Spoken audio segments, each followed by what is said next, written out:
gon' cut.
Y'all don't hear us. Pull up a seat and motherfucking listen.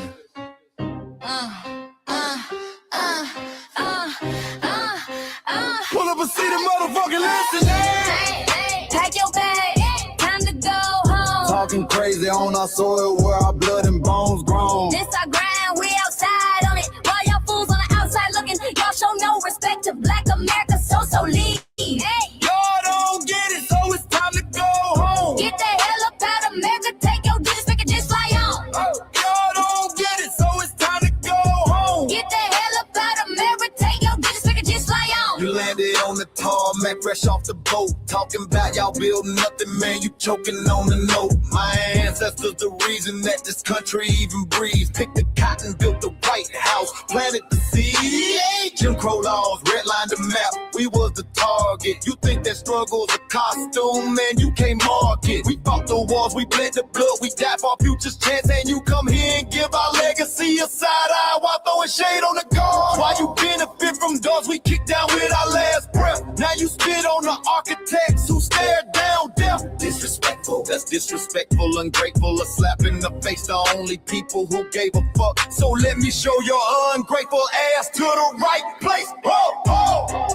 Pack your bags, time to go home. Talking crazy on our soil where our blood and bones grown. This our grind and we outside on it. While y'all fools on the outside looking, y'all show no respect to Black America, so leave. Y'all don't get it, so it's time to go home. Get the hell up out of America, take your digits, make it just fly on. Y'all don't get it, so it's time to go home. Get the hell up out of America, take your digits, make it just fly on. Passport, the visa, the privilege to be here. Cause my grandma didn't march for y'all, so disappear from our land. You cosplaying our pain. Think it's a trend you can borrow, but you ain't inherit the ghosts of our sorrow. We the foundation, the bedrock, the soil, and the root. You not no branch on our tree, and unproductive people always cosplaying me. Talking about we ain't do nothing, you lost your mind.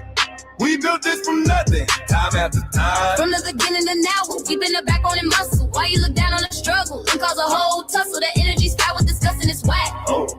So let's make it clear, there's no turning back. This land is paid for in full. In blood, sweat, and tears, and dreams deferred. You don't get to come into a house we built from the dirt and telling Black America y'all ain't worth nothing. That's a violation, facts.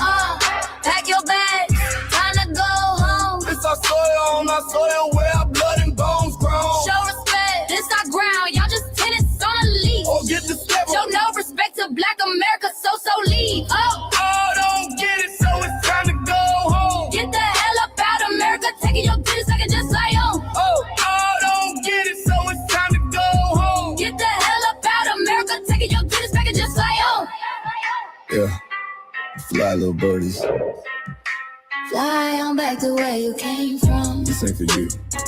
This cell is sacred. We said what we said. It's time for y'all to go home. So fly a little birdies fly. So fly a little birdies fly. So fly a little birdies fly. Fly far, far away from here. So fly a little birdies fly. So fly a little birdies fly. So fly a little birdies fly. Fly far, far away from here. So fly a little birdies fly. So fly a little birdies fly. So fly a little birdies fly. Fly far, far away from here. So fly a little birdies fly. So fly a little birdies fly. So fly a little birdies fly. Far, far away from here. Bye bye little birds.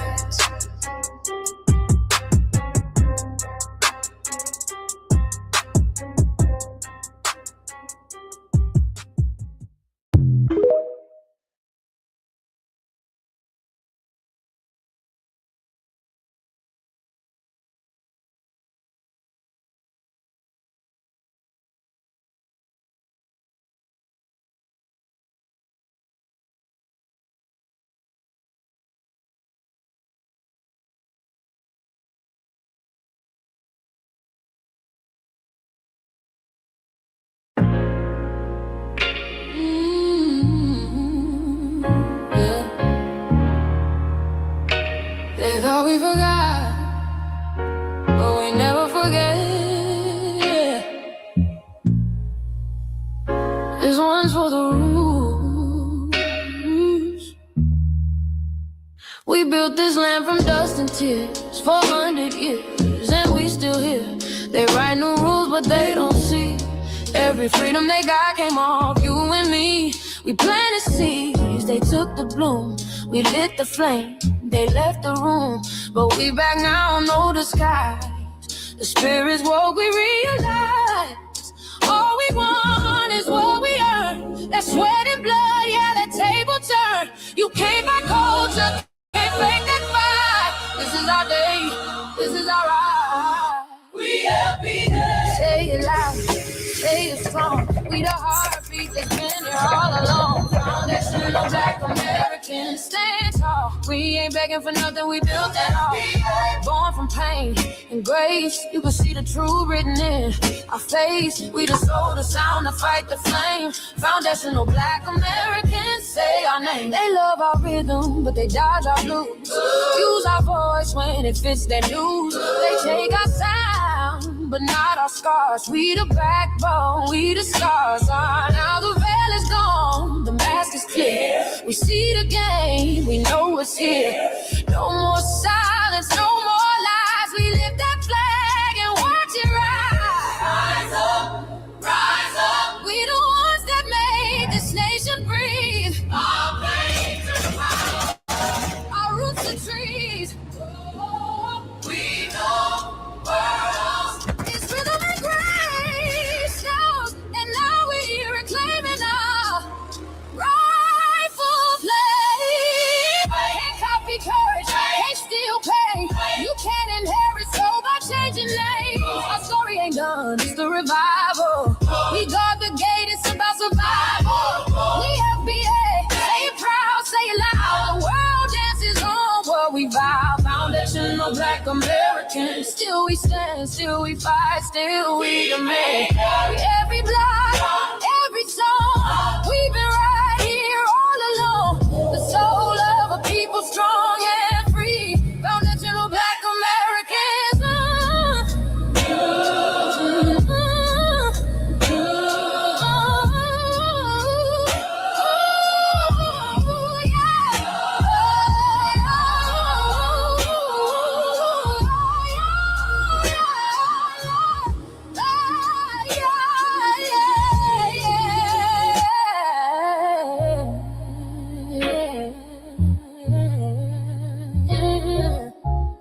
We the first, we the rule, we the fire. Still rising, still here. Foundational Black American. We set the tone and they copy the cadence. Dance to our drums and deny the foundation. Wear the style but don't honor the source. Smile in the crowd and you distance and force. Say you not us but you rap like we breathe. Take the rhythm, then fuse the receipts. I ain't mad, I'm just holding the glass. Showing the mirror, now answer it back. I ain't here to cancel nobody. Just keep it honest, keep it solid. If you eat from the table we built, don't act surprised when we guard it. Do you like that? Do you like that? When I flip your sound and I ride like that. Do you like that? Do you like that? Do you like that? 'Cause that's how it feel when you borrow my culture.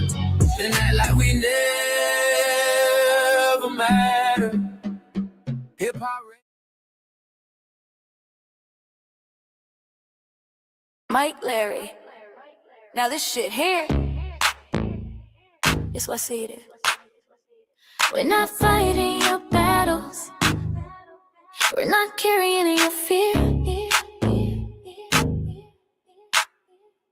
We're not lending our history to people who erased us while we were here.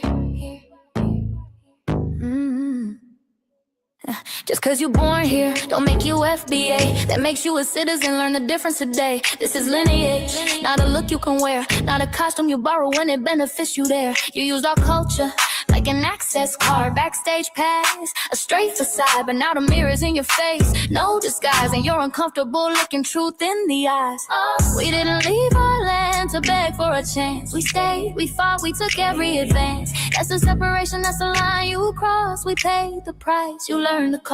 You waving your flag on our soil, but fighting not to go back home. Waving your flag on our soil, building comfort on a foundation you didn't own. We waving our flag, red, black, and gold. Stood our ground, never sold. You waving your flag on our soil, but scared to build what you claim you love. Our humor, our style, the way we move, the smoothness, the sound, the things we prove. Music we birth, language we shape, innovation forged under constant escape. Warrior spirit means stay and defend, not flee your land and rewrite the end. You call it success, but don't confuse the two. Ease came after what we went through. You abandoned your land and called it strategy. You wave that flag loud, but won't return to build your legacy. That contradiction tells the story for you.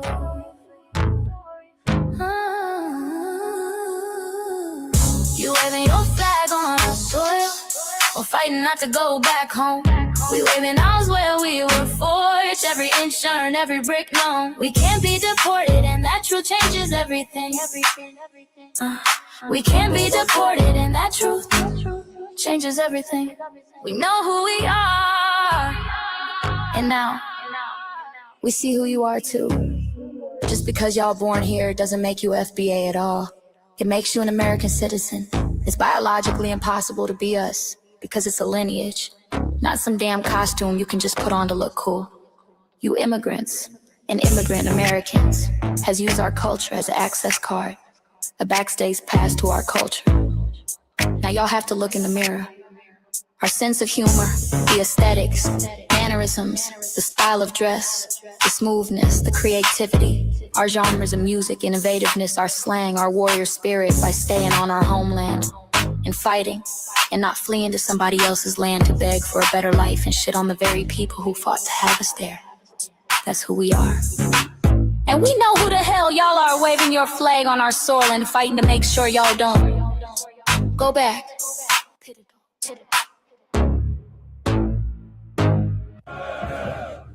You can't leech off our culture anymore. Beat it!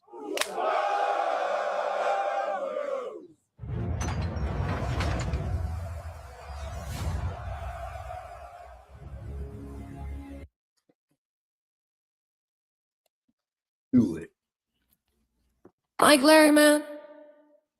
You did it again. We really making history. Let's go. Do you like that? Do you like that?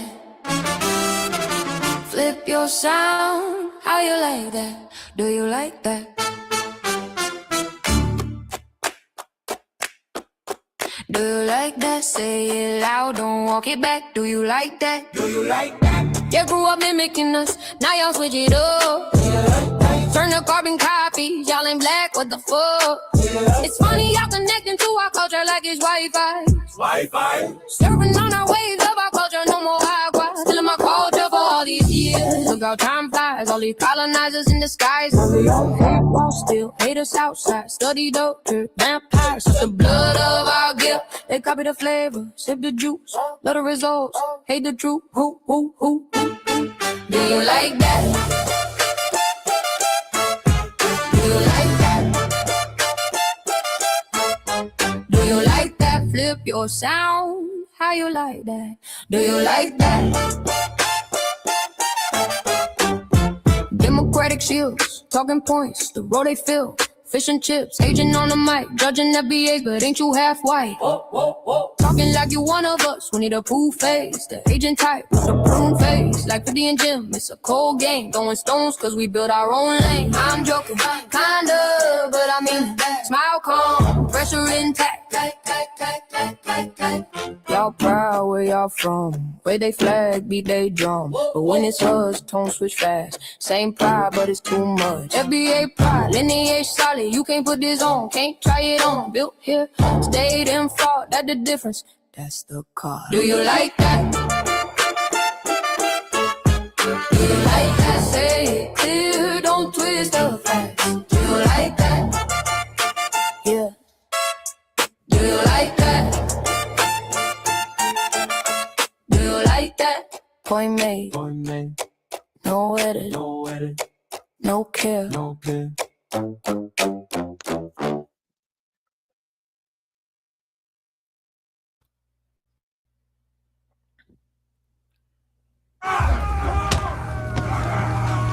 You know, erasing history is something that you have to do when it comes to conquest, domination, and destroying a people. If people knew who they were, what they were, and what they were capable of, RZA Islam, ability or a likelihood of doing in the future. Foundation of Black Americans, we've always had a culture of resistance. We cultivated a culture of resistance on this land, and we've been resisting ever since we've encountered European domination. But nothing was really popping in Europe until the transatlantic slave trade, and that's where they amassed a lot of wealth. One thing that I think is unique about our culture as far as how we resist, how we fight back, is just the environment we were put in from day one. Being only 13% of the population, the white supremacists were very meticulous about keeping that population at a certain amount. There was never a period when we did not resist the encroachment of the white man. They have a natural behavior of authority no matter where they go. That's why they'll step up in front of us in the line at the store. We're not important. They don't even see us. We've never been able to excel. We've never been able to relax. We've never been able to just be, which means that existence is resistance. It must be something in our DNA, our historical background, to when something doesn't sit right with us, especially spiritually, in our souls and in our spirit, we just say no. We live in resistance. You know, from the moment we're born, we're in resistance. And it's handed down generation to generation. And so I think that cultural resistance is actually in our DNA, in our epigenetics, and then it blossoms out into the culture. So there's almost nothing in America that we do, from song to dance to politics to the way we talk, the way we dress, having coded languages considered to be slang today. Everything about Black American culture is a form of resistance. Of course, they want to always downplay our contributions to the global tapestry because they continue to act like our number one export in this country is not Black innovation. Everyone understands that our resistance has been the cornerstone of what foundational Black Americans have always done. We are the life that breathes everything into this nation. The further back you go, the further Black you go. It's just simple like that, brother.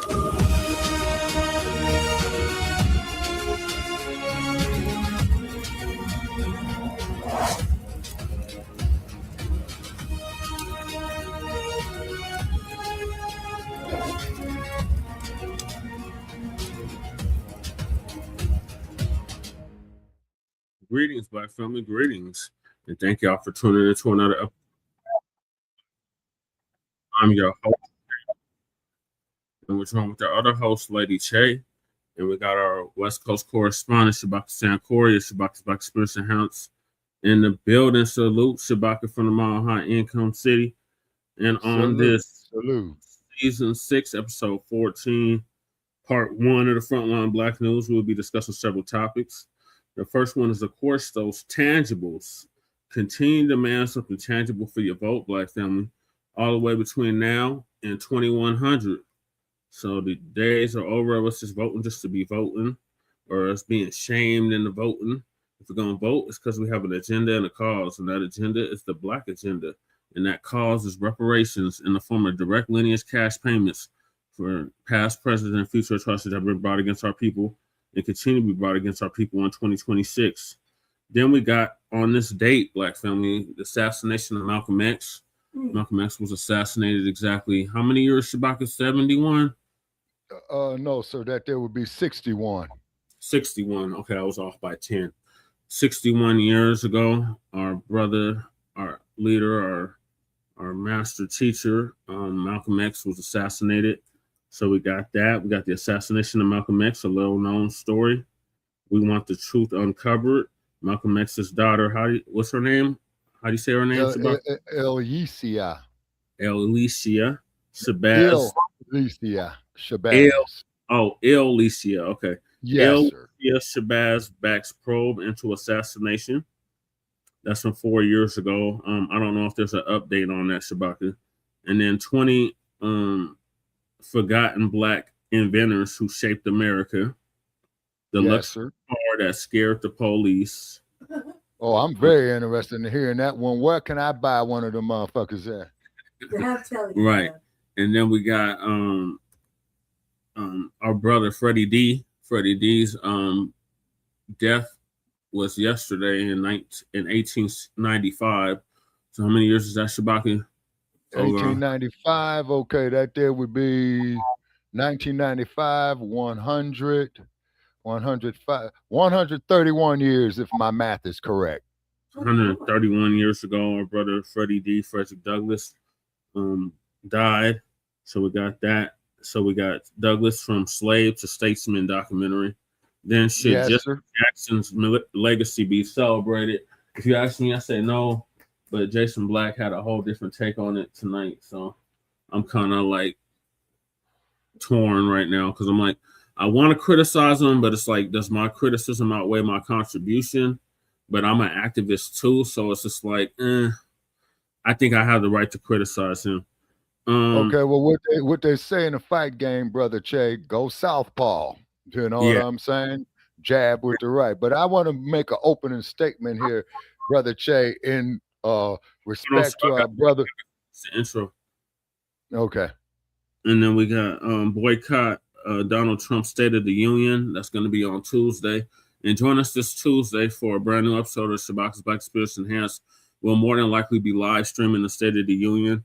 So please make sure y'all tap in with us for that. And then and if you don't tap in with us, that tells us that you watching Donald Duck Trump and his bullshit. Yeah. And then we got so there's a nationwide backlash that builds ahead of the address. And if we have time, that goddamn culture vulture, that agent, DJ Vlad, disses Black Americans and says we would have to go back to Africa too. No, the fuck we wouldn't. And then we got Haitian woman said Black Americans are dirty. And we give the news from a Front Line and Black First perspective. We are a part of the new Blacc Media and also the new also the signal boosters of the new Blacc Media. We have been around for 6 seasons now and counting, and we have several platforms that are part of the Frontline campaign. Frontline Black News is the first one. We started back in 2020, 2021. And Shabazz Black Experience Enhanced is based on the 50th anniversary of the founding of the original Black Panther Party for Self-Defense. It started on Blog Talk Radio back in 2016 and have been around for 11 seasons now. Yes, sir. Experience Enhanced covers the Black experience from the beginning of time until 10 minutes ago. There's also a campaign that's recently within the last 2 years moved from Blog Talk Radio to StreamYard. Please make sure you like and share the broadcast, family. Please join us on StreamYard, YouTube, Frontline Black News. The links to all of our channels are in the description, including Frontline Black News, Frontline Black News 2, the backup channel. Hey, Black and Brown Americans are American. I don't know who the brown ones are, but yeah, definitely Black Americans are definitely Americans. Frontline Black News 2, the backup channel. Make sure y'all sub up to that channel. Then we got Jesse Parrish, aka Chain Kruma, my personal page. Make sure y'all sub up to that. That's where we stream all the city council meetings and local events in the area. Like I was at an event earlier, Democratic Show event.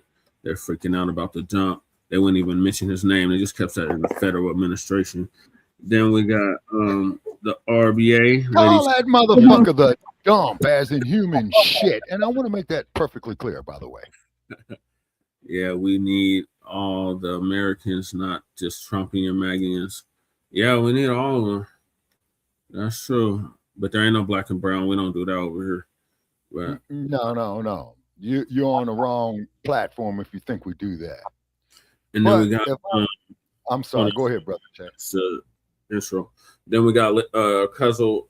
We got Lady Chase channel, the RBA, the Revolutionary Agenda. Make sure y'all check that out. Then we got our Cuzzle off the Bay Area. Jay Militant was cracking TV with Jay Militant. Then we got Kukizi, our brother here out the Mile High, certified B1 salute, and a contributor to this platform. Salute. Him and donate to the Shabaka Fund. Kukizi's link is also in the description. Then we got he also usually used to do our intro track for the Front Line Blacc News as well. He's an What's MC. up, cool? Then we got our brother Breeze Omega, who's in the building. Breeze. Virginia, in Virginia by way of New York. Shout out to Breeze Omega. Make sure y'all sub up to his channel as well. He was live earlier. Me and Lady Che were chopping it up with him and Big E. Then the Church of I was out in the streets. Our brother out of Watts, California, who's now in Houston, Texas. Make sure y'all check him out as well. And let's turn now. At least we got our young brother Black Truth United, who came up with the B1 Rolodex, which is an FBA and B1 platform for, not platform, but green book for FBA and Black First businesses. So make sure y'all check that out. The link to submit your business to the Rolodex is in the description. Then we got the petition for reparations. Make sure y'all sign that. We also have the Kickstarter link for Hidden Colors 6, which I just played the trailer for. And then we got Lady Chase GoFundMe. Make sure y'all donate to that if you can. And then we got copyright disclaimer under Section 107 of the Copyright Act of 1976. Allowances made for fair use for purposes such as criticism, comment, news reporting, teaching, scholarship, and research. And I do not own the rights to the music. And if you don't understand racism, white supremacy, what it is and how it works, everything else you think you understand will only confuse you in all 9 or 10 areas of human activity, and that's economics, education, entertainment, labor, law, politics, religion, sex, and war. And some say health and nutrition, and all 9 areas of people or human activity. And that's by the late, great Neely Fuller Jr., who transitioned exactly a year ago at the age of 94, 95, produced Justice. Full life. And when you're a Black person or captured by any race soldier, you must never fuss, fight, or flee. Comply and defend yourself in court. Also, by Neely Fuller Jr., RIP to him, producejustice.com. And last but certainly not least, we got racism, white supremacy. It's conscious and subconscious behavior to maintain white genetic survival, to prevent white genetic annihilation. And that was by the late, great Dr. Frances Cress Welsing, our master teacher, Dr. Frances Cress Welsing. May she rest in power. She transitioned exactly 10 years ago at the age of 80. And shout out to our FBA brother, Tariq Nasheed, for paying for her funeral, along with several others. So those are the topics. Make sure y'all hit that like and subscribe button. All right. What were you going to say, Shabaka? Here we go. Tribute to Malcolm X. Okay. I was at this speech in 1962. I was just a tiny child. Who taught you to hate the color of your skin and the texture of your hair? Who taught you to hate the shape of your nose? Who taught you to hate yourself and to hate the things that God has given you? To go fry your head to look just like the white man. Well, I had to get that out my system. Okay. Because I was at that speech there, and that speech there was in May 2nd, 1962. Also, too, it was a tragedy on this date in 1965, you know, Yes. when the minister was gunned down in front of his children and his wife. Shabaka, get your goddamn hand out of my pocket. Get your hand out my pocket, Shabaka. Yeah, exactly. Yeah. Yeah, hey, man, get your hand out my pocket. Now, according to Brother Dick Gregory, before his transition, okay, he was saying is that the angles of the rounds that killed Malcolm came from an upward angle as opposed to a downward angle, allegedly, where the assassins, had killed him. It's just an additional. Also, okay. And what's Crew saying right here? Okay, I want to see what Breeze. They having a Oh, conversation. okay. And so therefore it was a tragedy as well too of in 1965 on this date right here. You said Okay. 61 years ago? Okay. Yes, sir. It was 61 years ago. Okay. But first we gotta get on these tangibles, Shabaki. So Oh yeah. And on the tangibles, it is a debt that is owed. It's not a hangout. And I don't mean to step on you, Brother Chad. I just had to get this out because I was arguing with some bastard on Facebook, man, about that very, very same issue. But please continue, brother. all right, so I'm gonna read this like I've been reading for the past 7 years now, and that is the tangibles. Tangibles 2020, and now it's tangibles 2026, all the way to 2100. So back in 2019, our good brother Tariq Nasheed, who I mentioned earlier, came up with the hashtag tangibles 2020. And in it, he was detailing everything that we, meaning the foundational Black Americans, the people that built this country, were going to demand from the two-party system. So instead of 2020, it's 2026, but everything else remains the same. So we got the 2026 midterms in November. We got the next Denver election in 2027. And then we got the next presidential election in 2028. And foundational Black Americans are going to reject the 50-year-old plus, now it's like 55 years plus, malign neglect policy that has been implemented by the political system. This malign neglect policy mandates that Black Americans should be ignored and only mentioned in vague and non-specific terms, lumping foundational Black Americans into groups with minorities, immigrants, people of color, BIPOC, underserved, underprivileged, underrepresented, marginalized, downtrodden. What else, Lady Che? Communities of color, communities of interest, vulnerable, urban. Yeah, that's a good one. Yeah, urban, etc. has only hindered the progress of Black Americans as a group while providing tangible benefits for other groups. In the selection cycle, like I said, 2026 for the midterms, 2027 for the Denver and the LA elections, and 2028 for the next presidential election, Black Americans are going to insist that our needs are specifically met by politicians who are seeking our votes. Foundational Black Americans want tangible benefits specifically for us. We do not want trickle down secondary benefits that are provided for every group. Every group has not been systematically marginalized and disenfranchised in every area of society as foundational Black Americans. So we refuse to be lumped in with groups who often assist in the exploitation and disenfranchisement of Black Americans. So politicians must offer tangibles, specifically the foundational Black Americans, or we simply will not vote for them. Be sure to spread this message far and wide on social media using the hashtag tangibles2020. And since it's 2026, it's tangibles 2026. And next year, it'll be tangibles 2027. And in 2028, it'll be 2028, 2029. All the way up to 2100 tangibles. Damn right. And we in it for the long haul. We said this is going to be a marathon, not a sprint. We said that since the very beginning.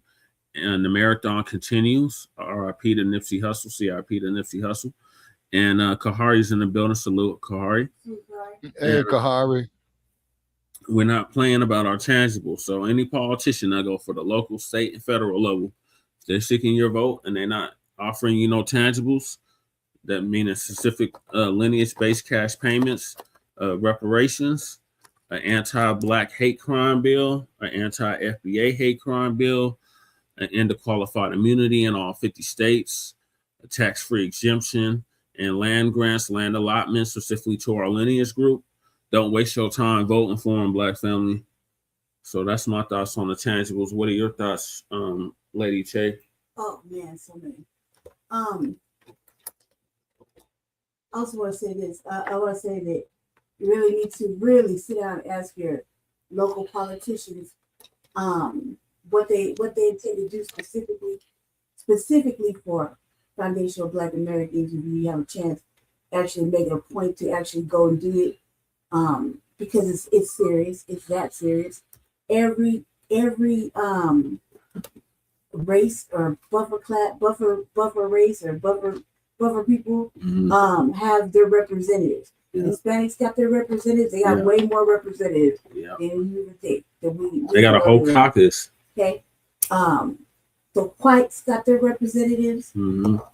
Asians have some representatives. I mean, we have a caucus too, but it's full of tethers. We do have a Black caucus. It's full of tethers, crews, and motherfucking shield. Nonetheless, we know that we have now been eyes wide open that they don't have our best interests at heart. Now that we've got that understanding. So better late than never, you know what I mean? But at least you're coming on board.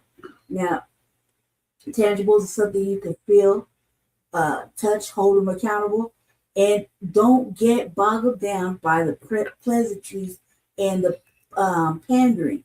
When they're running for election, they'll say anything to get your fucking vote and not hold their fucking word.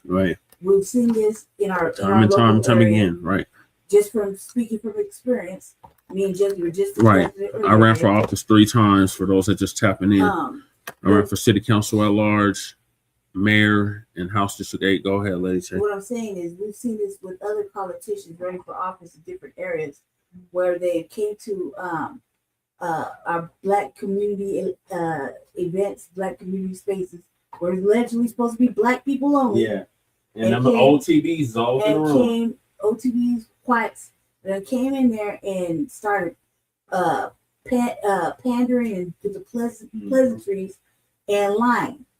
Bold-faced lying, even though you know damn well you ask them, can we hold you accountable? They'll say bold-facedly yes and not stand on shit. And they'll get into office because you'll believe in it, because that's what happens. And we're all guilty of it. And they won't have our best interests at heart. They won't even hold their fucking word. They'll find a way to meander around it, bullshit, beat around the bush, blame it on some shit, say take time, whatever excuse they come up with. That's not intangible. That's not intangible. I feel like we need to get a fucking blood oath and a fucking signature. Shout out to Twin. The thing is that right now they'll say whatever to get in to office. And it's not our best interest. We need more FBA that are solid, paperwork right, they're good in the yard, they're actually good. We need them to start, we can start putting our own people up.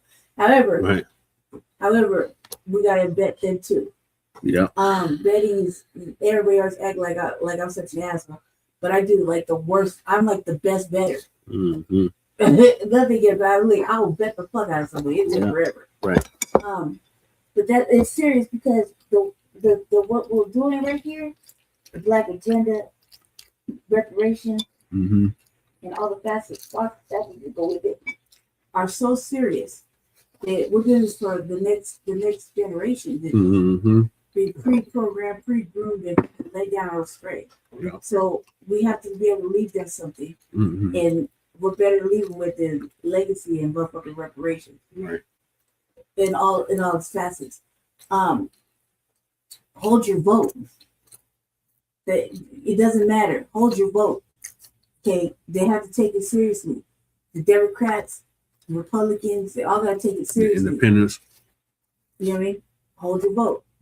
And actually, do more research. I say that too because that's tangible.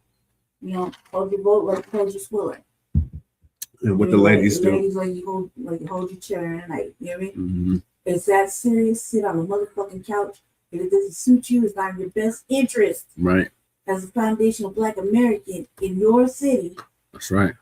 Don't do it because all you're doing is helping out them and we already know if we haven't learned anything this season, whites got buyer's remorse. Mm-hmm. You know what I mean? Yep. They want it both ways, always, and they can't have it that way. So if we run the yard, we're in charge. We need to stand on it because they right now are just doing the most. Right. You see what I'm saying? So if we want our vote to matter. We want tangibles. We're demands. We're making demands. We're not asking. Right. We're telling. That's right, crew. Tangibles forever. Right. Cut the We're check. not asking. We're telling. Right. We're demanding. That means there's no such thing as an ask anymore. Yeah, Asking means no. Telling means yes. That's how power is taken. Right. Right. So, just know that your vote is worthy of something, and it's worthy of tangibles, and it's actually worthy of what you're demanding. If not for you, do it for your children. Right. So, that's what I gotta say about that. Okay, thank you, Lady Che. All right, Shabaka, what are your thoughts on the tangibles? Cut the goddamn check. You know, you're right about it. It's because it is a debt that is owed. It's not a handout. You know what I'm saying? It's not sitting at a lunch. What is the amount up to, Shabaka? Okay, we up to the $6 trillion. In other words, just give us the whole goddamn Federal Reserve Bank. Fuck the bullshit. Yeah. Just leave it, give us everything. Yeah. Give back everything you stole. How about that?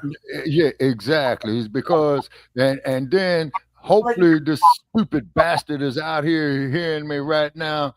There was some son of a bitch that came up there and said that we don't deserve reparation. Yeah, that damn troll the other day. Yeah.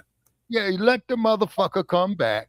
Is because if it wasn't for our free labor here, right. that you sons of bitches did, well, you capitalized very greatly off in 3 industries: Right. sugar cane, punk ass Mark. clothing.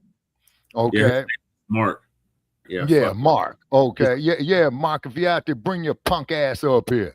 Okay. And then not to mention the fact that our free labor contributed greatly to the gross national product of this country, if not this whole goddamn hemisphere. Then not to mention the gross national product that it helped with France, England, the place where them goddamn Boers is from, the Netherlands, the Belgians.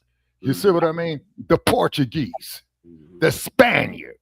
You know what I'm saying? Transatlantic slave trade, but yeah, all of that did pay for Europe.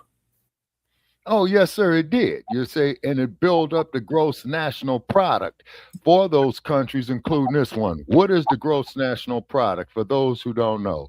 The gross national product is the total amount that was spent on goods and services in any given point of time, rather if it be a year, there it is, a century. Okay, wait a minute. Okay, crew is putting some here. Tobacco, sugar, cotton, then building. Okay, crew, architecture, engineering, science, patents, culture, farming, and navigation. Yeah. Okay, right. Navigation. So therefore, also too, a shout out to the memory of Ms. Bessie Coleman, you know, who was the first Black woman aviator. You see what I'm saying? So therefore, the goddamn airline industries, you motherfuckers, we need to get in your pocket also. You see what I'm saying? Yeah. Okay. And Cruz says here, deserve to earn by service, to be worthy of something due, either good or evil, to merit, to be entitled to. And these are entitlements that we're entitled to. You say, so for all you trolls, you know, I'll put the link right here, and I'm in a foul, fucked up mood, so, you know, I want to cuss me out some trolls. Hell cussed out. Don't do it. Huh? I said, trolls beware. You're going to get smooth the hell cussed out. Yeah, most definitely. And then, if you don't want to step up here, you see what I'm saying, and then go shit on yourself because your motherfuckers is troglodytes anyway, and you didn't believe in washing your nasty, funky, stinking ass. Still don't, Shabaka. They still don't. Damn, boy, that's bad, man. Yeah. Oh, Lord, man. us. Man, So make me want to find. Black family, the moral of the story is tangibles. Demand something tangible for your vote. That's something that's real. That's something with substance. That's something you can count, measure, feel with your own hand. The opposite of symbolism. No more symbol. Exactly. No more, the first black this, the first black that. No, we want Exactly. lineage-based policy. If they're not Exactly. don't waste your time voting for them, local, state, and federal level. Yeah. See, and then the cold part about it is that you all are sitting up here talking about, oh, we should forget about it. Oh, that was so long ago. Now, to quote the dude out the Charlie Brown cartoon. Yeah. Hey, dear Nabiscos, if I was to bust you in your motherfucking mouth and knock out all your teeth, are you gonna forget that? No. Exactly. You see what I'm saying? And then, not to mention the fact that when they say that we talk about this, oh, well, you guys are full of hate. Yeah, they do. They do. That's where Stinky Bird is from. Yeah, exactly. Yeah. You know what I'm saying? Stinky Bird is not an African. He is a Boer. To quote the words of Jacques Chirac. That's why we got to retire that African American term, Shabaki. That has to go with Jesse. That has to go with Mr. Jesse. Oh, yeah, and you're going to love the next bit of information I came across. You're going to love this. But first, I must read this. This here's the former president of France. We bled Africa for 4.5 centuries. We looted their raw materials. Then we told lies that the Africans are good for nothing. And in the name of religion, we destroyed their culture. Everywhere. And the Africans, they do it to the Americans. They did it to the Asians. They did it everywhere they went. The Australians, everywhere. The New Zealanders, the Tasmanians. They killed off all the Tasmanians. Yeah. And then let me continue with this here. I agree with everything that you said. Okay. The president of France, Rene Chirac, and after being made rich at their expense, we now steal their brains through miseducation and propaganda to prevent them from enacting black retribution against us. This is why we created the hashtag resurrection of the mental dead. Yeah. So let me put it up. Hashtag resurrection of the mental dead. Yes, sir. You say, so therefore, trolls, where you at, you know what I'm saying? And if you can't stand this heat, just come up here and say you can't stand the heat. And when you start coming up here with name calling and talking stupid, we got this wrench right here to bop it upside your head and say, oops, upside your head. Say, oops, upside your head. And the nightstick will glide gracefully upside your head. This is sister talking about how nasty they are. Now, it's okay. The main reason is the hygiene. Today, I saw some woman coming out of the bathroom.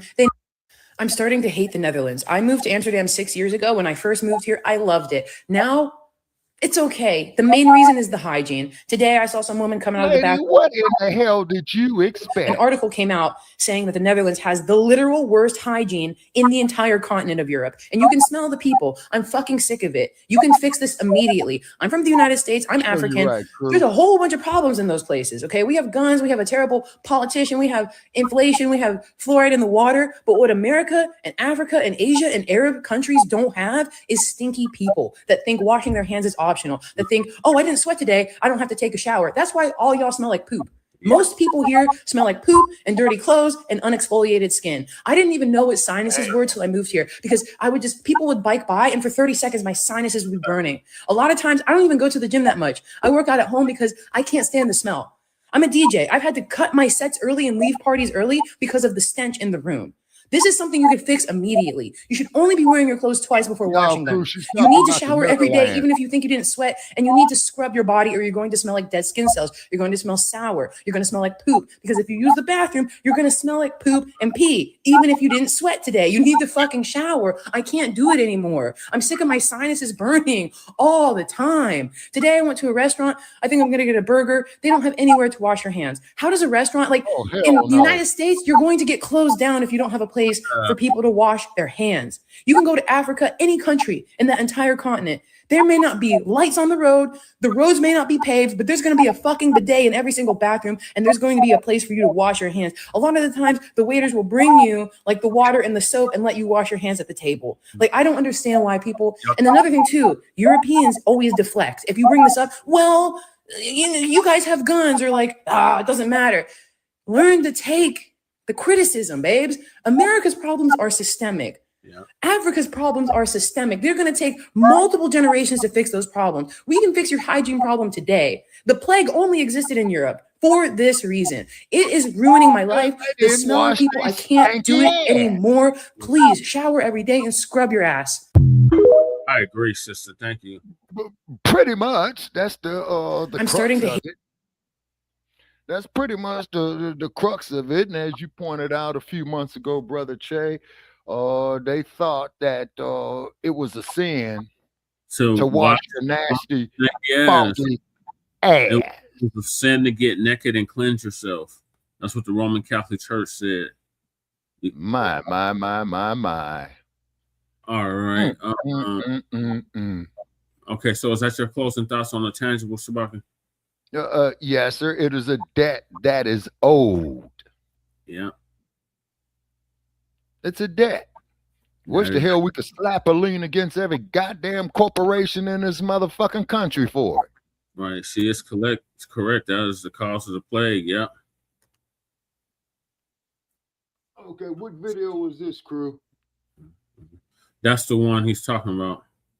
Oh, okay. Oh, yeah. Hell, I shower every damn day. You know what I'm saying? Every damn. He said for sure. Oh, we forgot to shout everybody out in the chat, Shabaka. So we got Breeze Omega in the chat. We got Daniel Sports Talk in the chat. We got Swin. Greetings. Goddess Nobby in the chat. Greetings. Robo. We got Crew. We got Kahari. Oh, okay. Everyone. Okay. Yeah, shout out, salute. And the thing is, people, now here's a question for you people. Now, what man is gonna lay down with a woman? I'm sorry, Mac. I forgot you, Mac. Oh, we got Mac 285 in the building tonight. Yeah. Hey, Mac. Okay. Now, hey, Breeze. Okay, so what woman? No, I'm sorry, gentlemen. What man, okay, is gonna lay down with a woman with bad hygiene? A nasty woman. A nasty man or a nasty woman. Yeah, and then on top of that as well, too, what woman, what woman is gonna lay down with a man that don't wash his ass or his balls? You know what I'm saying? Nasty broad. Yeah, and then like Red Fox made an album one time, and it's called "You Gotta Wash Your Ass." So did Tariq made a song called "Wash Your Ass." Yeah. Okay. Crew is saying Red Joker told the Tether, "Shouldn't you be digging for blood diamonds or for our PS6 and iPhone computers? A dog, they will bang." Anything on both sides. Cats, they always washing themselves. Always. You see what I'm saying? Say that's cats. Yeah. Now, glad you brought that up, Breeze Omega, because I was talking with some bastard today. Okay. And this son of a bitch is gonna tell me that we're no good for nothing, like Renee Chirac said, right? I said, say, man, at the time that you troglodytes was troggling in your caves and shit like that, we were building pyramids. We had sanitation in ancient Kemet. Yeah, we had of it course, over here. And then we had, the founders of medicine, I believe, Imhotep. Please correct me if I'm wrong. It's an Imhotep, yeah. Yeah, we had navigation. You see what I'm saying? Okay. And then Jesus. Okay. And then we cannot forget about our man Mansa Musa. You see what I'm saying? who ruled the Songhai Empire. Now, Hollywood, as you know, they always bend the truth on anything because that's how they make their money, by selling movies. You know what I'm saying? Okay. And then, of course, as we do know, is that all that land around Beverly Hills, Hollywood, and what have you was owned by a black woman at one time. Yeah. Okay. Yeah, exactly. And then, not to mention, our brother Oscar Mashore, who revolutionized movie making with the you know, the motion and action, you know what I'm saying? Okay, you know, filming, you know, like running stagecoaches, running horses, things of that nature right there. You think they got a star to Oscar Mashore on HB? No. You know what I'm saying? Down at infamous Walk of Shame. You know what I'm saying? Yeah, we got to move on, Shabaka. We got to move on to the next topic. All right. So continue to amass something tangible for your bold Black family all the way between now and 2100. We're not letting up. This is just the beginning.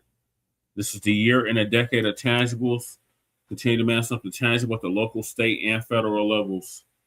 So moving along, we have the assassination of Malcolm X, which occurred 61 years ago on this date. Yes, sir. I got two clips actually lined up in regards to this. The first one's about the assassination, and the second one is the known story about the assassination. Okay.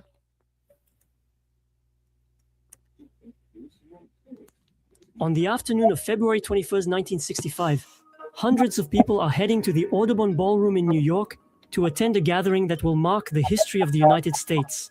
Harlem, man, Harlem, which is in New York. It is 3:00 p.m., and everyone has come to listen to a man, an icon of African American rights. Malcolm X steps onto the stage in front of more than 400 people. This assembly is intended to introduce his movement, the Organization of Afro-American Unity.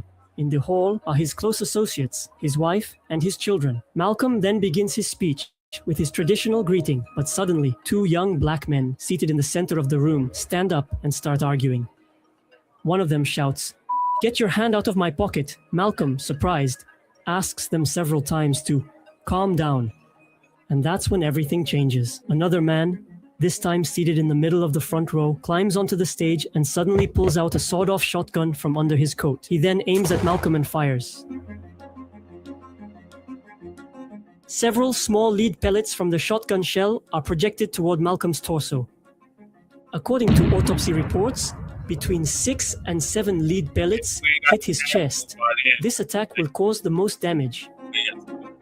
Due to the force of the impact, Malcolm is thrown backwards and crashes onto the floor.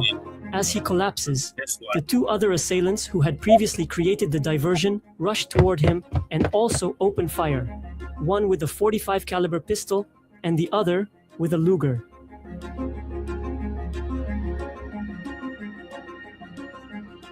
In the confusion that follows the shooting, one of the two men, the one who had used the .45 caliber pistol, tries to flee through one of the exits of the hall. The shotgun was a sawed member of off, Malcolm's crew. security team then shoots him in the left thigh, immobilizing him and causing him to fall to the ground. As he falls, the shooter drops his weapon, his .45 caliber pistol, and is pinned to the ground, beaten by the crowd, then handed over to law enforcement. However, the two other shooters manage to escape from the hall by taking advantage of the general panic. One escapes through one of the side exits, while the other manages to flee through the back of the women's lounge without being stopped. Malcolm's body is subsequently taken to the hospital, where his death is announced. In total, about 21 bullets hit him, mainly in his chest and arms. Recapping everything we know so far. 3 people shot Malcolm X. 2 managed to escape, and the third person was arrested by one of Malcolm's security agents and handed over to law enforcement. The arrested suspect is named Thomas Hagan, a former member of the Nation of Islam, the organization in which Malcolm X had once been active. Although he refused to say who his accomplices were, witnesses nevertheless gave the police sufficient descriptions to lead to the arrest of 2 people, Muhammad Abdulaziz and Khalil Islam, both also members of the Nation of Islam. Given his arrest on the spot, Thomas Hagan pleaded guilty but maintained that neither Aziz nor Khalil were involved in the assassination of Malcolm X. For decades, Aziz and Khalil always proclaimed their innocence, supported by witnesses close to Malcolm X. Nevertheless, the three men were sentenced to life imprisonment after a joint trial. In 2021, after many years of fighting to prove their innocence, Muhammad Abdulaziz and Khalil Islam were exonerated, revealing that crucial elements of the investigation had been ignored or concealed. Indeed, several testimonies and pieces of evidence were hidden, and inconsistencies in the security arrangements of that 25th of February only fueled doubts. For example, on the day of the assassination, police presence was unusually reduced outside the Audubon Ballroom. Normally, nearly 24 officers are requisitioned, but that day, according to testimonies, only 2 police officers were on site. Another dark aspect of this case is the enigmatic disappearance of the Luger pistol. As we know, 3 weapons were used during the assault. First, the sawed-off shotgun, which did the most damage, loaded with 12-gauge shells. Well, you're right about that. Followed by the Colt M1911, used by Thomas Hagan, equipped with 45 caliber bullets. And finally, the infamous Luger pistol, firing 9mm bullets, which was found after the attack and requisitioned by the police. The problem is that it mysteriously disappeared from the evidence and was never mentioned in subsequent NYPD reports. These missing elements and the questions they create raise a crucial issue. Why did so many people want Malcolm X dead to the point of assassinating him?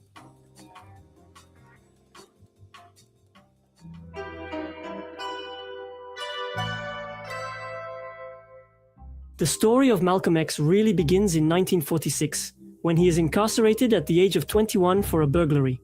In jail, he discovers the Nation of Islam, a religious movement advocating the superiority of blacks and the complete rejection of whites, led by Elijah Muhammad.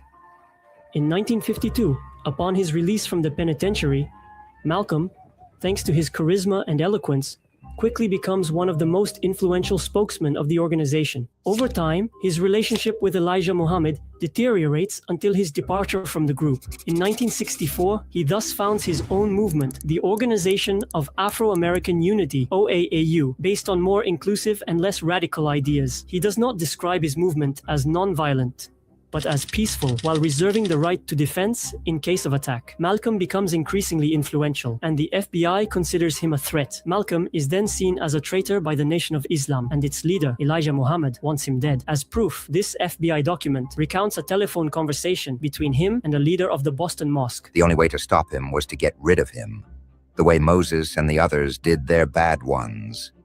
With these hypocrites, when you find them, cut their heads off. In addition, a week before his death, 3 bombs are thrown at his house in Queens, triggering a fire while he and his family are inside. No one is injured, but this event marks a turning point in Malcolm's life, who considers himself a dead man. The night before his assassination, Malcolm stays at the Hilton Hotel in New York under a pseudonym. Devastated by the arson, he takes a sedative and falls asleep. His rest is, however, interrupted by the loud ringing of the telephone. "Wake up, Mr. Small," says the caller before hanging up. This call is worrying because only his wife and 2 close collaborators knew where Malcolm planned to stay that night. Despite everything, Malcolm still goes to the fateful gathering at the Audubon Ballroom, where he will be assassinated a few hours later.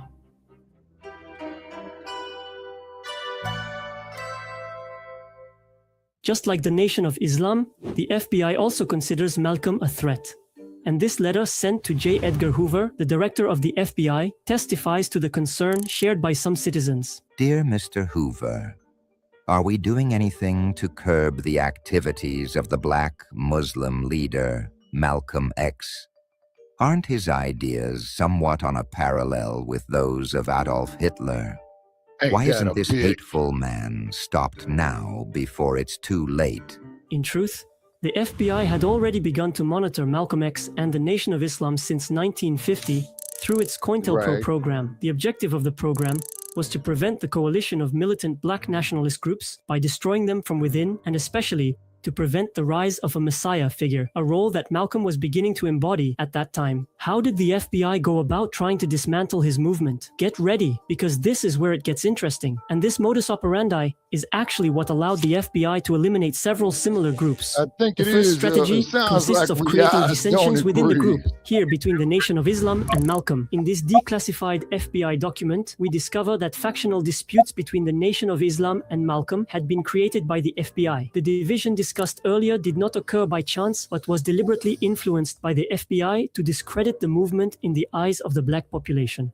We thus enter into the second strategy used by the FBI to bring down its enemies, wiretapping. Due to his break with the Nation of Islam, Malcolm X conducted most of his activities from his home, which aroused the FBI's interest in monitoring his actions. According to COINTELPRO documents, we now know that Malcolm had been wiretapped since March 1964, when he founded his own organization, the Muslim Mosque, INCO. The FBI wanted to monitor the creation and program of this new organization, fearing that it would become a source of problems. I recommend that authority be granted to install a technical surveillance at the residence of Malcolm X, or at any address to which he may move in the future, wrote J. Edgar Hoover to the Attorney General to authorize the wiretap. In addition to telephone wiretapping, the FBI infiltrated Malcolm's entourage, the Attorney General notably at with that Jim time Roberts, was Robert a member Kennedy. of his close security. His mission was to monitor Malcolm X and report his activities to the FBI please. and the New York Police Department. Although he was present during the assassination of Malcolm, Roberts was unable to prevent the attack. He later acknowledged in an interview having been aware of the threats against Malcolm, but his role as an infiltrator prevented him from intervening. Another infiltrated agent was Detective Raymond Wood, whose objective was to encourage leaders and members of civil rights groups to commit criminal acts. According to his posthumous letter, his superiors within the New York Police Department involved him in a plot to blow up the Statue of Liberty, which led to the arrest of 2 key members of Malcolm's security team. It was my assignment to draw the 2 men into a felonious federal crime so that they could be arrested by the FBI and kept away from managing Malcolm X Audubon ballroom door security on February 21st, 1965.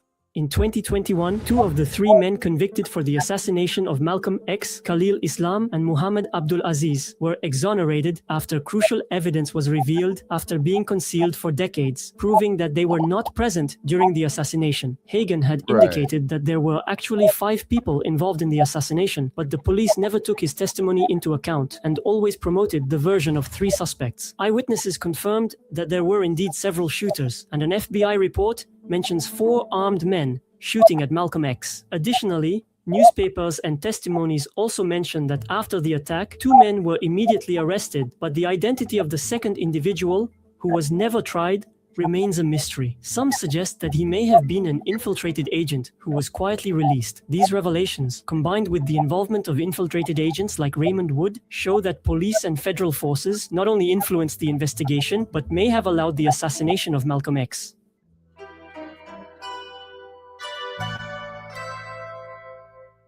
As we have seen previously, the review of the trial of Muhammad Abdul Aziz and Khalil Islam led to the revelation of crucial evidence long concealed by the FBI. Contrary to the initial account, the involvement of at least 4 people is now confirmed, although Hagen mentions the participation of a 5th person. The individuals involved were all members of the Nation of Islam. There was Hagen himself, Leon Davis, William X, and finally, Wilbur.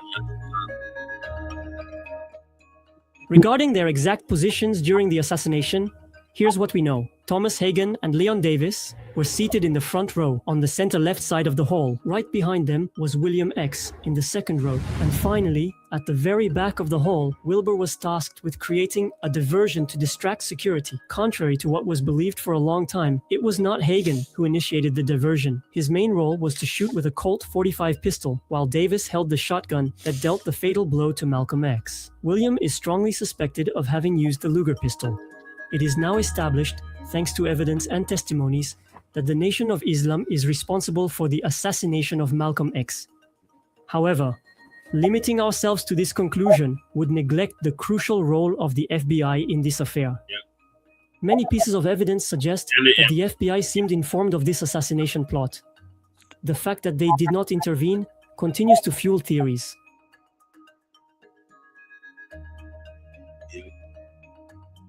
think that's it. Yep, and the NYPD was involved in it. And shout out to his daughter. She's suing the mugs, but we'll get to that here shortly. What are your thoughts about on what I just played about the assassination of Malcolm X? Yes, sir. I'm quite familiar with the assassination. I was 5 years old, going on 6 at the time. But the real question is, did Elijah give the order? Yeah. Okay. Next statement is that Muhammad Ali at that time, when he was 64, he won the title from Liston. 65. Okay. Ali was traveling Africa. Okay. And I believe that the X-Man had came up to Ali and said, hey man, I've been to Mecca, and we got people of all colors over there, this, that, there, the other, right? Cruz said that's a lie about the NOI killing him. Huh? Cruz said that's a lie about the NOI killing him. Yeah, exactly. And that's what I'm putting up there in the chat. The real question is, did Elijah give the order? There's no evidence saying that he did. Okay. Right.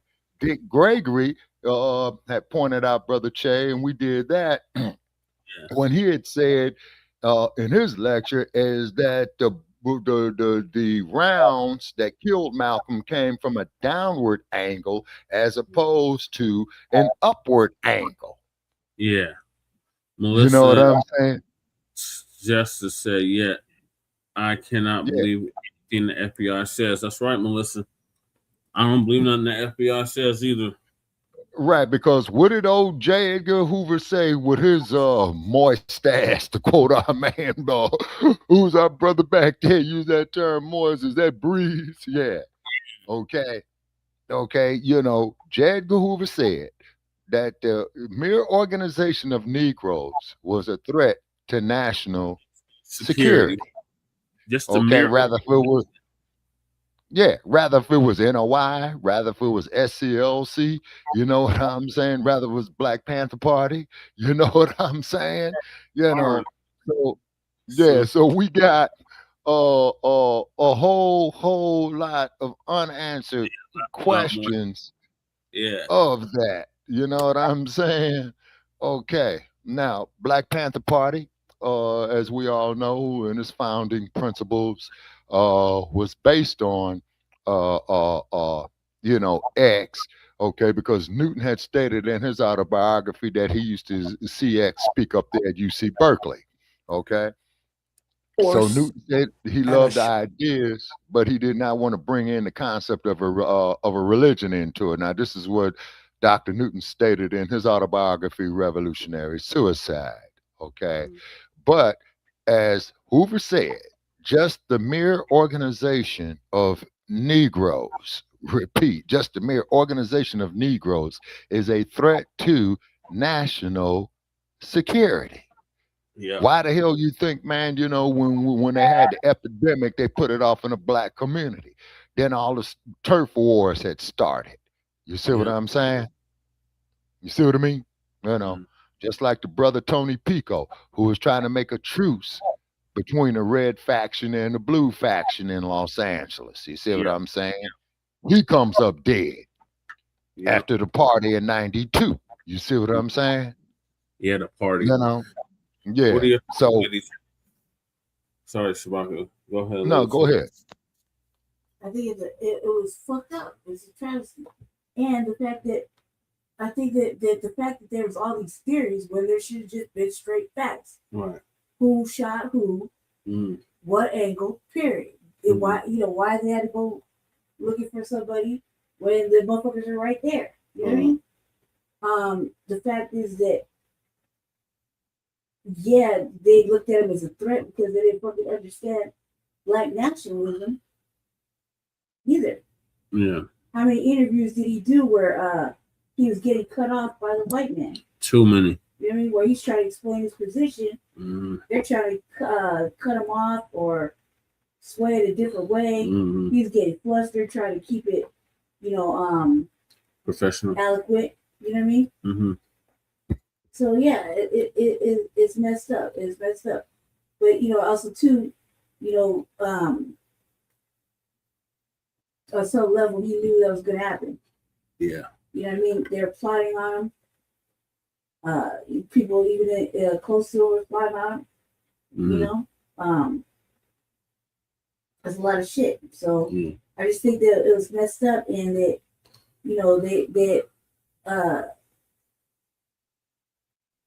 we lost him. Yeah. You know what I mean? And he was 39 years old, the same age I am right now. And then now, like nowadays, whenever we're talking about stuff, people like to throw him up in our face and act like he's he's tethered, and he's not. Yeah. You know what I mean? And even if that was the case, he sure did contribute a lot. Right. You know what I mean? Yeah. So that was the first clip. Yeah. I got another one. It's a whole documentary. I think it's in French, but it's in English, so it's dubbed in English. Okay, thank you, Lady Che. I'm gonna play this next one.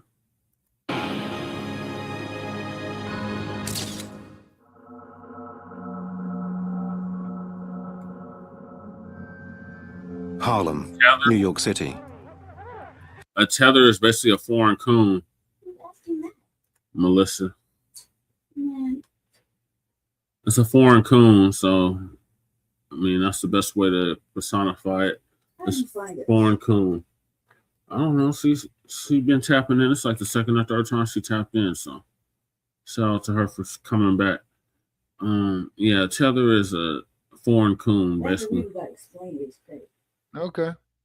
Okay. Yeah. February 21st, 1965. It is 3 p.m. In the middle of a political meeting, Malcolm X is shot 16 times. A few minutes later, he is dead. He is 39 years old. For almost a year, he has known he is at risk from his former comrades in the Nation of Islam.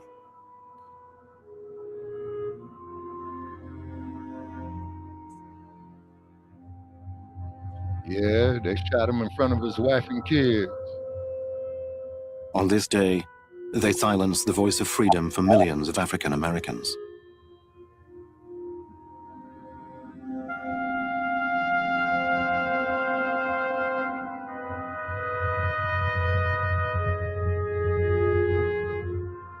We declare our right on this earth to be a man, to be a human being, to be respected as a human being, to be given the rights of a human being in this society, on this earth, in this day. Yeah, and that's one of many names we call him: a sellout, a coon, raccoon, turncoat, a traitor. The list goes on and on. Okay, and also too, Melissa St. Justice, how did you hear about us? Yeah. Or just say if I'm saying it right.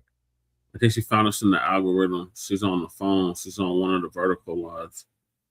Oh, okay. Okay. No, and I'm just asking the people, man, who's checking us out, asking them how they heard about us, man. You know what I'm saying? To give us some feedback of where, the posted. Yeah, twin. Yeah, may rest in power. I saw the brother speak, man, when I was 3, and I didn't know who I was seeing, and I did not realize at 3 until years later that I'm up there witnessing history. She said, I just found you on the phone. Yeah, that's what I figured. Okay, where on the phone? There's a reason why I'm being specific, okay, is because if it's something that we're doing of how we market it is, we need to know the source so we can continue to spread this platform, okay, to keep it. I already did that. You're late. Listen to what I'm saying. You're late already. Just hear me out. Just hear me out. Did that, though. Just hear me out, though. Just hear me out, real quick.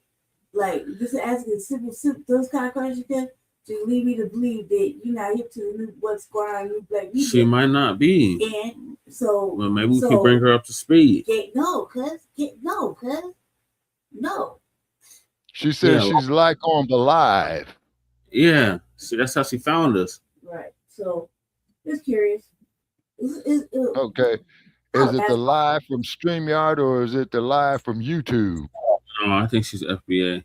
How you know, cuz? Because we asked her these questions 3 days ago. You're late. You're late. We asked her all these questions days ago. So what? Yeah. This is curious because then we would have to be telling was this called gatekeeping? We already asked her these questions though. That's what I'm saying. You're late. We already did this like 3 days ago. She's new, but she's not that new. She done tapped into at least 3 episodes. We're asking what tethers are. Okay, she just wanted a clarification. Which we intend to bring into existence by any means necessary. Malcolm, to me, is the closest thing to a God walking the earth, if you can understand. Malcolm redeemed the racial integrity of African Americans. Malcolm gave us our human beingness back. But the most important thing that Malcolm did is that he made us eradicate the fear that we walked in. Oh, Sonia Sanchez, yeah, she was a big-time author America enslaved there us, in they had to keep us afraid. Harlem. Malcolm taught us. He said he ain't nothing but a white man. Mm-hmm. He ain't no tree. He ain't no mountain. He's just a white man. Yeah. And if cut, he bleeds just like you. If he farts, he stinks just like you. But he has made an artificial world in which you will bow down to him. He said that. Okay, so you found us on the YouTube mobile chat. Okay. All right.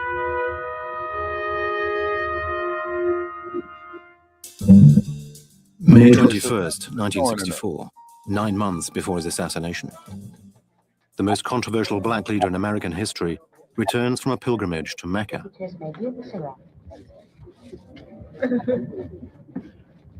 Well, I'm a Muslim. Islam is my religion.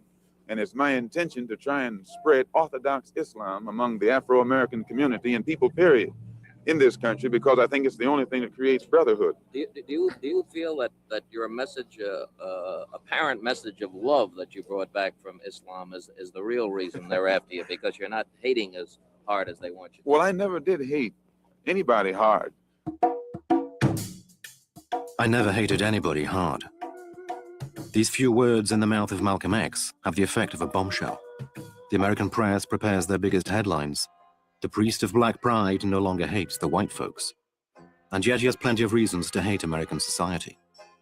Born Malcolm Little in 1925, he grows up in a country where blacks are still Negroes. In the North, the American dream ends on the frontiers of the black ghettos. In the South, apartheid is openly declared, and lynching is a recreational activity. In America, they called it segregation. But it was legal apartheid. Blacks in America Apartheid is a were Dutch not allowed word. to shop in the same stores with white Americans. We could not eat in the same restaurants. We could not sit in the same bus terminals or the same air terminals. If an African American was walking down the sidewalk and a white American was coming down the sidewalk, the African American would have to step off into the gutter to let the white American go by. Shit, well, they just would have been whooping That's my ridiculous. ass. That's sick, but that was America. Malcolm X comes from a family of militants and soon discovers the prize of not playing Uncle Tom. My grandfather was threatened by the Black Legion, who was a white racist organization. He was hung. He broke the branch. They put him on the train tracks. They cut him in half, severed him, not completely. Later on, He wasn't dead, so they shot him. When my grandmother tried to claim the insurance, they wouldn't give it to her because they said he committed suicide and she had to prove he was murdered, which was His not mother's going to name was Louise. to white men in the 1930s in Michigan. She had a nervous breakdown. The state institutionalized her and separated the younger kids, one being my father. Right. Early in life, Malcolm is a rebel and soon a delinquent. A drug user and burglar, he is sentenced to 8 years in prison for breaking and entering. Once inside, he is drawn to a sectarian African-American splinter group known as the Nation of Islam, a strange mix of Muslim religious ideas and hocus-pocus mysticism. The leader, Elijah Muhammad, presents himself as the messenger of Allah. The kingdom of heaven is nigh, and the white demon will soon return to oblivion, The black man, a superior being who ruled the world. Mr. Muhammad taught that most of the Bible was prophecy, not history. It was things that prophets saw were going to happen in the future, yeah. And Malcolm accepted that concept of religion. He saw himself prophetically as Paul. He saw Mr. Muhammad as Jesus. And because of this, he acted with a strength, a force, and a surety that an ordinary person could not use. Malcolm travels the country, preaching his gospel and developing the organization. Donnie Williams and Harold Hyman, two former Nation of Islam members, recall the early days in Philadelphia. This is the house he lived in when he moved in here. We met him at the train station coming from New York, and we brought him from the train station. We brought him right in here, you see. And this is where he stayed. Malcolm, when it came to the Honorable Elijah Muhammad, and very seldom would he even use the name without using the title of the Honorable Elijah Muhammad. So he was really dedicated to the Honorable Elijah Muhammad, and he was really dedicated to making as much progress as possible and to uplift the African bringing Americans. the Honorable Elijah Muhammad forward to the American public. The Honorable Elijah Muhammad's son called Malcolm the perfect follower. That's correct. The perfect follower. That is correct.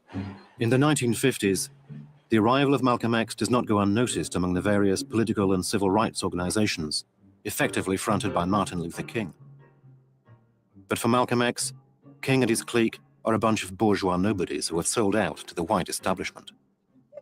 He wants to change the world. When Luther King speaks about nonviolence, Malcolm X advocates self-defense. When Luther King dreams of equality and integration within white society, Malcolm X prones political and economic independence. The spokesman for the Nation of Islam proposes complete racial separation and the creation of an independent black state. In the ghettos, Malcolm X becomes a spokesman for revenge. The Honorable Elijah Muhammad teaches us that God now is about to establish a kingdom on this earth based upon brotherhood and peace. And the white man is against brotherhood, and the white man is against peace. His history on this earth has proved that. Nowhere in history has he been brotherly toward anyone. The only time he's brotherly toward you is when he can use you, when he can exploit you, when he can oppress you, when you will submit to him. And since his own history makes him unqualified to be an inhabitant or a citizen in a kingdom of brotherhood, the Honorable Elijah Muhammad teaches us that God is about to eliminate that particular race from this earth. I was in a civil rights organization, and the first time we heard Malcolm speak, everyone said racist. The first time I went to the mosque, I almost peed in my pants. I was so scared. I said, the FBI, somebody's going to come in here and arrest all of these people. And I said, I'm going to go up and say something to him. So I'm so short, I was able to get through the crowd. And I came through his bodyguards, and I tapped, his back was to me, and I tapped him on the back. I said, Mr. X, I said, I don't agree with most of what you said, but I thank you for it. But there were some things that I agreed with, but I didn't agree with most of the things that you said. And he looked at me with those amazing eyes that pierced your brain in such a way that you were startled by it, or pierced your eyes, pierced your heart. And he said, one day you will, my sister. White America soon puts a face to the rebellious voice of the ghettos. Malcolm Little becomes Malcolm X. What is your real name? Malcolm X. Is that your legal name? As far as I'm concerned, it's my legal name. Would you mind telling me what your father's last name was? My father didn't know his last name. My father got his last name from his grandfather, and his grandfather got it from his grandfather, who got it from the slave master. The real names of our people were destroyed during slavery. You heard of Malcolm X every day on the radio, on the television, in the newspaper. Because he had mastered using the media, Malcolm was able to articulate a view that says, we will not stand by quietly for apartheid and tyranny to be exercised upon our people. And yet in May 1964, on returning from Mecca, Malcolm X adopts a new standpoint. He embraces a new vision of the world and the relations between races, far removed from the Nation of Islam.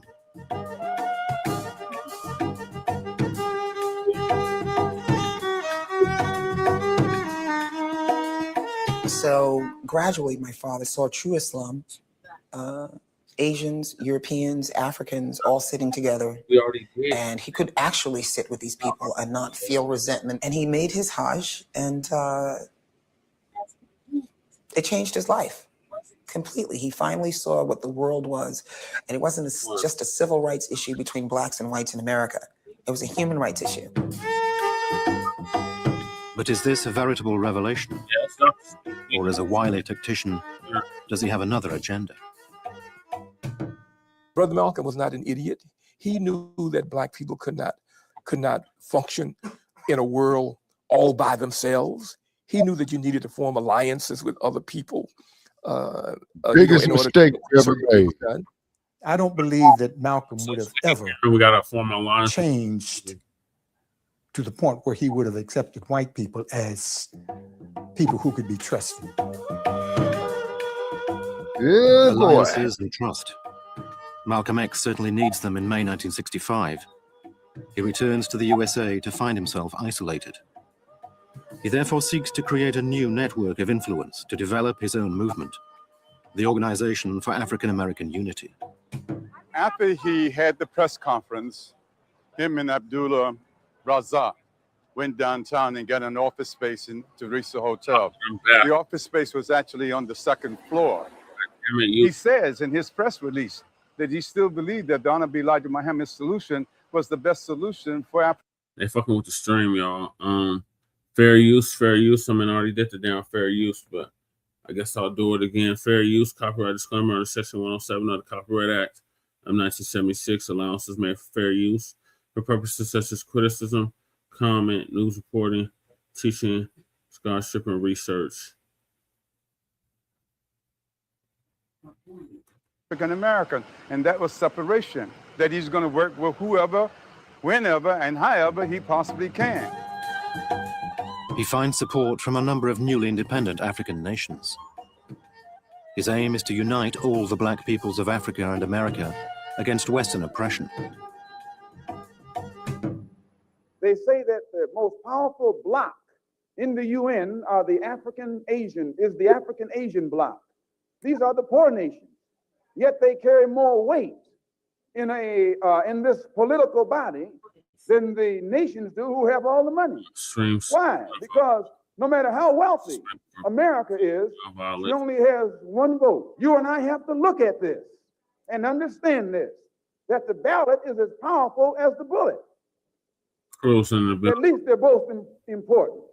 And if you don't use the ballot, you're going to have to use the bullet. I gotta wait. Well, that's what the Black Panthers did. The new Audubon Ballroom. This is the Audubon Ballroom after it was renovated. This is the place where he used to hold his meetings. And most times the meetings was on Sundays. At least be 500 to 600 people each time that Malcolm would come to speak. And the energy was really exciting, especially for us who were members of the OAU and Muslim Mass Incorporated at that point. And especially also when he brought people out like Mohammed Babu, who was the leader of the revolution, and Zanzibar. His reputation soon extends well beyond the United States. Ironically, the isolated and independent Malcolm X becomes even more dangerous for his enemies. 2 months previously, he had broken with the Nation of Islam. When did the things started to go bad in between Elijah Muhammad and Malcolm X? When Ronald Stokes was killed. That was in Los Angeles. April 27th, 1962, Los Angeles. Ronald Stokes is a disciple of the Nation of Islam. He is killed during a police check, shot down while his hands are in the air. The check is unlawful. The event causes a scandal at the time. Mr. Muhammad said this and wrote this. He said, "You see these men? These are Muslims. These are the fruit of Islam. If you kill one of them, you must die. you must be murdered because they are the best of Islam.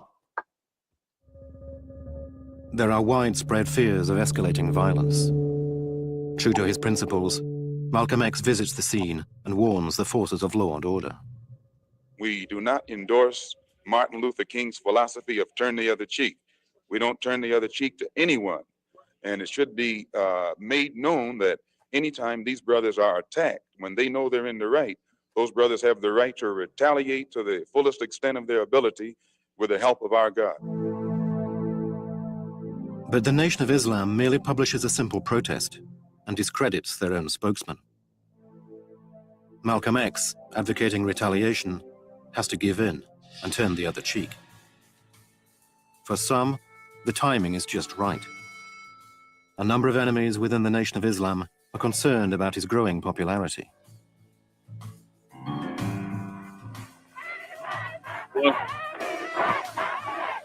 Say, man, we just got hit with He was a teaching violation or from speaking the YouTube. words of Elijah from, Muhammad, but if you ever look at Elijah Muhammad's speeches, he was a weak, feeble man. His speeches were pretty lame. He was sickly, asthmatic, and he needed a speaker. Ergo, my father, charismatic, articulate, stunning, handsome. Well, you got to People pause it every now and like- again and make your commentary. Yeah, because it's all over the place. What are your thoughts so far, crew, on what you just heard? Well, I was just getting set up. But a lot of it, people like, I don't like how the host was saying, Malcolm was against Martin and Martin was against Malcolm. You see my picture right there. That's a real picture. Right. Well, that's when they met with 1964. Right. And if I move it up a little bit, hold on, give me a second. Okay. If I move it up, you can see they're shaking hands. Yeah, they fucking with the stream heavy. I might not be You able to get me? You see they're shaking hands. Yeah. So it's not no, you know what I'm saying? Like they chilling. Mm-hmm. I think they both knew which arm they had to play, right? Yeah, well, Shabaka be able to tell you even better because he lived it. Shabaka, were they enemies or were they friends? Okay, what it was I thinking that they were friendly enemies is because there's this book called Martin, Malcolm, and America written by the author by the name of James Cone. Okay. Malcolm had made the statement when he wrote his autobiography, I do not expect to live long enough to read my autobiography in final print. There was a kitchen experience that Dr. King had where he was at home by himself, him and Coretta, and he was sitting in the kitchen, you know, praying to God because they both knew, like Malcolm told them when they met, that you both are dead men. And this is why Newton had came up with his autobiography, Revolutionary Suicide, because he told his followers in the Black Panther Party, he says that once you go on this path, there's no turning back and that you are doomed. Yeah. That took a lot of guts. Yeah, now, keep in mind, at the same token, is that the heavyweight champion at that time, Muhammad Ali, had bumped into Malcolm in Ghana, I believe. Okay.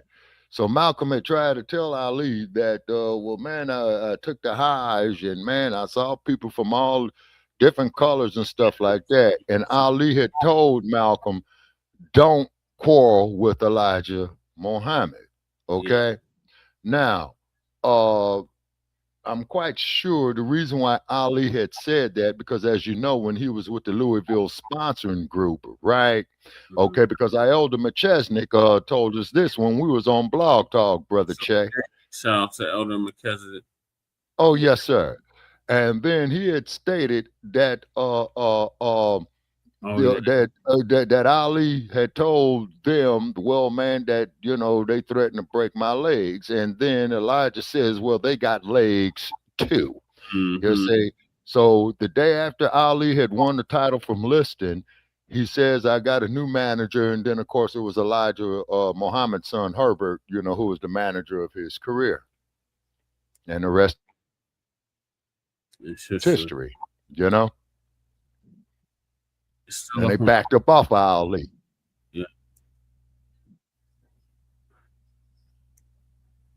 See, and Ali had stated that in his autobiography in the middle chapter in The Greatest My Own Story. So, you know, read it for yourself and you will see, you know, what was told to him.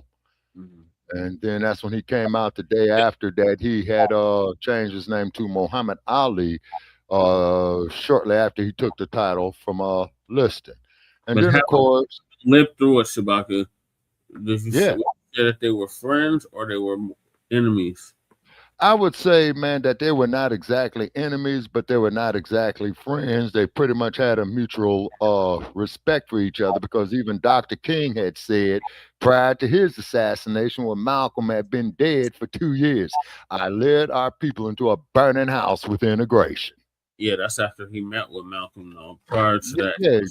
Yeah, exactly. You see what I'm saying? And then also, didn't King say something to the effect of like, y'all should deal with me because there's other people that ain't talking, basically. Yeah. Like, you should negotiate with me because these other niggas is finna just come and wreck shop. You know what I'm saying? Yeah. So I think they was like they was on code with each other. Yeah. You know, they was playing good cop, bad cop. Yeah. Right. Now, the Black Panther Party, okay, where I argued with this woman, Brother Che, you're going to love this, okay? They embraced a Marxist doctrine, right? So I told this one woman, and I had to unfriend her because I said that Karl Marx stated that black people do not have the intellectual capacity to understand socialism. So this woman tells me I didn't know what I was talking about and blase this, blase that. So I said, look, lady, you're blocked. Okay, I know what the fuck I'm talking about. Shit. I lived it. Right. Exactly. You know what I'm saying? And just by her conversation, I could tell that she was a youngin'. You see what I'm saying? You see what I'm saying? You see what I mean? Shabaka ain't never too old to block a chick. Nah, man, I was Crew. Okay, Crew, check this out. If you told me, hey man, Chicago snows, right? It's snowing today. It was 60 degrees 2 days ago. It's snow outside right now. Damn, you all are real cool because it's cold out here in this damn desert too. I told you, I got my flip flops and I got my Timberlands in my car when I leave the house every morning. Hell yeah, man. That's them boots, man. You know what I'm saying? You know, and I'm sitting up in here freezing to death and got the fucking heat on. You know what I'm saying? Man, look. Goddess, you liked his name Cassius. No, sister, Goddess. Listen to me when I tell you this. Please, please, please change that statement. And I tell you who you should ask about his name, Cassius. Why don't you ask Ernie Terrell or Floyd Patterson? They'll tell you what his name is. Stop talking about St. I'm just stating facts of what I've lived through. Ali beat the shit out of Ernie Terrell for calling him that. They say, I mean, he beat the shit out of Terrell. You know, Cassius is an old Roman name. Yeah, that is old Roman. Right. I think Where is Cassius. Rome? Cassius is who killed. It's in the black part of Italy. Yeah. Okay, now what continent is Italy on? It's on the black part, the black continent of Europe. The black continent of Europe. Okay, Crew. All right. You forgot the original people of Europe are black. You know, there's indigenous, not black, but very highly melanated. Like Cheddar Man. You talking about Cheddar Man? And that's Right. And you remember last year, right? It was that dude. He was like, "Man, you talking about the black Scots? We're not talking about you Africans that just got here. We're talking about the black Scots that's been here and never left. We're the Vikings." Like, what? Do you know how goddamn cold it gets in Scotland, man? How you gotta Hey, Shabaka. Yeah. You know it's 3 types of bears, right? It's a brown bear, it's a brown bear, a black bear, and a polar bear, right? Yeah, polar bear, real cool. You know which one got melanated skin? Who's that? The polar bear. The video on YouTube. The polar bear. Yes, the polar bear is melanated. The brown bear and the black bear are not melanated. They just got brown fur. The polar bear got white fur, but it's got black skin. Is that right? Yes. Okay. All right. Well, you're a knowledgeable man. You know what I'm saying? You know. And you know the Inuit people, right? Up in Alaska, right? The what? The Inuit. Yeah. Just like when what's his name made that movie called The Snow Dogs. Who was that? Cuba Gooding Jr., I think. The Inuit people look like Maxwell Stanford. Yeah. Okay, I don't know who that is. The guy that's on the screen right now. Okay, this cat. Okay. All right. That's how the Inuit people look. Okay. And they all the way up in the cold in Alaska and the North Pole, hunting whales and seals.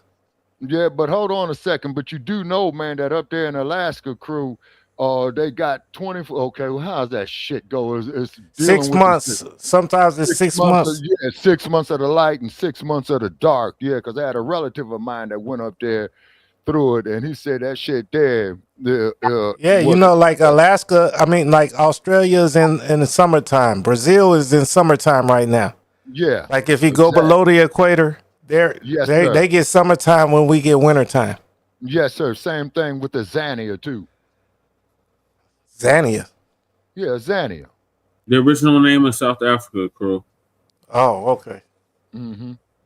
And then I'm making it known, and I'm taking personal responsibility for this comment. Elon Musk is not an African. He is a goddamn Boer. He's Dutch.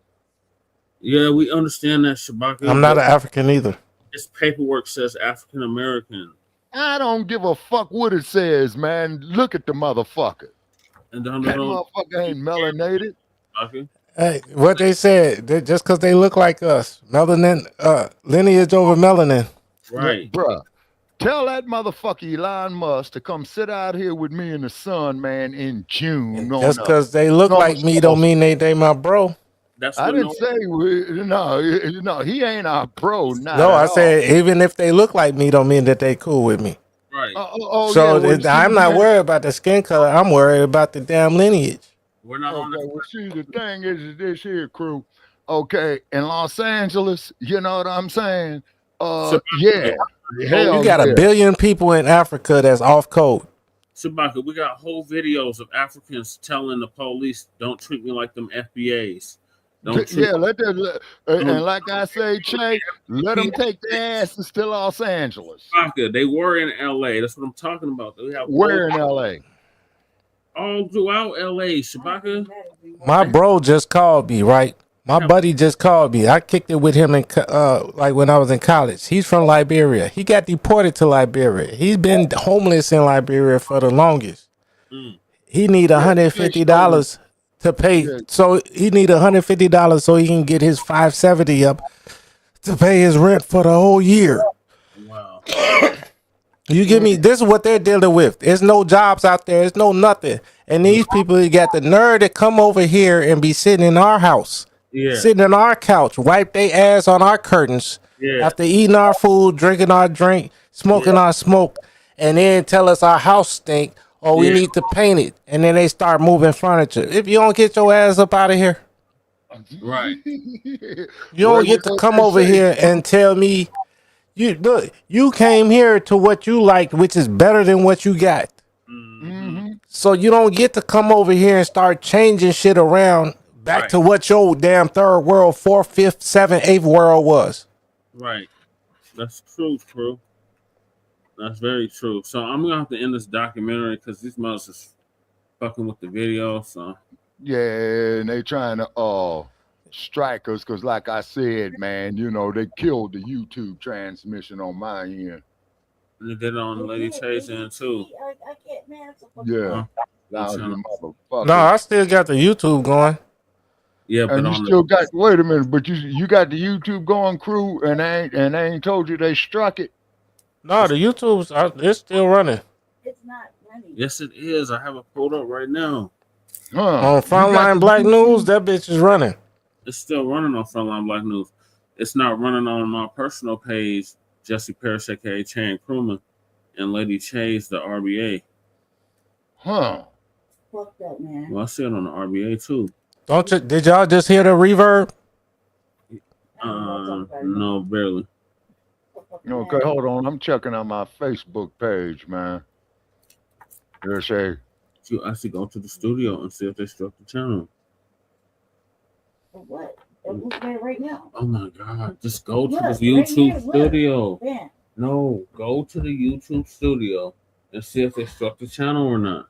I did. I told you. No, that's no. Just because they put that message up don't mean they struck the channel. You gotta actually go. The stream is still going on your main channel, Front Line Blacc News. So Yeah, and the stream is still going up here on my Facebook page. So should I continue playing the documentary or stop? I would say just little by little, but don't do it like how you see how Dewan be playing music. Oh yeah. 2-3 seconds, boom. Yeah. All right, yeah, you hear it. Okay, 2-3 seconds, so you catch the beat. All right, that's that. Just enough for you to teach us. You get me? Like you can't just let it play. Yeah. You gotta play it and then speak on what's going on. Tell you that? Does it say that? Dispute it. Then dispute it. For what? So you can go live. Because it's teaching. You're teaching. Yeah, he's teaching, and he's got the copyright disclaimer right here, and I'm going to say it. Copyright disclaimer under Section 107 of the Copyright Act of 1976. Allowance is made for fair use for the purposes such as criticism, comment, news reporting, teaching, scholarship, education, and research. Okay, you know what we're going to have to do, y'all? We're going to have to haul YouTube's ass, man, into the goddamn San Mateo County Court. Yep. Shit.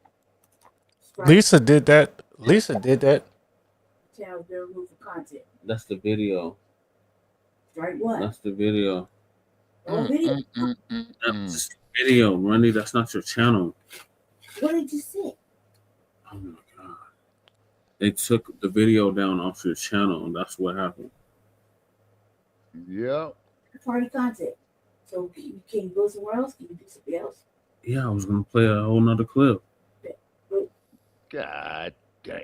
That's what they might be doing. They might be saying you streaming on too many damn channels. No, that's not it. It's just certain YouTube channels want to strike and other ones that don't want to strike. Third party audio, video content. That's what it says. Third party audio, video content. Okay. Yeah, it's catching that it's for too much of the same shit. The algorithm catching up. They're mad, disrespectful on top of all else. The complete audacity. Yeah, it got us, Navi. You know what I'm saying? I'm not doing it. Yes, you are. That's what the strike is. Okay. So can we go somewhere else with it? No, we can't. I Why got a not? whole nother video to play. But Jesus. you don't know which one got you. Yes, I do. I know exactly which one did. Okay, which one did? The one prior to that. Why? And then the cold part about it is they'll let these goddamn white supremacists get up here and call us a bunch of niggas and shit on YouTube. You reported, oh, they didn't violate no community standards. In the building. How come on Twitch they can on TikTok they gotta say YT. Right. They can say black all day. Yeah. Hey, what's up, Black Ofanel? Yeah, that's our man right there. Okay, YouTube is a private entity, so they can call the shots. They're funded by the U.S. government. They're funded by the U.S. government. I wouldn't say Google is funded by the U.S. government. Yeah, them just too. like Elon and X, and just like all these other companies, Blackwater, BlackRock, Boeing. All this shit, they're all funded by our taxes. So it shouldn't be. No, they're not private companies. At first, when they and Jesse, I think you can account to this, right?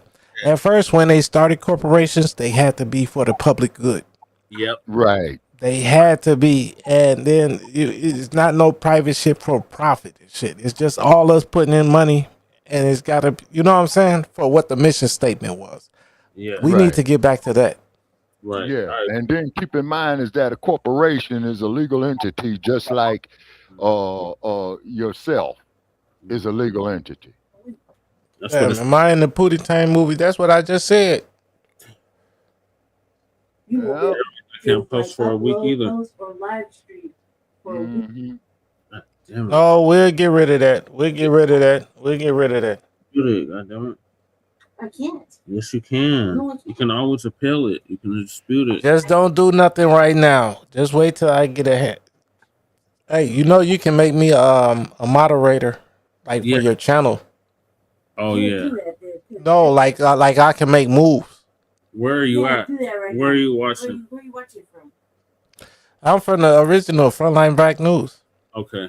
No, I'm saying like, hey, Black. I'll talk to y'all, but like you can make me a moderator. This is what I did for my gamer dude, right? Mm-hmm. So I could like you could tag my account like when you're in your YouTube studio.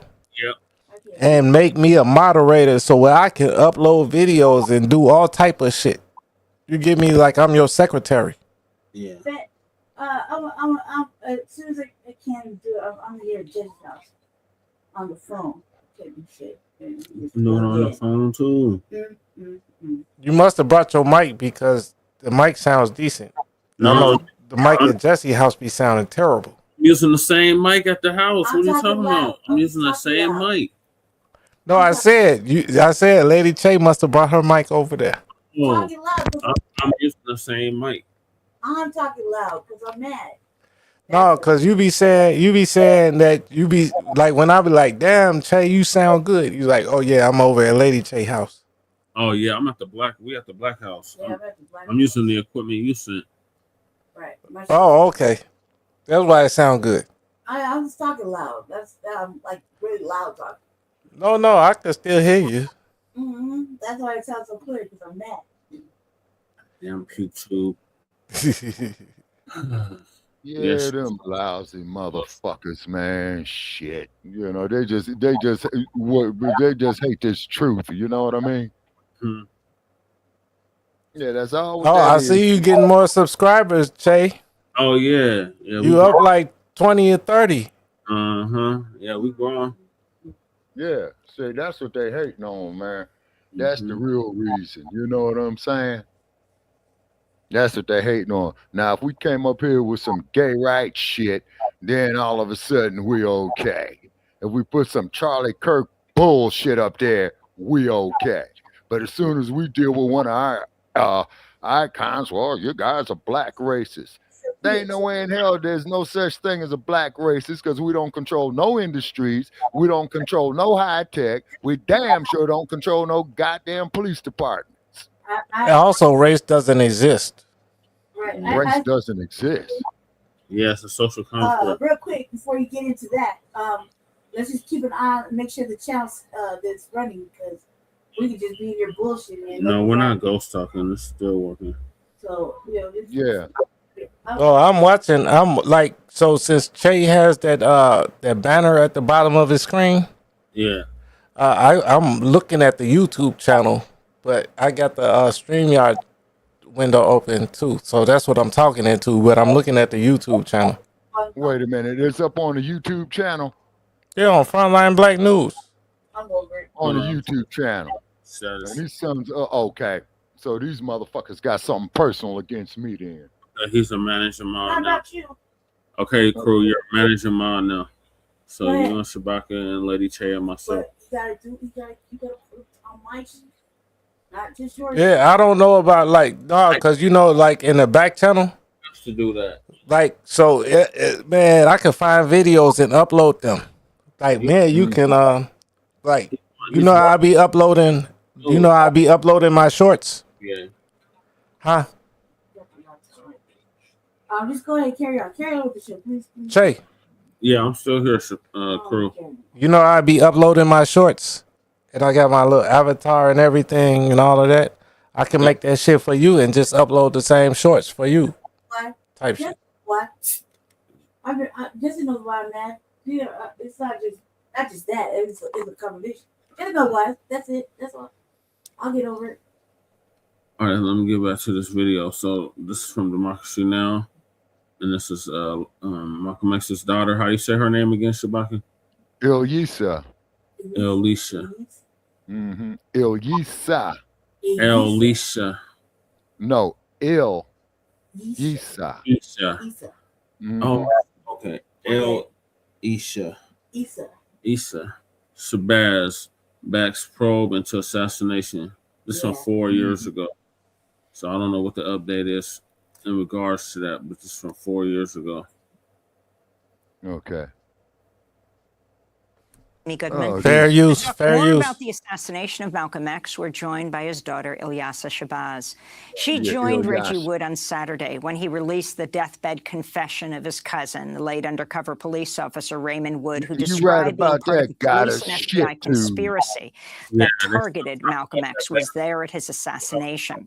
Ilyasah Shabazz is professor at John Jay College of Criminal Justice in New York, a community organizer, motivational speaker, activist, and award-winning author. Ilyasah Shabazz and Tiffany Jackson have just co-written a new book for young adults titled The Awakening of Malcolm X. Before we go back in time to the book and Malcolm X's history, Ilyasah, can you respond to this bombshell deathbed revelation that Reggie just shared with us? Wow. You know, I think it's deplorable. But I think that it's good that he came forward with this letter because many people just did not understand how intricately involved our people in powerful positions were to infiltrate organizations that set out to improve society. I mean, true that Reggie Wood, Raymond Wood, not only infiltrated the Malcolm X's organization, but CORE, the Panther 21, all these different groupings. Now, you have dealt with this slow drip of revelations over the decades. I mean, you are Malcolm X's daughter. Can you talk about the effect on your family and what you're calling for now? Do you join Ben Crump in calling for a reopening of the investigation of your father's assassination? Absolutely. We want the truth uncovered. And if it's the Manhattan District Attorney, the United States Congress, we would like them to do a thorough investigation on the assassination of our father, Malcolm X. You know, it was quite challenging, you can imagine, for my mother, who was a young woman, pregnant with my youngest sisters, the twins, had 4 babies, to walk into the Audubon excited to see her husband because their home had been firebombed just a week prior on the evening of Valentine's Day. And for her to be able to go and see her husband with her family, she must have walked in to that Audubon Sunday afternoon, really excited and left shattered. And when I discovered this letter, when I discovered this Reggie Wood with this information, you know, I thought of my mother, I thought of my father, just a young man. All he wanted was for America to live up to her promise of liberty and justice for all. And he worked quite diligently for 12 years looking for solutions to this ongoing problem. And he provided the biggest critique of America. And I'm happy that the truth can finally be uncovered. And so whatever it takes, I and my 5 sisters are supportive of that effort. You were there 56 years ago, horrifyingly. How old were you? 2 years old, in the Audubon Ballroom where you returned this past weekend. I mean, of course, you've been there many times. It's now the Shabazz Center. 56 years ago, when he was gunned down, you were there with your sisters and mom. That's right. That's right. And, you know, again, I always go back to my mother. It had to have been just so difficult for her, and how she safeguarded her husband's legacy. Because, look, what most people are discovering now is that all of what they learned about Malcolm X, it was absolutely inaccurate. This past summer, while young people were politicized because of this global pandemic, because of being forced to watch this horrific death of George Floyd, going out into the streets, protesting 50 states in this country, 18 countries abroad. Exactly, Goddess. She was the we baby discovered that you see that with my the picture father with was Ali quoted and Malcolm X in before Ali 53.7 fought. thousand Listen, times per hour in social media. And this is the clearest indication that people wanted to know the truth about Malcolm X. They knew that Malcolm spoke truth and that he provided strategies and tactics that they could employ to meet these socioeconomic challenges head on. And so I take my hat off to these young people for being diligent as well. I wanted to go to an excerpt of a speech your dad gave at the Audubon Ballroom in '64, about half a year before he was assassinated there. It's called By Any Means Necessary. One of the first things that the independent African nations did was to form an organization called the Organization of African Unity. The purpose of our Organization of Afro-American Unity, which has the same aim and objective, to fight whoever gets in our way.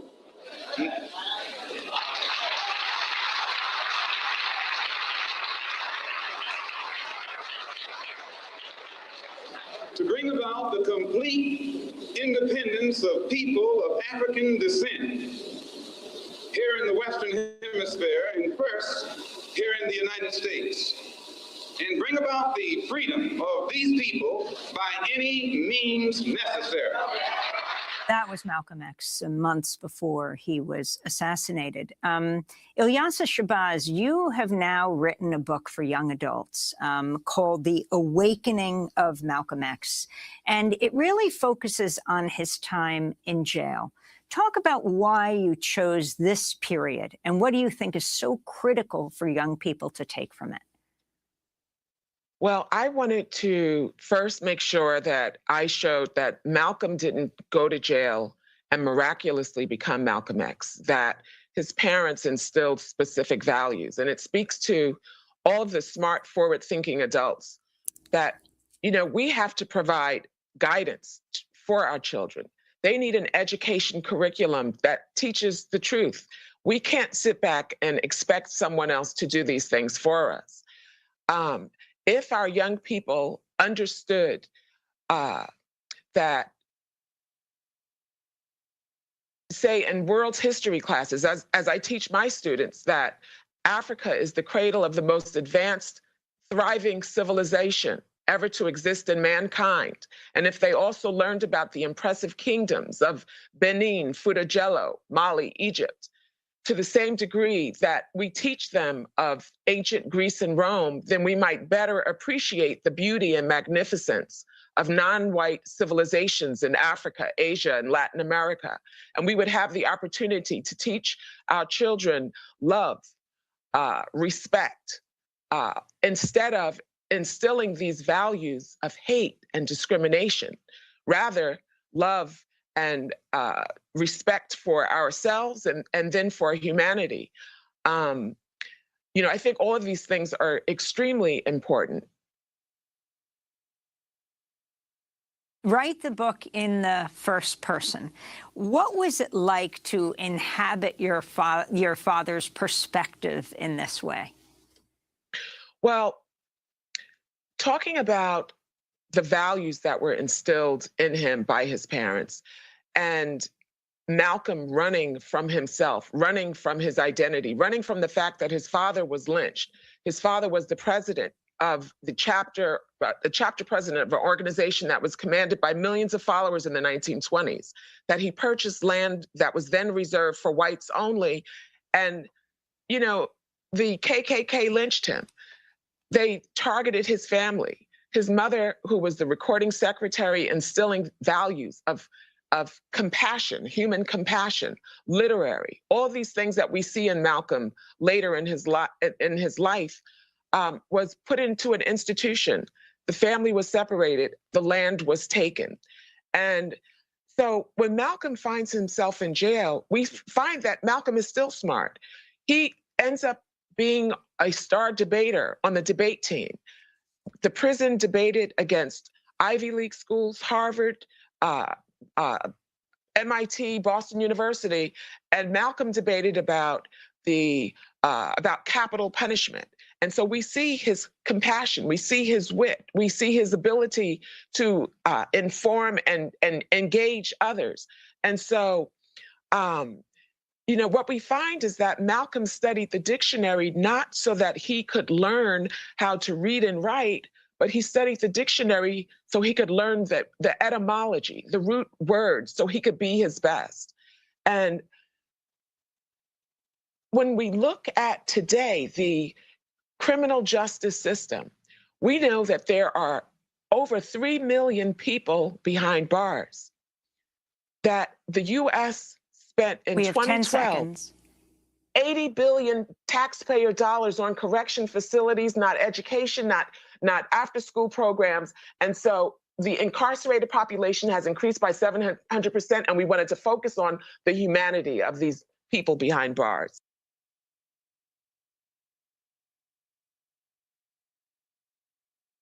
So she had that lawsuit. I don't know what came of it, Shabaka. That was 4 years ago. Yeah. So I have to do that. Now I'm trying to see if it's up here on TikTok. Let's see here. No, they ain't got me up on TikTok. Although I got 79 followers on this motherfucker, man. You know, I'm telling you, these lousy bastards. Oh, so what you think about what happened, Shabazz? What do I think what happened? Oh no, what you were saying. What do you think about it? Okay, specify, please. What his daughter was just talking about, Shabaka. Oh, okay. Yeah, you know, she's making a whole lot of sense right there. Is because she was the baby of the family. Wait a minute. No, Betty was pregnant at the time of Malcolm's assassination. Yeah. Okay, yeah. You say, so she's just going over her father's legacy, you know what I'm saying? And the whole world needs to go over Malcolm's legacy, you know what I mean? And this is why when these idiots come up on my wall trying to tell me about shit that I've lived through, and when they was only a twitch in their daddy's drawers, you know what I'm saying? I shut them down, man. I shut them down. That's like me going to Chairman Sekou and telling Chairman Sekou what happened in 1955. Yeah. I wasn't around in 1955. I'm not going to disrespect the chairman or any other elder like that. Hey, man, enlighten me. You know what I'm saying? Yeah. You know? See what Malcolm said as well. Crew wanted me to share this. Now, what did the X-Man say? Malcolm X explains who is aboriginal to America, which means what? Black folks. Malcolm X. All right, let's see what the minister was saying. You never find a white aborigine. Rather, aborigines are called natives, or they're always dark-skinned people.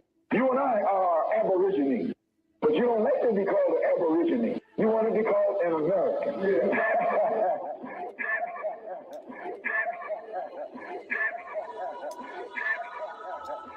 Okay. Actually means from the beginning. Two Latin words. Ab meaning from, origine meaning the beginning. I know that was Dan Calloway's clip. I just had a feeling. Yeah, he be doing too much on the production side. Yeah. You get the Catholic Pope in there and everything. Like, oh man, it's too much. Just give me the information, man. Damn. Right. And he be dropping the bombs.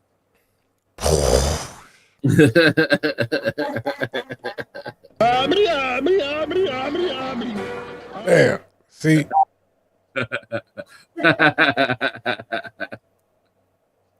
Well, and as you know, Malcolm was a big dude. Yeah. Yeah, because he stood 6'5", because the picture of him and Ali together showed that he's taller than Ali. Hey, yo, lesson here, babe. You come at the king? You best not miss. Now, who is that? Crew. That's Crew making sound effects. Oh, okay. All right. Okay. All right, Crew. What are your thoughts on what Malcolm X's daughter just said? I need a woman like her. Right. But yeah, she's on point. She's on point. Mm-hmm. Like I like what the hell am I gonna say against his daughter? Right. That's older than me. Right. And now I don't like how that white lady just told her age though. Yeah. So you were 2 years old 56 years ago when you're Yeah. So yeah, it's like so you're 58. Yeah. You're like okay, we can add. But one thing that I will say, although that I was about her age when I saw her father speak, and it's still off in my mind, okay? And you know, like when you little, man. Bacca, you was 58 when you saw Malcolm speak? No, man, I wasn't 58, man. Shit, I was 2.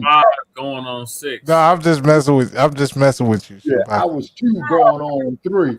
And what had happened was before my mother died, I had mentioned to her, I said, well, Mama, I got this memory if we was in this place where all these people were at.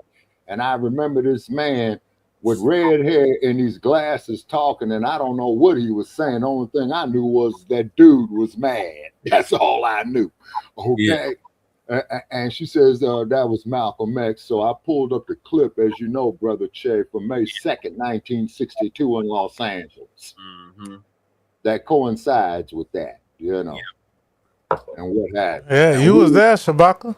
Yes, yeah, I was. And then we was in the standing room only section as opposed to the people sitting down, because the people who were sitting down, right? Yeah. They had a balcony that was over looking at as well too, and that's where we was at. You probably had a better view because you was a 2-year-old. They'll allow babies to sit up there. I'll bet you that shit is in your mind right now. No, yeah, it is. And the thing I remember, Crew, distinctly about that day, my eyes was burning from the smog in LA at that time, which was real bad, and it was hot as hell, you know. You see, Shabaka remember when he was 2 years old talking to listening to Malcolm X. Yeah. And that was like 500 years ago, and he still remembers it.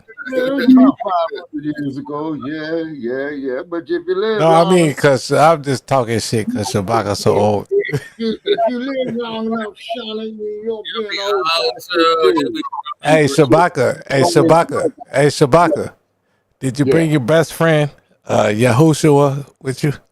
You know Jesus Christ?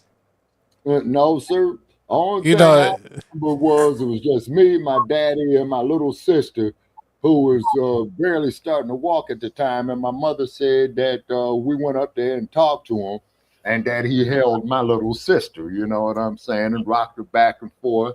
Then he handed her back to my mother, and, you know, and my parents says, well, I would imagine that they said, hey, man, it was a good speech to see. You know what I mean? That's great. Yeah, and then, you know, of course, on the day of his assassination, you know, which is today, that was a very, very sad day, man. And then on top of it, that pissed off a lot of people as well, too. And then there was this guy in Oakland by the name of Newton, right? Okay, who went to this other cat by the name of Seal and says, you know what, man, here's what the fuck we gonna do. And that was the birth of Black Panther Party. Yeah. You see what I'm saying? Yeah, you know? Exactly a year later. Yeah, and then Newton told all his followers that when you sign up on this shit right here, you got to realize that you are doomed. You know what I mean?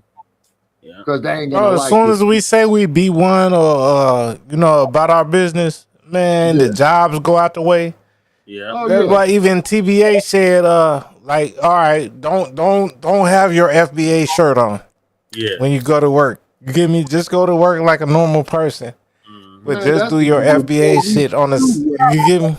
Yeah. Yeah. The more reason to wear it. You know what I'm saying? No, but I'm saying like don't go into your regular job Right. With reparations for FBA on your damn T-shirt. Yeah. On your shit. Like, damn, don't do all that. Because now you. Because you're gonna be getting into some fist fights. Yeah. Right. And that's a fact. You know what I'm saying? Go in there with a shirt say immigrants did not build America. Yeah. Yeah. Right. Go in there with a shirt like that. Yeah, them whiteys will go for Look, that. I got a hat I got on order from Amazon that says U.S. Customs Border Enforcement. Like, I want to go look, Che. I want to wear this bitch. I want to wear this bitch while I'm going picking up DoorDash and Uber orders from the Mexican restaurants and shit. I You did get me? DoorDash, man. I did DoorDash, brother, and I had to say fuck it because you know, man, when I was doing it first, that motherfucker was popping. Then I noticed, man, the sales have started going down. The sales have started going No, down. you just gotta finesse them like a 21 blackjack table. Yeah, pretty Just much. wait for they start paying out, then you go in there. Yeah, And then like when they this, not paying out, it's like fishing, dog. It's like fishing. It is. And then You don't go put all your bait and your tackle into one spot. Right. You put one or two rods in this spot that you know that's popping. Right. And then you go walk across the river, you go down the stream or whatever, and go put two more rods down there, right? Yeah. And that's all you do. And then speaking of that, crew, you just brought back a memory. You're going to love this, Brother Che, not getting off topic, right? They saying out there at Santa Monica Beach, right, that them goddamn great white sharks, man, is coming in closer and closer to shore. You know what I'm saying? Oh, I got something for you, Shabaka. Yeah. So I was watching some like Discovery Channel or something. Right. They said sharks don't even really bite humans. The only time they bite humans is if they mistake humans for seals. Yeah, now I'm going to tell you something, but you know who saved a lot of people's asses from sharks out there in that Pacific Ocean, crew? Because I know you there. No, I'm asking a question. Do sharks attack humans? Yes, they do. No, but I mean, like, are sharks looking for humans or do they mistake humans? Okay, see, you got to understand, crew, a shark is a scavenger. You see what I'm saying? No, they're not scavengers. Scavengers, Shabaka. They mistake humans for fish. Seals. They mistake us for seals on surfboards. Okay. But they had a whole lot of motherfuckers get bit by them goddamn sharks. And they got bit, but they didn't get ate. Oh, that's highly weird. Yeah. You get me? You get me, Shabaka? Yeah. They get bit, but they don't get ate. Because as soon as the shark tastes it, it's like, it's like me if I eat the side of the pizza that got pork on it. Yeah. You see? And then I don't want this shit. Another thing about killer whales, though, crew, you're gonna love this, right? Killer whales, right? Orcas. Yeah, Yes, the orcas. Okay.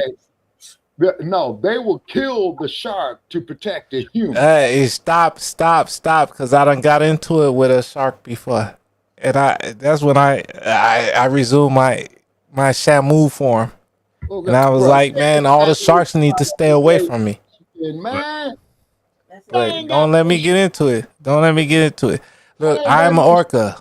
I'm the orca. I'm the great black orca.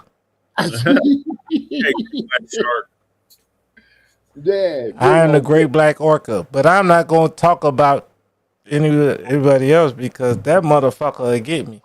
Yeah, super trained. I ain't talking shit about nobody. Yeah, but get this here though, crew. We had some family friends, come to Los Angeles from the Chi, right? Okay. So they said they wanted to see the ocean. I says, okay, let's ride. So we go out there at nighttime and I walk them up there to the shoreline. The first thing they said to me is, what's that noise? I says, those are the waves crashing. Fortunately, we're in low tide now. And they looking at the Pacific, just gasping of it.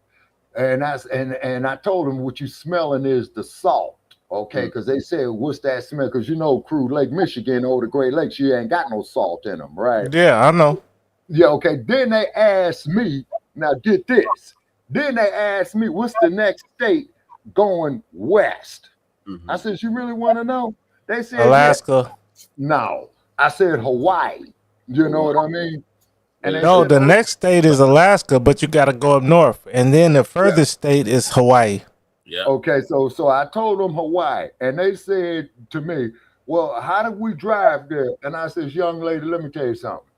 You got two ways to get to Hawaii. You either gonna fly or you're gonna go on a boat. You see what I'm saying? You ain't gonna drive to Hawaii. And they like, what? And I said, yeah, this ain't Lake Michigan. You are looking at the Pacific Ocean. You'll say, I bet you their internet is terrible. No, their internet is probably great out there because they closer to China. Yeah, very well. You know, they got them underseas cables. I'm gonna move because I got to get ready for this food bank. Oh, okay. So all right, run the video. Yeah, I'll be right back. Okay. Thank you, crew. So our next topic is forgotten Black inventors who shaped America. 20 forgotten Black inventors who shaped America. Yeah, okay. All right. Every major Black inventor America forgot. I want to get to the luxury car that scared the police. Traffic lights, computers, pacemakers, refrigerated trucks, home security systems, light bulbs, potato chips. You use inventions by Black Americans every single day. And peanut butter. Multiple times a day. But if I asked you to name 5 Black inventors, you probably couldn't do it. That's not your fault. That's erasure. For over a century, American history books taught Edison, Bell, and the Wright brothers. They didn't teach Garrett Morgan, Lewis Latimer, or Granville Woods. They made innovation look white. It wasn't today. We're covering every major Black inventor America forgot, 20 people whose inventions changed the world. Some you might have heard of. Most you haven't. All of them deserve better. Let's go. Number 20, George Crumb Potato Chips, 1853. George Crumb was a chef at Moon's Lake House in Saratoga Springs, New York, in 1853. One night, a customer complained that his fried potatoes were too thick. Crumb, annoyed, sliced the potatoes paper thin, fried them until they were crispy, and sent them out as a joke. The customer loved them, other diners wanted them, and the potato chip was born. Crumb never patented his invention. Potato chips became a massive industry worth billions today. And George Crumb's name? Forgotten. Most people think potato chips just appeared. They didn't. A Black chef in upstate New York invented them because a customer annoyed him. Next, number 19, Sarah Boone improved ironing board, 1892. Sarah Boone didn't invent the ironing board. This is my life. She invented the They're one telling you you about my life. Before created so much 1892, shit. Ironing boards were flat planks of wood. Never get didn't paid fit for the it. shape of clothes. Ironing sleeves, curves, and fitted garments was nearly impossible. Sarah Boone, a formerly enslaved woman living in Connecticut, designed a narrow, curved ironing board specifically for ironing women's clothing. She patented it in 1892. Her design became the standard. Today, every ironing board uses her design. But when you buy one at Target, there's no First label that thing says I based on buy Sarah Boone's is 1892 an ironing patent. board. When I She's move gone. into an The apartment, I'll invention buy an remains. ironing board before Next, I buy a real number mattress. 18, Thomas Jennings Dry Cleaning, 1821. Thomas Jennings was the first Black person to receive a I'll U.S. take my shit patent. to the cleaners. In 1821, But you he see all this patented shit a is wear process called fresh dry as scouring, hell. the precursor to modern dry cleaning. At the time, most clothing couldn't be washed with water. Jennings figured out how to clean delicate fabrics without damaging them. He used the money from his invention to buy his family out of slavery and fund abolitionist causes. Thomas Jennings was born free in New York, but his wife and children were enslaved. His invention freed them. Dry You cleaning think is a Malcolm and multi-billion Martin suits so clean and Thomas fresh? Jennings started it. And Bro, almost that's no one what we knows his do is name. fresh. Next, number 17, Valerie Thomas 3D, Imaging Technology, 1980. Valerie Thomas worked for NASA. In 1980, she invented the illusion transmitter, a device that projects realistic three-dimensional images. It's the foundation of She modern look like my 3D mama. imaging technology, used in everything from medical She imaging looks to exactly television. like my mama. Thomas was one of the only Black women working at NASA during the space race. She managed projects for Landsat, just like, the satellite program that captures images of Earth. Taraji Her 3D imaging P. invention Henson was in years 50. ahead of its time. NASA still uses her technology, but if you Ain't ask that a most people bitch? who invented 3D imaging, they won't say Valerie Thomas. Next, Number 16, Bessie Blount Griffin feeding devices for disabled veterans, 1951. After World War II, thousands of veterans came home with missing limbs. Bessie Blount Griffin, a physical therapist, saw soldiers struggling to feed themselves. So she invented a device that allowed amputees to feed themselves using mouth and head movements. She tried to sell her invention to the U.S. Veterans Administration. They rejected it. So she gave the patent to the French government, who actually used it to help their disabled veterans. America ignored her. France honored her. Bessie Blount Griffin's feeding device helped thousands of disabled people regain independence, and the U.S. government didn't care. Next, number 15, Lonnie Johnson, Super Soaker, 1989. Lonnie Johnson is a NASA engineer who worked on the Galileo mission to Jupiter and the stealth bomber program. He holds over hundreds of patents, and his most famous invention, the Super Soaker. In 1989, Johnson was working on a heat pump when he accidentally created a powerful water stream. He realized it would make an incredible water gun. The Super Soaker became one of the best-selling toys of all time, generating over $1 billion in sales. Lonnie Johnson is a legitimate rocket scientist, and most people only know him for a water gun if they know him at all. Next, number 14, Philip Emeagwali, Supercomputer Algorithms, 1989. Philip Emeagwali is a computer scientist who figured out how to make 65,000 computers work together simultaneously. In 1989, he used this method to perform 3.1 billion calculations per second, the fastest computation at the time. His work laid the groundwork for modern internet infrastructure and supercomputing. Oil companies use his algorithms to find petroleum reserves. Weather prediction systems use his work. The modern internet relies on parallel processing that Emeagwali pioneered. He's been called the father of the internet. But if you Google who invented the internet, his name doesn't come up. Next. Number 13, Alexander Miles automatic elevator doors. 1887. Before 1887, elevator doors had to be closed manually. If someone forgot, people fell down the elevator shaft. It was dangerous. Alexander Miles, a black inventor from Ohio, patented automatic elevator doors that closed when the elevator moved. His invention made elevators safe. It became the standard. Every elevator you've ever been in uses Alexander Miles' design. Elisha Otis gets credit for inventing the elevator. Alexander Miles made it safe to use. But Otis is famous. Miles is forgotten. Next, number 12, George Washington Carver, Agricultural Innovations, 1900s. You've probably heard of George Washington Carver, but you probably don't know what he actually did. Most people know he did something with peanuts. That's it. Carver was a botanist and agricultural scientist who revolutionized Southern farming. After the Civil War, Southern soil was destroyed by cotton farming. Carver taught farmers to rotate crops with peanuts and sweet potatoes to restore soil nutrients. Then he invented over 300 uses for peanuts, including plastics, dyes, gasoline, and nitroglycerin.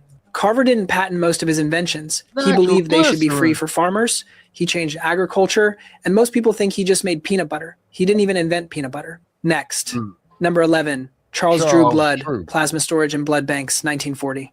Charles Drew was a surgeon who invented the process for separating and storing blood plasma. During World War II, his techniques saved thousands of lives. He organized the first large-scale blood banks and set up the system for collecting and distributing blood for the Red Cross. Here's the tragic irony.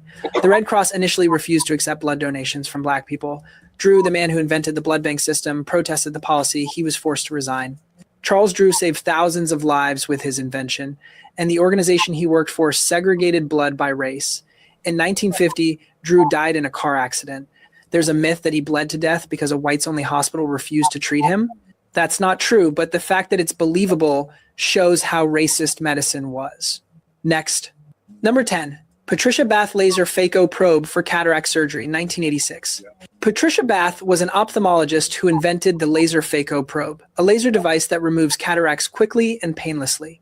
Before her invention, cataract surgery was invasive and risky. Her device revolutionized the procedure. Bath was the first Black female doctor to receive a medical patent. She dedicated her career to preventing blindness, especially in underserved communities. She founded the American Institute for the Prevention of Blindness. Millions of people can see today because of Patricia Bath's invention. But if you ask someone who invented laser cataract surgery, they won't know her name. Next. Number 9, Granville Woods Electric Railway and Telegraph, 1880 to 1900s. Granville Woods held over 60 patents. He improved the telegraph, the telephone, and the electric railway system. His inventions allowed trains to communicate with each other to prevent collisions. He created the third rail system that powers subways. Thomas Edison and Alexander Graham Bell both tried to hire him. When they couldn't, they tried to steal his patents. Woods fought over 35 patent lawsuits and won almost all of them. Despite his brilliance, Woods died poor in 1910. His inventions are still used. His name is not. Next, number 8, Marie Van Britten Brown Home Security System, 1966. Marie Van Britten Brown was a nurse in Queens, New York. She worked odd hours and didn't feel safe at home. Police response times in her neighborhood were slow. So in 1966, she invented the first home security system. Her system used cameras, monitors, two-way microphones, and a remote door lock. She could see who was at the door, talk to them, and unlock the door remotely or alert the police. She patented it in 1969. Every modern home security system is based on Marie Van Britten Brown's design. Ring doorbells, ADT, Simply Safe. All of them use her concept. And most people have never heard of her. Next, number 7, Jan Ernst Matzeliger Show Lasting Machine, 1883. Before 1883, shoes were made by hand. A skilled worker could make 50 pairs of shoes a day. Jan Ernst Matzeliger, a black immigrant from Suriname, invented a machine that could make 700 pairs a day. His shoe-lasting machine revolutionized the shoe industry. Shoes became affordable. Companies made millions. Matzeliger sold his patent for almost nothing and died poor at age 37 from tuberculosis. The shoe companies got rich. Matzeliger got nothing. And for over a century, no one knew his name. Next, number 6, Elijah McCoy, automatic lubricator, 1872. Yep. Elijah McCoy was a mechanical engineer who invented an automatic lubricator for steam engines. Before his invention, trains had to stop frequently so workers could manually oil the engines. McCoy's device lubricated engines while they ran. His invention was so effective that buyers would ask if a machine had the real McCoy lubrication system. That's where the phrase comes from. The real McCoy means the genuine article named after Elijah McCoy. We use his phrase every day. Most people don't know it's named after a black inventor. Next, number 5, Frederick McKinley Jones, refrigerated trucks, 1940. Frederick McKinley Jones invented portable refrigeration units for trucks and trains. Before his invention, transporting perishable food long distances was nearly impossible. His refrigeration system changed everything. Jones held over 60 patents. His refrigeration technology was used by the U.S. military during World War II to preserve food and medicine. After the war, his company became Thermo King, one of the largest refrigeration companies in the world. Every refrigerated truck on the highway uses technology Frederick McKinley Jones invented. But when you see a Thermo King logo, there's no mention of him. Next, number 4, Otis Boykin pacemaker components, 1959. Otis Boykin was an electrical engineer who invented an improved electrical resistor used in computers, radios, and televisions. But his most important invention was a control unit for pacemakers. Boykin's resistor made pacemakers more reliable and precise. His technology has saved millions of lives. People with heart conditions are alive today because of Otis Boykin's work. He held 26 patents, he changed medical technology, and most people have never heard his name. Next, number 3, Mark Dean, IBM personal computer, 1980s Alice. Mark Dean is a computer scientist who holds 3 of the original 9 patents for the IBM personal computer.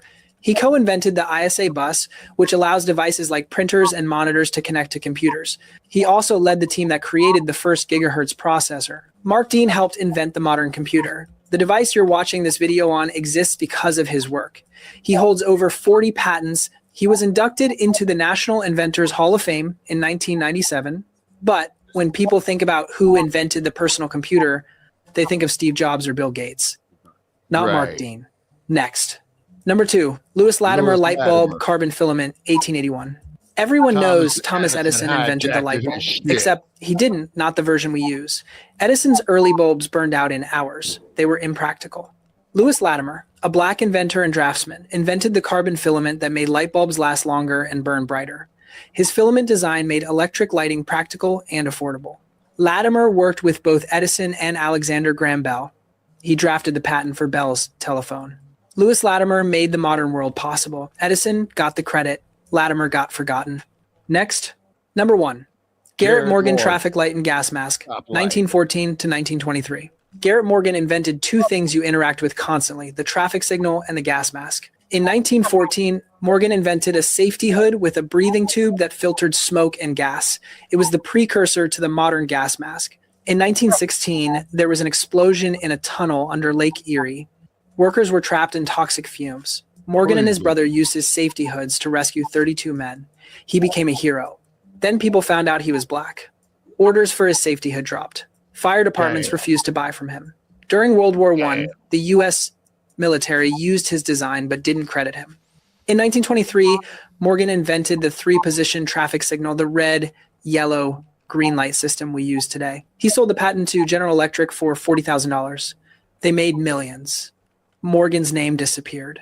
Garrett Morgan saved lives with the gas mask and organized traffic with the traffic light. Two inventions that define modern life, and most Americans don't know he existed. 20 inventors, billions of dollars in industries they created, millions of lives saved by their work, and most Americans can't name a single one. This is an ancient history. Mark Dean's computer patents are from the 1980s. Patricia Batt's cataract device is from 1986. Lonnie Johnson's super soaker is from 1989. These aren't historical figures. These are people who shaped the world you live in right now. So why don't you know their names? Because for over a century, American history made innovation look white. Textbooks taught Edison, Bell, and Ford. They didn't teach Morgan, Latimer, and Woods. The inventions stayed. The inventors were erased. But we're fixing that. If you want the full story on any of these inventors, drop their number in the comments. And if you learned something today, hit that like button. Subscribe for more forgotten American history. Because these stories matter. And they're not going to stay forgotten. See you next video. So yeah, 20 black inventors that you didn't know about. Yeah. Now get this here. Y'all gonna love this, right? Being a West Coast correspondent, right? Yeah. Hollywood. I saw a movie, man, night before last I fell asleep on with Spencer Tracy. Yeah. Called Thomas Edison Inventing the Light Bulbs, right? They did not mention that man, let alone not have not one black motherfucker in the movie. You know what I'm saying? Yeah, I believe it. That's Hollywood. What are your thoughts, Lady Shay? Shit's ridiculous. A lot of stuff I didn't know. Switching to Bluetooth. I'm gonna be off for a second. Okay. A lot of stuff I didn't know. You can hear me? You can hear me? It's moving it closer to you. I don't want to hold. I would say there's a lot of stuff I didn't know. Like a good half of that. I felt like I learned something. So yeah. Good to know. Yeah. I mean, we just keep inventing shit. Right. Constantly. Religiously. Right. We stay inventing shit. That's right. Right. Mm. It's just a great point. Okay. So, crew, what are your thoughts? I don't know if you want to hear my thoughts. No. Oh shit. Here we go. Here we go. All right. All right. So the next one is the luxury car. Hold on. Y'all just went past. I was finna say my thoughts. Y'all just went past me. Jeez. Because you just said you don't want to hear it. I was like, all right, bet. All right. What are your thoughts, crew? All right. So, see, y'all then down there made me forget. All right. Go ahead, Jesse, man. Damn. Fuck you and fuck Lady J. Man, I don't know. And I don't mean it really. I'm just saying. You don't want to hear it. I hear my thoughts. So I said, all right, bet. Let's just move it forward. No, but then y'all threw my thoughts off by saying that. No, I got ADD and shit. Yeah, so I'm just my thoughts was on the ledge right there, and then you just pushed my thoughts off the ledge, like man, waiting for Spider-Man to come get me. That's what Lady J does. Oh Lord. So look, if it comes back to me, then I might interrupt you, but I ain't gonna really interrupt you. Okay. Just go ahead, bro. What are your thoughts? And you're right, crew. White supremacy sabotages itself by being white supremacist. That is a fact. Hey, Leonard Dejota. Hey, Leonard, they fucking with the stream tonight.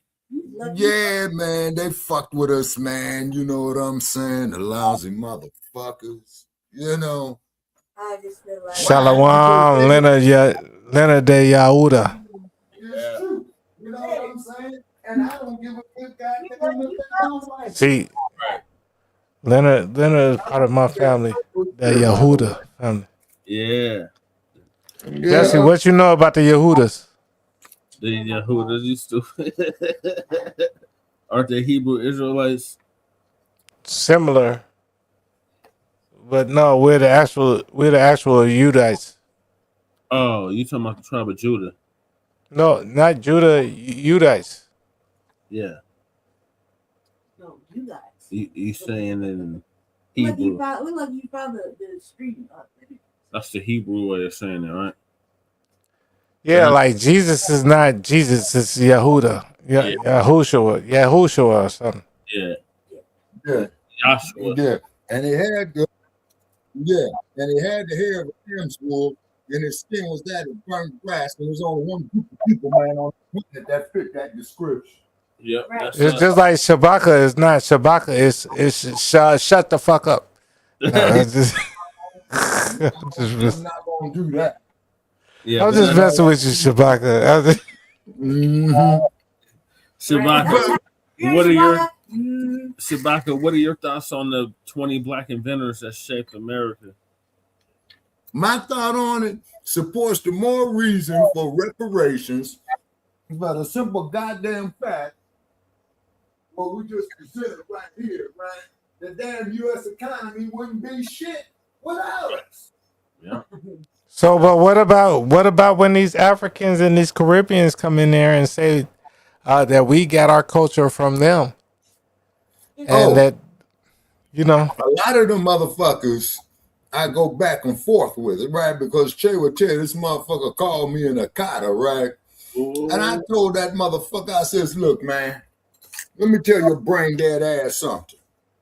If you so goddamn smart on the continent, right, then how in the fuck did you let some nasty, funky, non-bacon motherfucker come up there and put you in them coffins? Yeah. You see? So much so that you ran to our country. You get me, Shabaka?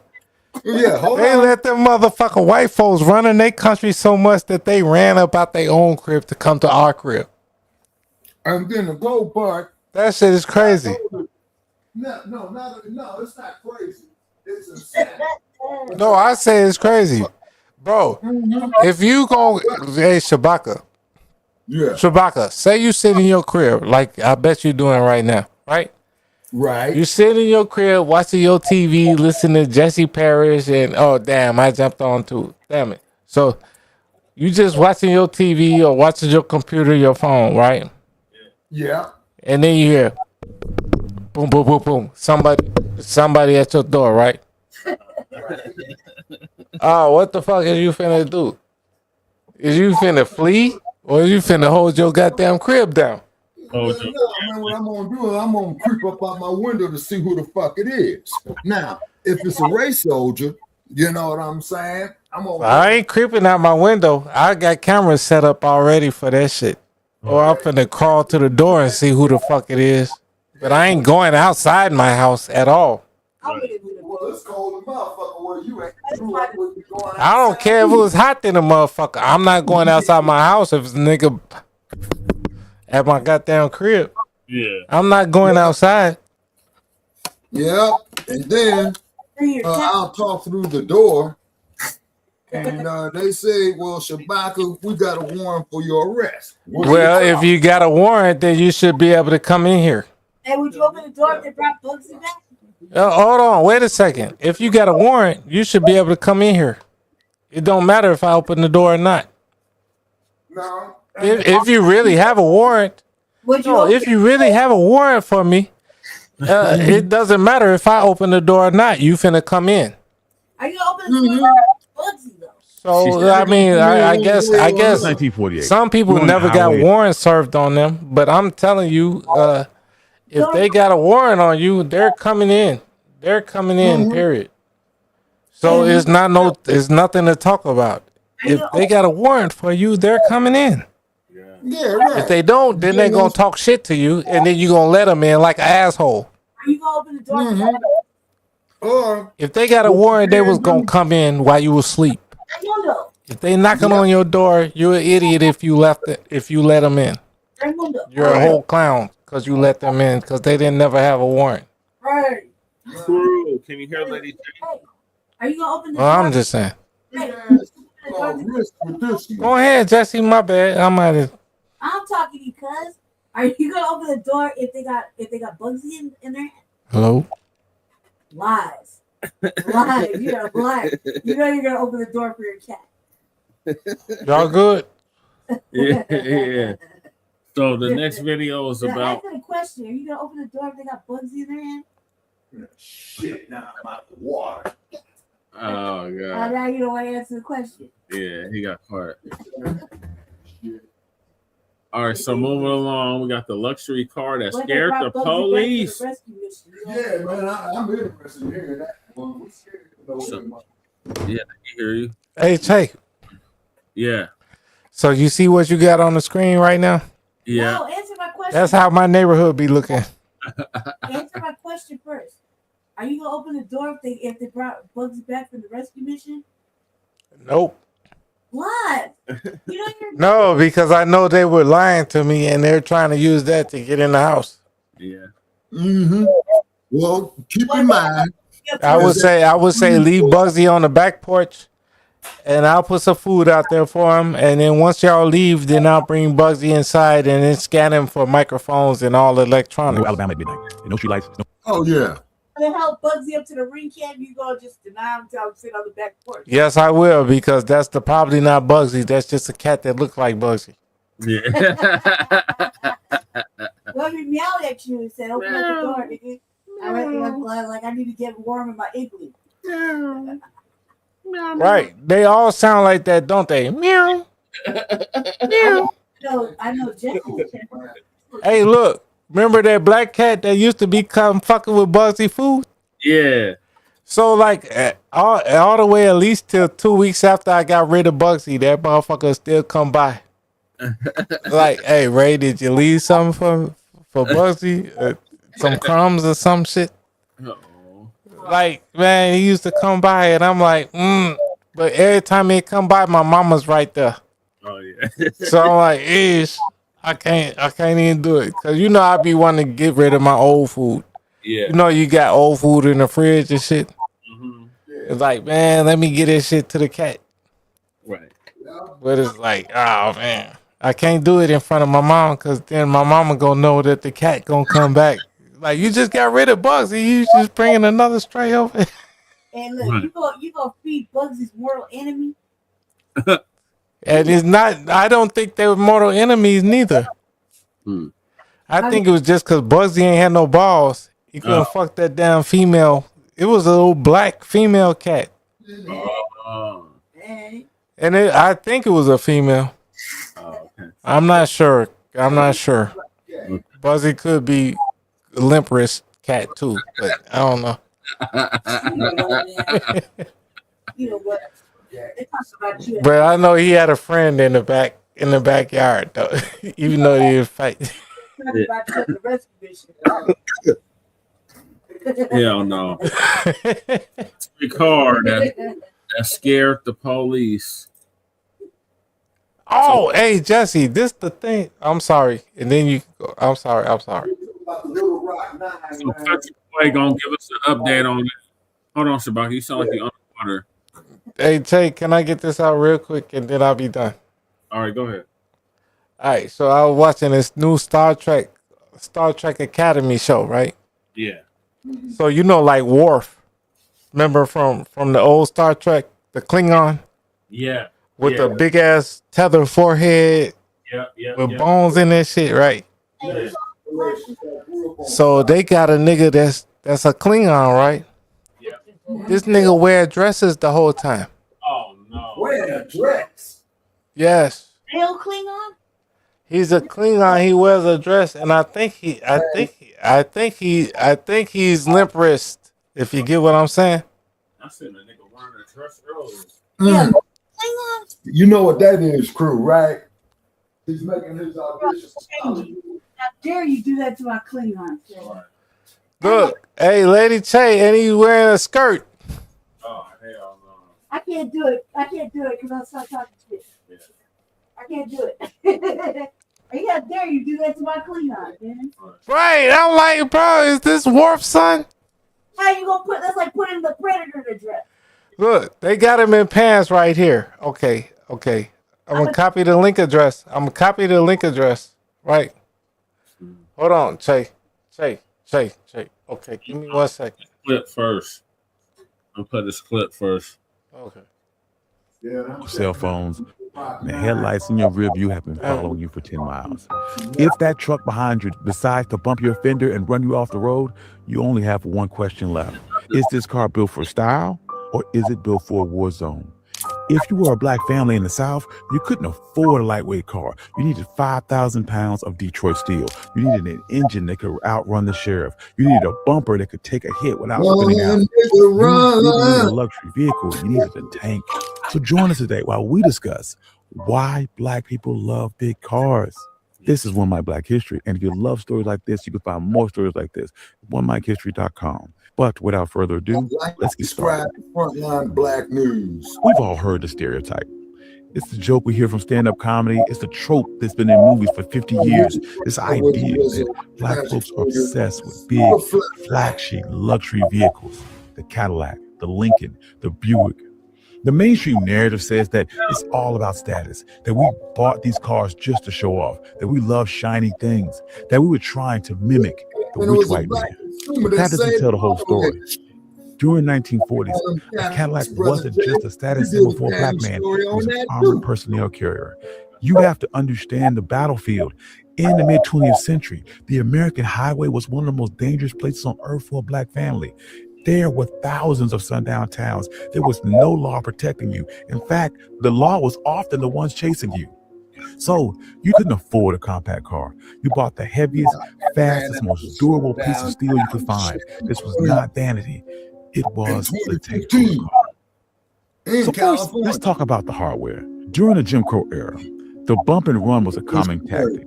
Racist drivers would intentionally clip the back bumper of black drivers in an attempt to spin them off the road. If you were in a lightweight car, this could be deadly. But a 1954 Buick Roadmaster, that thing was a tank. It was built with heavy gauge steel. It held the road like a train. Black families knew the physics. If a confrontation happened at 60 miles an hour, I had a 96 Roadmaster. There's a reason I was that guy. Legendary blues singer Muddy Waters drove a Cadillac. There's a reason why Chuck Berry drove one. It wasn't just about style. It was a shield. When you're surrounded by hostility, that metal was the only thing protecting you. That heavy chrome bumper wasn't just decoration. It was a battering ram. There's a reason why even today, there's this cultural preference towards big body cars. This is generational knowledge being passed down from generation to generation. It wasn't that we didn't want to be economical. It's that we wanted to be invincible. But armor was only half of the equation. The other half was speed. In many sundown towns, the local sheriff didn't just enforce the law. He was the threat. During the mid-20th century, many rural police departments drove standard issue Fords with V6 engines. They were reliable, but they weren't very fast. Black drivers realized very quickly that if you saved up your money and bought a premium car, a Cadillac, a Packard, a Lincoln, you were buying a V8 engine that was technically superior to the police cruisers that were chasing you. There are documented stories of drivers in the Green Book who utilized the raw power of these cars not to race, but to simply outrun the threat before a lynching could happen. Thurgood Marshall, well before he was a Supreme Court justice, when he was simply a lawyer for the NAACP, drove thousands of miles through the most dangerous parts of the South to defend black clients. You know what he drove? He drove a Cadillac. He wasn't just showing off. He needed a car that could get him out of town faster than a lynch mob could form. He needed reliability. A breakdown in 1940s Mississippi wasn't just an inconvenience. It was a death sentence. That V8 engine was the mobile extraction team. Now, let's take a look at the trunk. To a white consumer, a massive trunk was for golf clubs and luggage for vacation. But to a black consumer, The trunk was a mobile logistics hub. Remember, under Jim Crow, you couldn't just stop for gas anywhere. You couldn't just stop for food. If you went to the wrong diner, you could get beaten or worse. If you stopped at the wrong gas station, they might put sugar in your tank. So a big car, it had to be a self-contained ecosystem. That massive trunk carried extra gallons of gasoline so you could bypass the hostile town.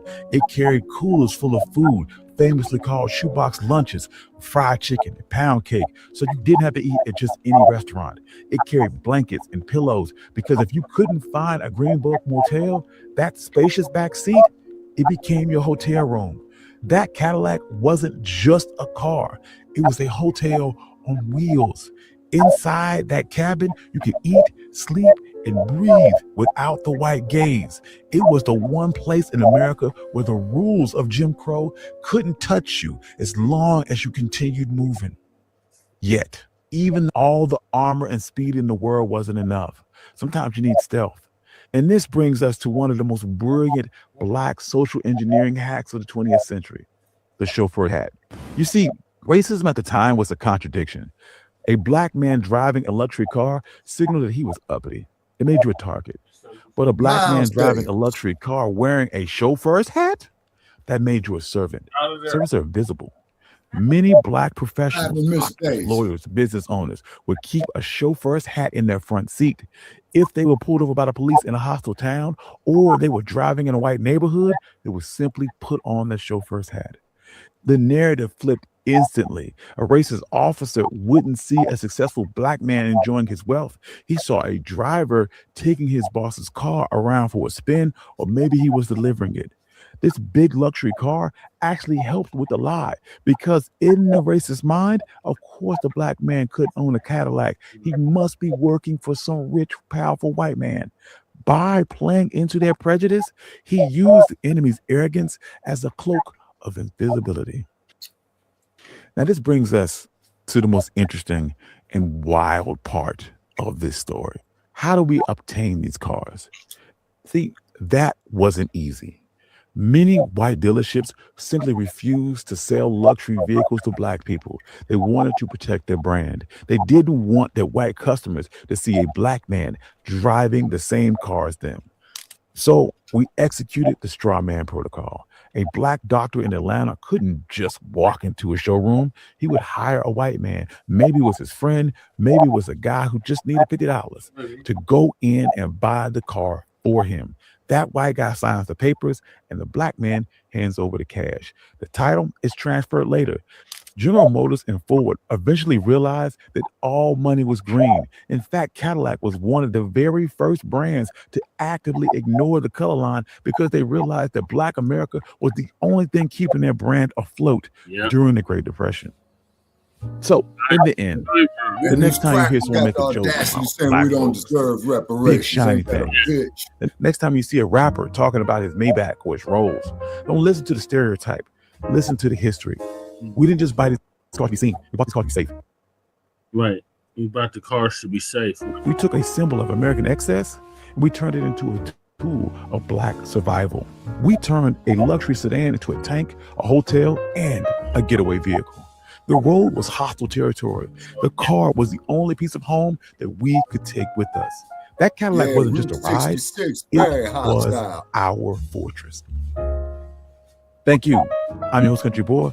This has been One Black History, and this is the story of why Black folks drive big cars. I like this one. This was fun. This was fun to do. It's really interesting. I like these stories where we dispel stereotypes. I'm going to try to do more of those. You let me know how you feel. If you want to reach out to me, all right, thank you, Country Boy. All right, what's your thoughts, Shabaka? Shabaka? Yeah, my thoughts on that. Yeah, man. You know, see, one thing about us Black folks, you see, particularly under Jim Crowism, right? You had to be very, very innovative, man, because your life depended on it. Right. Mm-hmm. Your life depended on it. You know what I'm saying? Yeah. And then too, and you got to keep in mind, man, you know what I'm saying, is that they hate us. I'm talking about the Nabisco crackers now. They hate us because they cannot be us. And I see I ain't got my Nabisco hate mail out here tonight, man. They took they tore the channels down. The video they pulled all the channels down? No, 2 of them. Which 2? Me and Lady Che's personal channels. The Revolutionary. On YouTube? Yeah. Damn.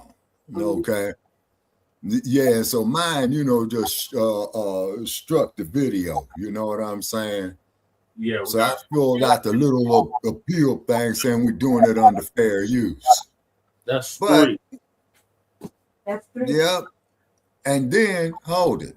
But when they do shit like this here, people, is that the reason why they doing this is because they do not like the truth of what we're saying. Me personally, I don't give a damn. You see what I'm saying?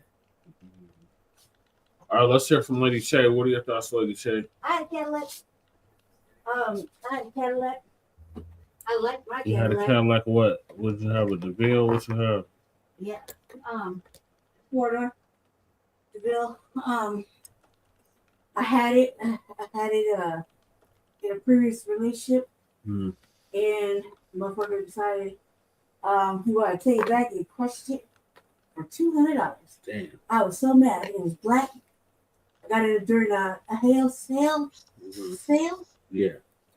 Out here for having a little bit of hail damage.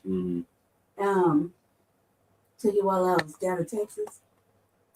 And I was I love my Cadillac, man. It had peanut butter interior.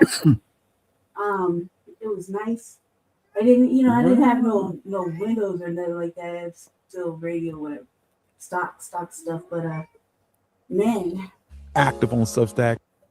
I mean, it drove smooth.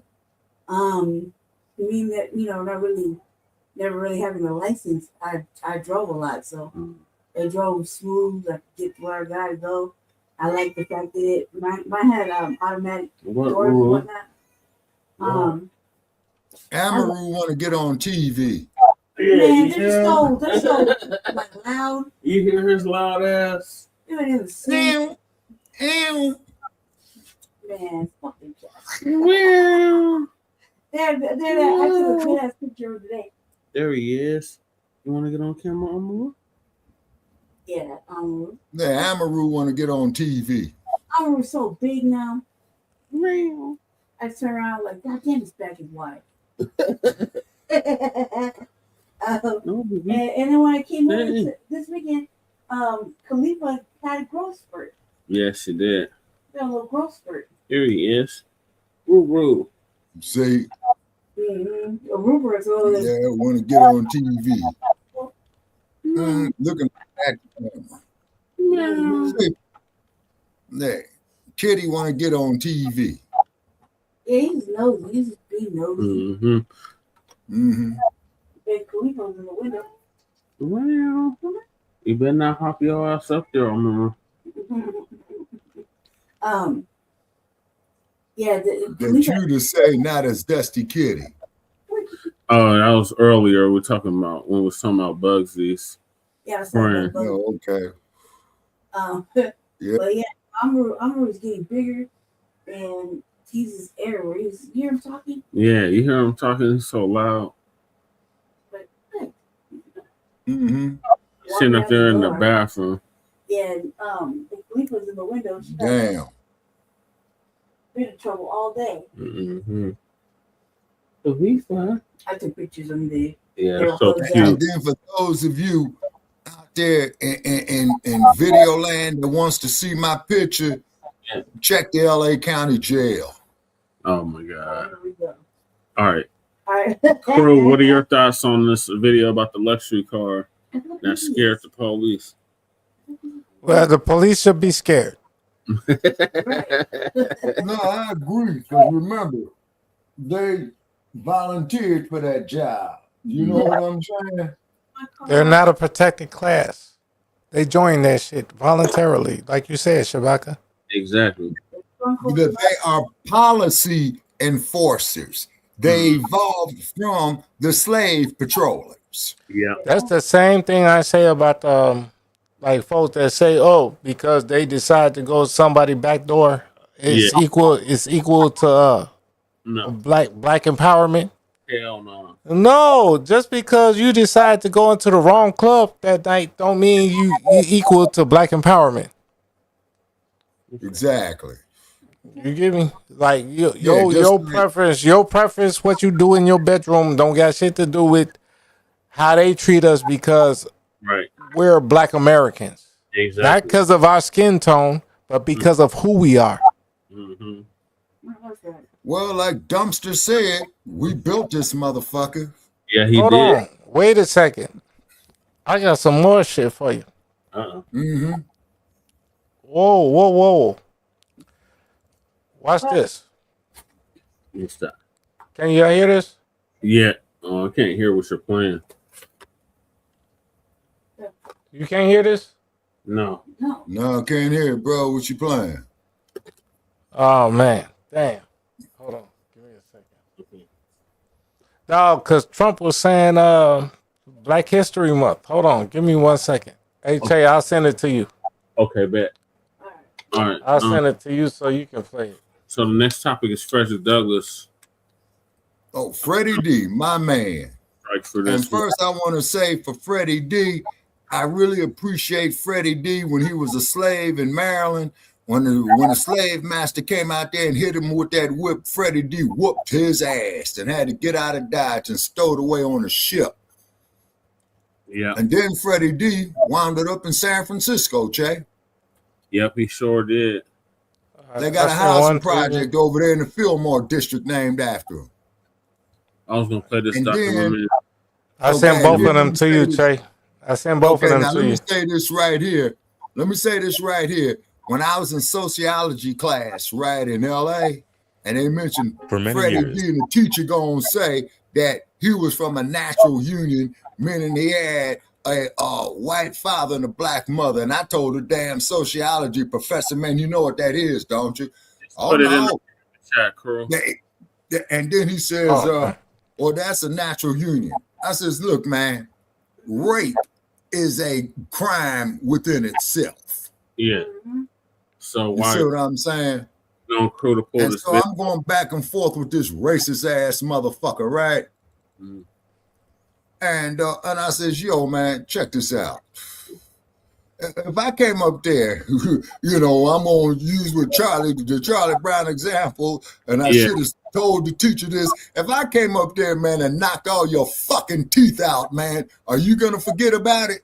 Hell no. Yeah, that was Franklin that said that, right? Yep. All right, there you go, Jay. Okay.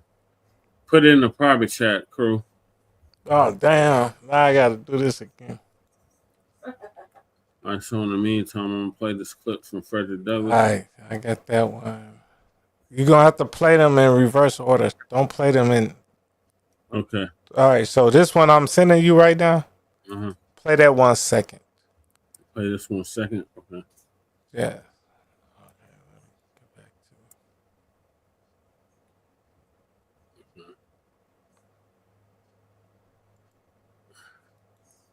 What's the first? All right, play this one first. Here I go. Hey, Che. Yeah. I finally was drinking, but I'm not finna go out and get another drink. Okay, please don't. Like, it took me 2 weeks to drink again. Oh, wow. But do I sound drunk? No. No. So this is what the dump said, y'all. What did this crazy bastard say this time?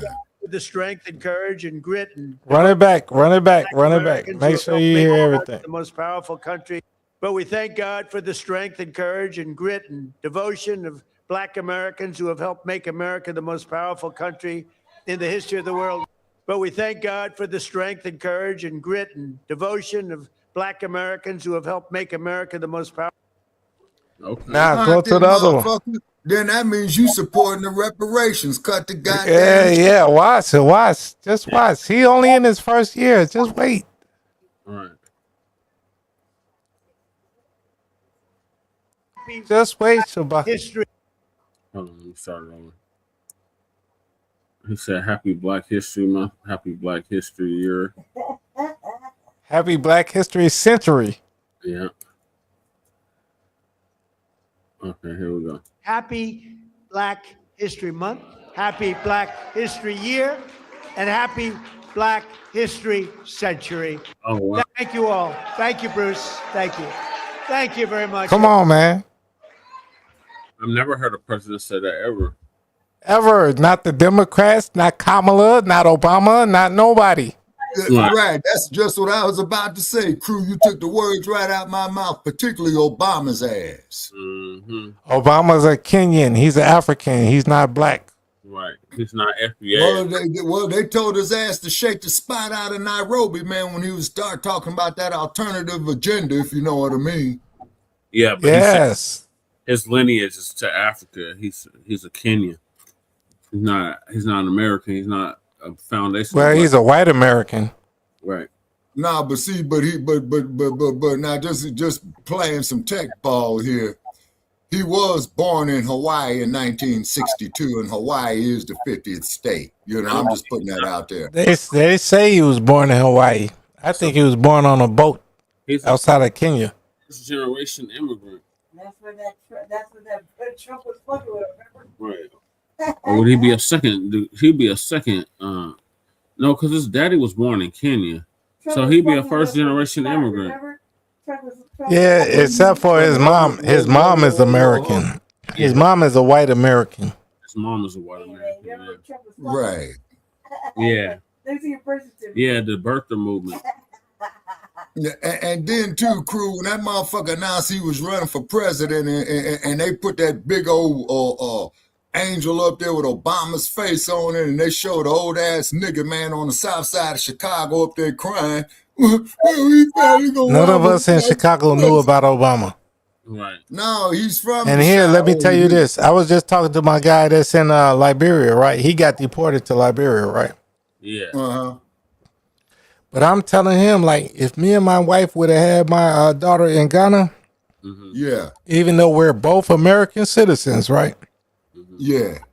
If my daughter would have been born in Ghana, yeah, she'd have been a statutory U.S. citizen, not a constitutional citizen. What's the difference between the two? Please help. All right, because Congress can make a law tomorrow and say Puerto Rico is no longer citizens. Yep. Okay. Us, we're constitutional citizens. They got to do 3/4 of the law.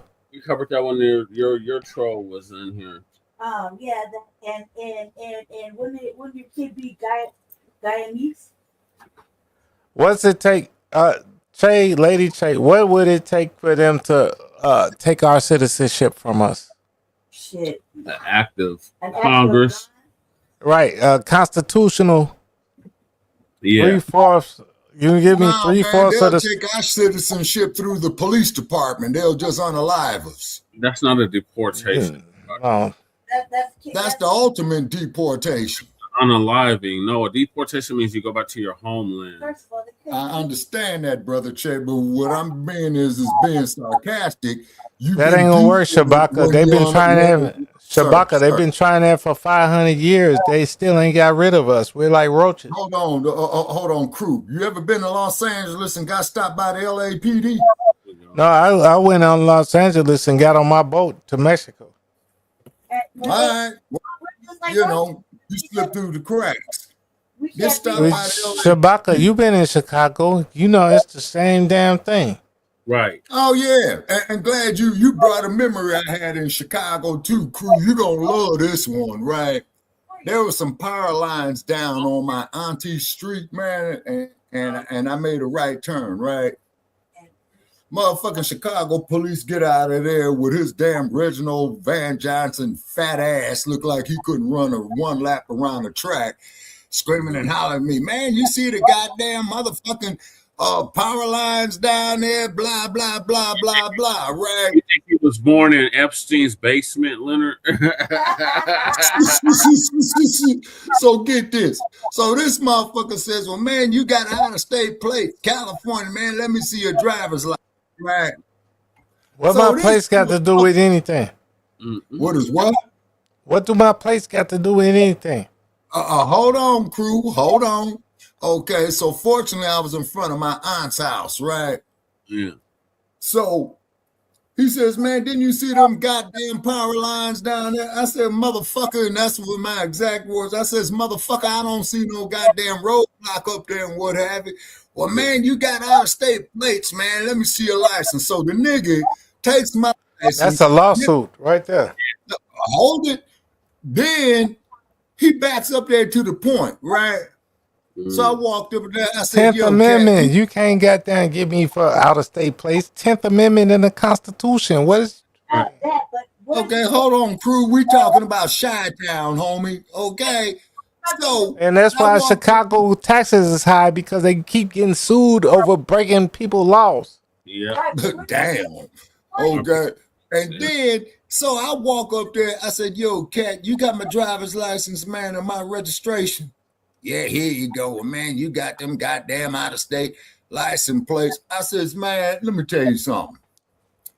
I says, man, give me my shit, man. Let me tell you some stupid shit, Shabaka. They pulled me over. They pulled me over because my Indiana tags I only got 4 letters on there.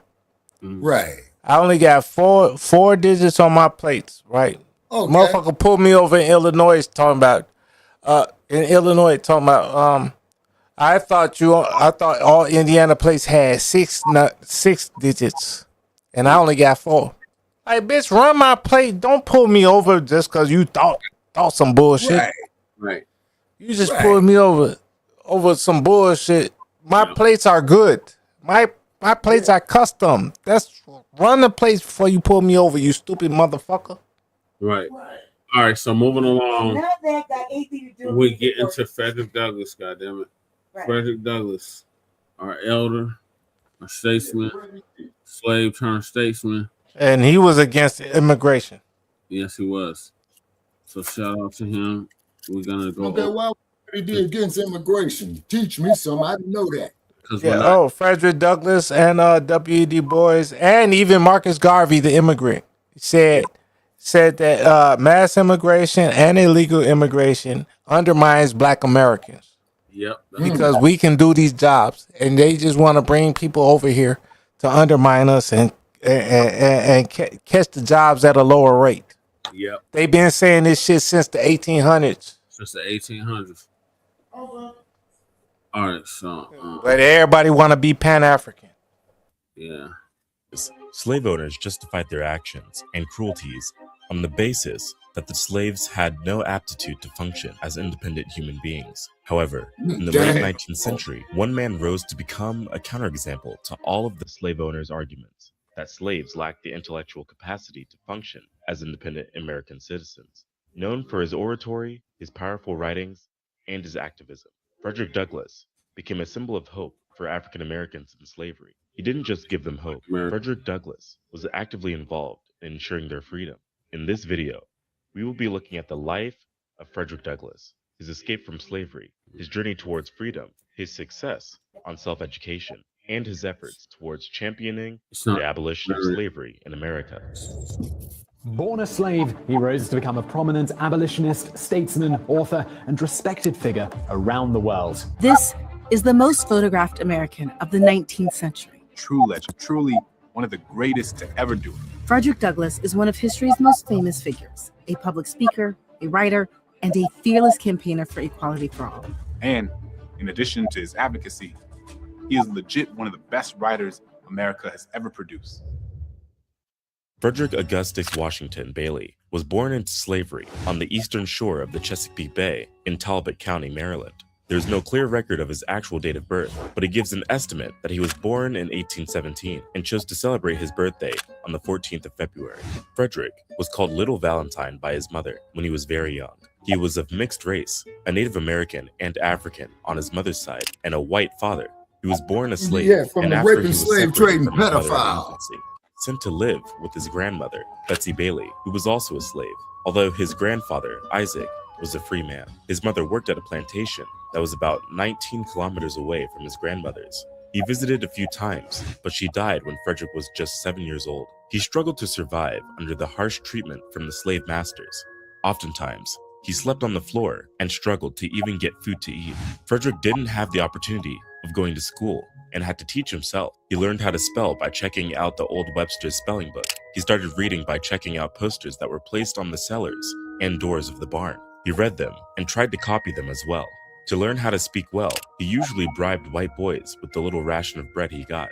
At the age of 6, after being separated from his grandparents, Frederick was moved to the White House plantation. After his master died in 1826, he was again sent to Baltimore to serve another family. In Baltimore, he was treated well, had good clothes on, ate good food, and slept under a warm blanket. The wife of his master, Sophia, was very kind to him and ensured that he was treated the way a human being ought to be treated. Sophia also started teaching him the alphabet when he turned 12, but her husband disapproved of this. He thought that educating slaves would encourage them to desire freedom. It was at this moment that Douglass learned that knowledge makes a child unfit to be a slave. And with this, he understood that education was the path that would move him from slavery to freedom. Sadly for Douglass, Sophia was influenced by her husband and also believed that education and slavery cannot go together, and so she stopped teaching him how to read. One day, she caught him looking at a newspaper and quickly snatched it away from him. She hid her Bible and every other reading material from Douglass. However, Douglass wasn't one to give up immediately, and so he continued learning from the white kids in the neighborhood, and by observing the writings of the men with whom he worked. He continued teaching himself how to read discreetly, constantly reminding himself that knowledge is the pathway to freedom. He learned how to read so well and spent most of his time reading newspapers, pamphlets, political materials, and different kinds of books. The more he read, the more he became aware of the wickedness of the institution of slavery and how wrong it was. One book he read that changed his life was The Columbian Orator. He read this book when he was 12, and from this book, he understood freedom and human rights. The book had so many speeches, dialogues, and essays that helped. Sorry, I'm trying to get to this clip. I'm about to speed it up. Douglass learned to read better and even learn proper grammar. As Douglass grew, he made it his mission to constantly educate the other slaves around him. When he was hired by William Freeland, Douglass usually brought together about 30 male slaves on weeknights and Sundays and guided them on how to read. After some years, Douglass was sold to a very wicked slave master with a terrible reputation of being a slave breaker. He frequently whipped and flogged Douglass such that his wounds had very little time to heal in between floggings. The flogging really broke Douglass's spirit and affected him physically as well. However, when he got to 16, he was able to rebel against the beatings and fought back whenever he was about to be flogged. After he won this physical confrontation, his master never tried to beat him again. He tried his first attempt to escape from his master, Freeland, in 1837, but it was unsuccessful. He returned back, and then he met and fell in love with Anna Murray. Anna was a free black woman who was 5 years older than Douglass and lived in Baltimore. Douglass became resolute in his quest for freedom after he met Anna, and her free status strengthened his belief in the possibility of gaining his own freedom.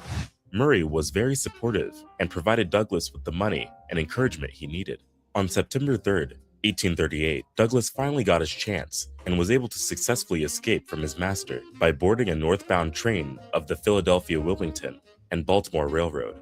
Finally, the young Douglass was able to reach Havre de Grace, Maryland, in Hartford County. With this newfound freedom, Douglass said that he lived more in one day than in a year of his slave life. He was so joyous and excited that he felt as one might feel upon escaping from a den of hungry lions.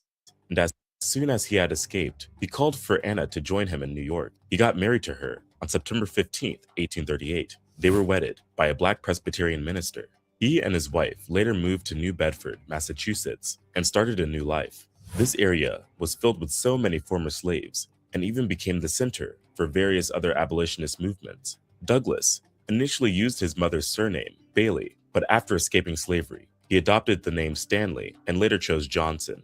But noticing that the name was so common, he chose Douglass after reading the poem, The Lady of the Lake. He wanted a name that was more distinctive. After settling in Bedford, Frederick thought of joining a white Methodist church, but changed his mind the very first day he went to the church and discovered that it was segregated. He later found and joined the African Methodist Episcopal Zion Church. It was there he met the other Americans fighting for the liberty and equality of slaves, such as Sojourner Truth and Harriet Tubman. In 1839, Douglass became a licensed preacher. With this platform, he developed his oratorical skills while he delivered sermons. He was dedicated to the church and served as the steward, Sunday school superintendent, as well as the sexton. Douglass was full of life and energy and joined several organizations in New Bedford, where he was keen on attending any abolitionist meeting he heard of. He also subscribed to William Lloyd Garrison's weekly newspaper, The Liberator. It was from the reading of this paper that Douglass developed a new hatred of slavery. Douglass later confessed that the paper took a special place in his heart, second only to the Bible. Garrison became a major influence in the life of Douglass, and from him, he learned a lot about the anti-slavery movement and the efforts towards the abolition of slavery. Douglass delivered a speech when he was just 23 at the Massachusetts Anti-Slavery Society's annual convention in Nantucket. In this powerful speech, he spoke about his rough life as a slave and his escape to freedom. He was also an ardent protester against segregated transportation. One time, on the bus with James N. Buffum, they were both thrown off an Eastern Railroad train just because Douglass refused to sit on the segregated railroad coach. He was a stubborn but intelligent man, and in 1843, he joined several other speakers at the American Anti-Slavery Society Convention. This was a 6-month tour that included visits to different meeting halls throughout the Eastern and Midwestern United States. Douglass faced different violent attacks by slavery supporters during this tour. One time, he was attacked by an angry mob while he delivered a lecture in Pendleton, Indiana. They chased and beat him severely until a local Quaker family came to his rescue. The attackers broke his hands. The wounds eventually healed, but improperly, causing him slight pains for the rest of his life. While it was clear that Douglass was law-abiding and committed to the abolition of slavery, in a conversation with Garrison, he explained, "I have no love for America. As such, I have no patriotism. I have no country. What country do I have? The institutions of this country do not know me. They do not recognize me as a man." As a young man, Douglass became very popular for his speeches against slavery, and many of his friends and mentors were afraid that his popularity was going to draw the attention of his former owner, who might try to search and reclaim him like a property. Douglass later took the advice of his friends and went on tour to Ireland, just like several other slaves have done in the past. Frederick Douglass was 27 years old when he arrived in Dublin on the 31st of August, 1845. He had crossed the Atlantic from Boston to Liverpool and then traveled on to Ireland. When he got there, he confessed about the great feeling of being free from American racial discrimination. He shared his experience, stating how his travel to Ireland changed him and made him realize his humanity and how he was no different from a white man. He writes, 11 days and a half gone, and I have crossed 3,000 miles of the perilous deep. Instead of a democratic government, I am under a monarchical government. Instead of the bright blue sky of America, I am covered with the soft gray fog of the Emerald Isle. I breathe, and lo, the chattel becomes a man. I gaze around in vain for one who will question my equal humanity, claim me as his slave, or offer me an insult. I employ a cab. I am seated beside white people. I reach the hotel. I enter the same door. I am shown into the same parlor. I dine at the same table, and no one is offended. I find myself regarded and treated at every turn with the kindness and deference paid to white people. When I go to church, I am met by no upturned nose and scornful lip to tell me, "We don't allow niggers in here." While his visit to Ireland had an impact on his mind, he was still astounded by the great levels of poverty. He visited the country when it was just entering the early stages of the Irish potato famine. He recounts how much of the hunger and poverty reminded him of his former condition as a slave. Such was the extreme poverty he saw there that even made him feel ashamed of questioning American slavery. While in Ireland, he became friends with Daniel O'Connell, a great Irish nationalist and a champion for the abolition of the slave trade. He became a great inspiration to Douglass and inspired him in his quest to end slavery. After some time, Douglass moved to England, and over there, he delivered the London Reception speech. This would later become one of his most famous speeches. In the speech, Douglass expresses his disappointment on how the English people, with all their liberty and Christianity, still watched many others within their country denied basic rights and freedom. In the speech, he said, "What is it to be thought of a nation boasting of its liberty, boasting of its humanity, boasting of its Christianity, boasting of its love of justice and purity, and yet having within its own borders 3 million persons denied by law the right of marriage? I need not lift up the veil by giving you any experience of my own. Everyone that can put two ideas together must see the most fearful results from such a state of things." In England, Douglass remarked that he was treated not as a color, but as a man. Before he left England, Douglas met with Thomas Clarkson, who was one of the last living British abolitionists, who succeeded in persuading the Parliament to abolish slavery in Great Britain's colonies. Douglas spent 2 years in Ireland and Great Britain, lecturing in churches and chapels. A large crowd usually came to listen to him talk. It was in England that he finally gained his freedom legally, as British supporters raised funds to buy his freedom from his American owner Thomas Auld. He later traveled to Scotland and was appointed Scotland's anti-slavery agent. He made several anti-slavery speeches and wrote several letters back to the United States. Although many of his supporters had tried to persuade him to remain in England, Douglas insisted that he must return to the United States to be with his wife and to liberate many of his brethren still in slavery. He returned to the US in 1847 and used the 500 pounds, which is equivalent to about $50,000 currently, given to him by the British supporters to start the North Star. This was his first abolitionist paper, and it was published from the base of the Memorial AME Zion Church in Rochester, New York. The motto of the newspaper was, "Right is of no sex, truth is of no color, God is the father of us all, and we are all brethren." The newspaper was a huge success, and together with the AME Church, he joined in amplifying the voice of the freedmen community and opposing the American Colonization Society.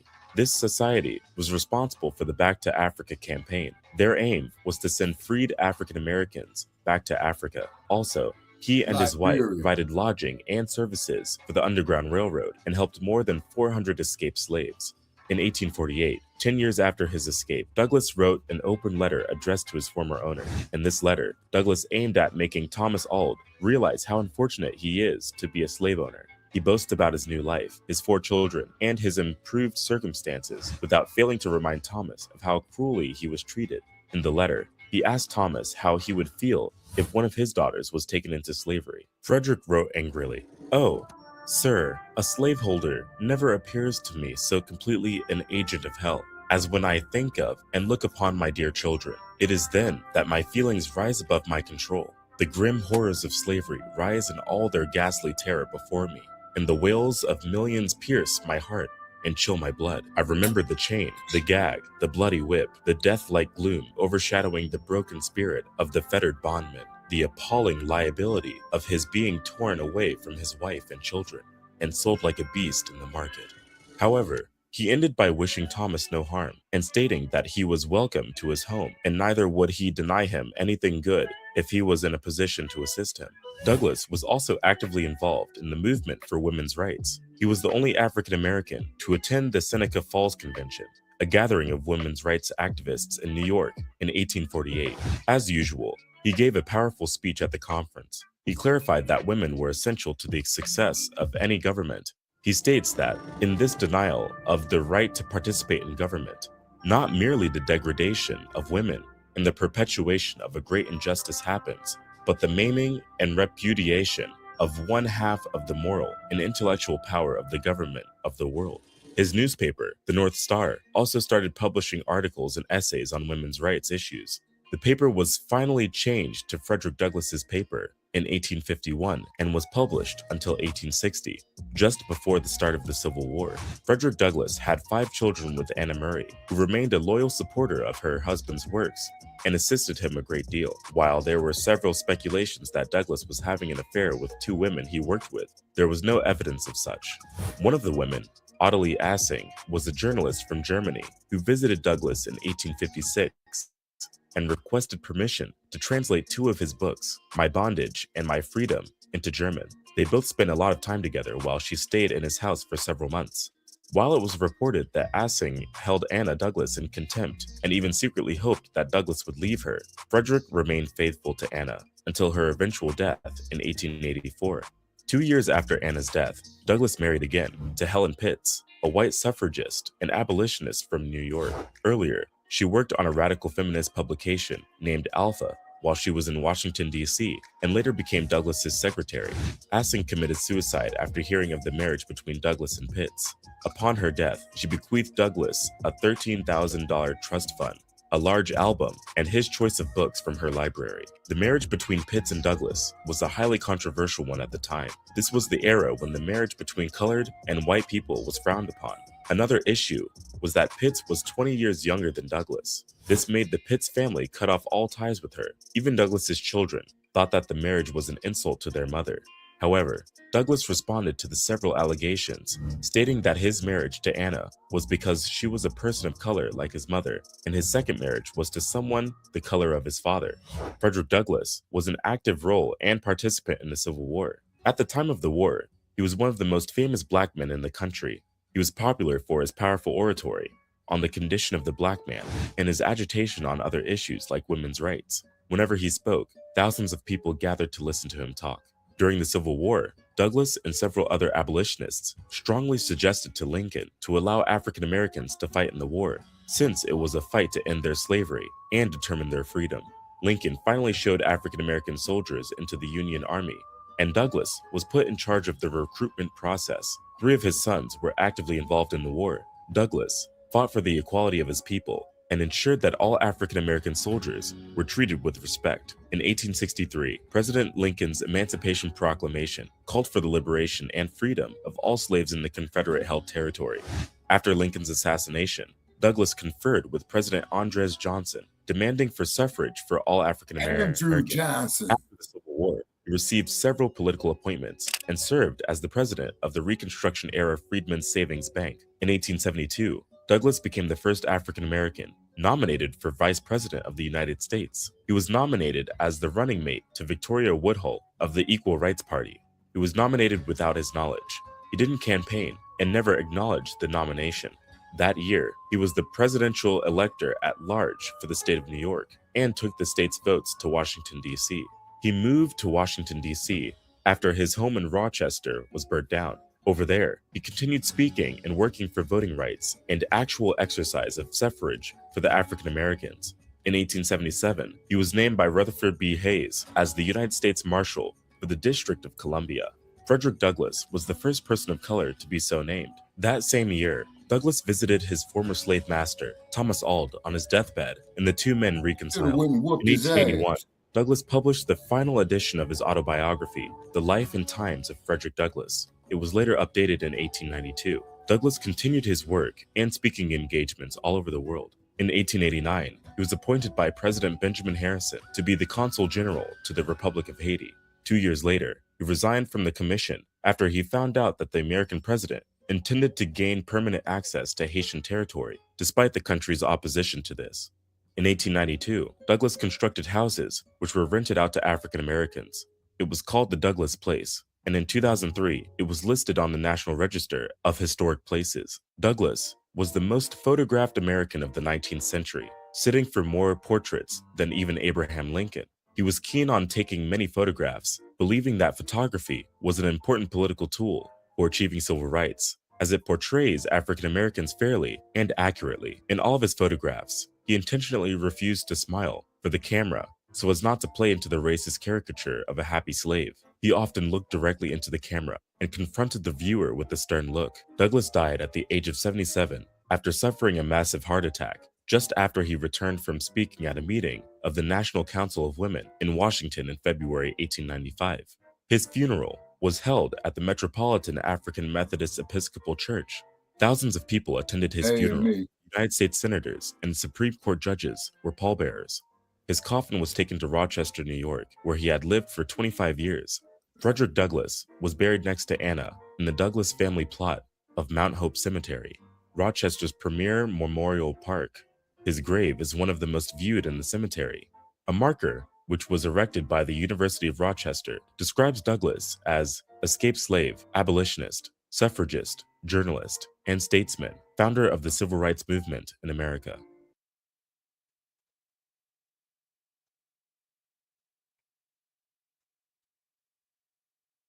Are you still with us, Brother Che? Yeah, I'm still here. The man known to history as Frederick Douglass is understood to have been born at some point in either...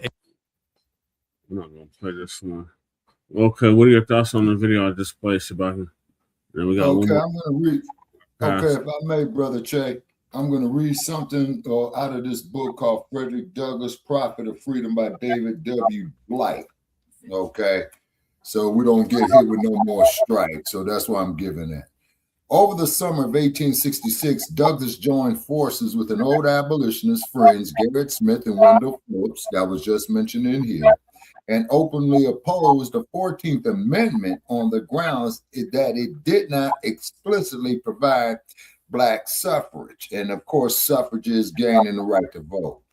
As the pivotal fall congressional elections loomed, Republicans were deeply divided on the question of Black voting rights. Thaddeus Stevens, who was a complex Mr. Shabaka and audience, I'll cut you off, Shabaka, but I'm about to pass out. So Lady Shay's going to take over and close the show out. Oh, okay. All right, so remind me to read this passage, man, when we come back on. I just have to get that. Read it, Shabaka. Huh? Go ahead and read it. Go ahead and read it. Oh, okay. All righty. Okay. All righty. So I'm going to start again. Over the summer of 1866, Douglas joined forces with an old abolitionist friends, Gerrit Smith and Wendell Phillips, and openly opposed the 14th Amendment on the grounds that it did not explicitly provide Black suffrage and suffragists gaining the right to vote. As the pivotal fall congressional elections looms, the Repubs were deeply divided on the question of Black voting rights. Thaddeus Stevens, who was a complex mixture of idealism and pragmatic politics, urged caution on suffrage, knowing that the vast majority of white Northerners, repeat, the vast majority of white Northerners, even Repubs, would not welcome political equality for Blacks any more than they would social equality. Northern votes and control of Congress against Johnson's conservative coalition were at stake. But in this instance, Douglas' own hard-earned sense of political pragmatism dissipated. He simply could not continent citizenship without the right to vote. So that there is which is something that you were saying a while back, Brother Che. You see what I'm saying? You know, on the voting. Now, see, this is why with this bullshit that you got going on with these elections right now, this is why it's such an insult. Not to mention those in the civil rights movement, man, that got with the water hoses and old John Lewis getting knocked upside the head at the Edmund Pettus Bridge talking about good trouble. You see what I'm saying? So basically is that these Nabiscos hate us and these Sun Dodgers hate us because they cannot be us. But it's very interesting that these motherfuckers come to us, man, when it comes to election time, even at the state and local levels, or what they call midterm elections. You see what I'm saying? So really, Black family, should we be concentrating on voting or building up some economical infrastructure, you know, to get the votes from these politicians? And his next statement, the chair is not a part of, okay? Politicians, man, Karen Bass, Barack Obama, they're prostitutes, okay? Kamala, you know what I'm saying?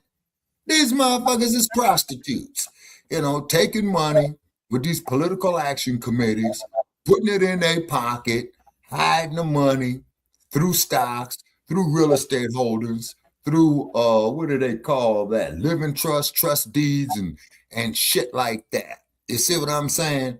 And the cold part about it is, look at all the people that got hit by the fire hoses. You see what I'm saying?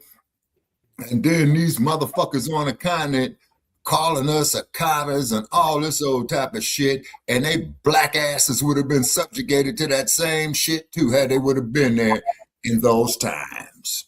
I.e. Yeah, that's good shit, Shabaka. That's good shit. Sorry about that. As soon as Jesse lay down, the cats decided they want to. Well, remember, when it comes to the cat, you are the pet. They're not your pet. You're their pet. Okay. You all right? I was peeing. Hold on a sec. Shabaka, talk for like about 5 minutes real quick. I gotta go on mute. Just talk for like 5 more minutes. Okay. Okay, you still with us, crew? Yeah. Crew. Okay, crew must be on self-mute. Okay, so therefore, people, is this. Okay, out of all the shit that we've been through, okay, when it comes to these elections, okay, the essence of the voting has lost its, how should we say, its juice. You see what I mean? Because these days, Barack Obama, you included too, you're going to sit up there, go to your ancestral land of Kenya, and then you're going to tell President Kenyatta, and I would imagine that's one of Jomo's nephews or grandsons, and you're going to sit up there and talk about some gay rights, okay? So the president of Kenya had to shut you down because, you know, he said, hey, man, this is Kenya. We don't practice this here. So then Barack Obama, you're going to get on Air Force One and you're going to make your next stop, Ethiopia, Addis Ababa. You get a call of President Obama from the head of state of Ethiopia that told your ass don't even bother landing that motherfucking plane here, man. We don't do that shit there. So Barack Obama probably would have did better going to San Francisco with that shit. You know what I'm saying? And then Barack Obama going to sit up there and talk about, you know, gay rights. What the fuck they do at San Francisco City Hall? They decorated it with the rainbow colors. Rainbow colors. I'm back, Chewbacca. Can you hear me? Yeah, I hear you loud and clear. Okay, but I'm sorry about that. I'm back. We had a little incident in the God, the cats, man. Anyway, so everything's fine. Everything will be fine. I gotta at least hit this. Gotta move the topics along because we still got more. And Jesse has food bank in the morning, so you're on late change time. So the next topic is Jesse Jackson legacy. Yeah, legacy be celebrated. Okay, so I'm gonna play this next clip from Tariq Nasheed, and we're gonna kind of see where it goes. You know, once he starts making comments or talking to people. Okay, and one thing though, too, Lady Chair, I want to mention this here that I just came across on the news. You know, they was trying to get Jesse Jackson to lie and state it at the Capitol Rotunda. You know what I'm saying? But you had a whole lot of those dumpsters who were against that. So that's still developing. But carry on. And I would suggest that everybody watch TBA or the Black Authority tonight. You know, he had his perspective. I would like to say this though. You know, I did watch the Black Authority tonight or Saturday night. I did watch it. Jason Black. Yeah, and I would have to say that, man, you know, leave it to Jason Black to put everything, always, you know, add his own perspective and give a little straightening. I didn't like how some of the callers and everybody was coming at him in a disrespectful manner, because you go to the Black Authority for education, you know what I mean, and to get on the right alignment, you know. So he's only been doing it like a long time, so you just can't just change up and be like, you know, people are just changing up and or acting kind of I would say foolish. And I would say everybody should watch it. Personally, I thought it was good. Lady Che. What? They thought he was finna stand on Jesse grave. He said Jesse was, you know. Yeah, the way they brought it to Game of Thrones. Like, look, we're not gonna forget what he did for the realm. Right. I know. I was listening to that. Even though he didn't stick the landing. Yeah. I was listening to the whole thing. I was even laughing when he showed the collar, because he never does that. Oh no, he does that when the caller is trolling. That's why he have them on there. So if they start trolling, then they'll put them on camera. I haven't seen him do it yet. I've seen him do it a couple of times. But the thing, like, I didn't like how there was comment coming at him like, talking about like if he was having an old nigga moment, he needed to Oh apologize. yeah, that last nigga that's just Jason was like, look, Jason was so patient with him. I did like 3 orders on DoorDash. Right. I was like, Like while dude was just you see it, man. I'm like, how the hell do these people have these speech impediments? like that. Not only that, but like the first caller, the first one when he was, I was like, man, how you just gonna have these ugly ass arguments? Like, who like? But you see how you said you didn't say. But you see how the first caller, but you see how you see how the first, like, you're not stuttering like that. Like we had to wait for this motherfucker to get his thought off. Well, like, bro, just say what you're saying. Damn. And then too, like, you know, there's motherfuckers that he was telling to come up, and his scary asses, like, just would not get up there. I was like, ooh, because you know he said somebody from Denver, right? And you know we see that fool all the time in all the different chat rooms and whatnot. Right now, I was like, you scary ass individual. You do not want that smoke. And Jason ain't that bad. Look, if you say something you disagree with him, and you still back in the room. You're cool. Yeah. I didn't even do that. Like when I go up there, I have serious question. I get my question out and I land the plane. No, but even if he said it was crazy, right? As long as you was man enough or girl enough to get up there and you hear me say it. Yeah, like one you're time, still cool. One time he called me up and I was like, man, what the fuck did I do? I was scared as hell because it's intimidating. But I was like, man, he said, get up there. I'm not trying to lose my privileges. Let me hop my ass up there. Yeah, but like, right. You know, because I started saying some wild ass shit or whatever. But I don't know. I was asking a question, but I was like, I had a question, and normally that's what I do if I have to. Because I heard you when you was up there. Yeah, certain things I'll be real quick. You know, like get it out, give him a little compliment, hang up the phone. That's it. You know what I mean? I got time. But no, at least you wait. Like you can be scared, but you walk through your fear. Yeah, because it is intimidating. He's intimidating, but when he had right when he put on that voice. All right. Yeah, because I already know the rules. Like you get on Zoom, have your camera ready. I already have it ready. I can't see you. I can't see you. No, is that you? Oh, you're the big light bulb in the middle. All right. Yeah. And then he had no shirt on either. You should have checked about the shirt. But I was like, man, why you have your bitch get on the phone? You want to over there sit there and talk. And this broad kept saying, show. I was like, nah, it's a broadcast, bitch. I'm over there talking to the back, right? I was like, you old goofy looking asses. It's like, y'all don't even know what the fuck you talking about when you got up in there trying to correct somebody. And it didn't know what the fuck they were talking about. I was like, you two weirdos, go back to drinking or do whatever. Like, don't be up there playing. Just mind you, ain't nobody perfect, right? Right, but nobody's perfect. Does my mic sound loud?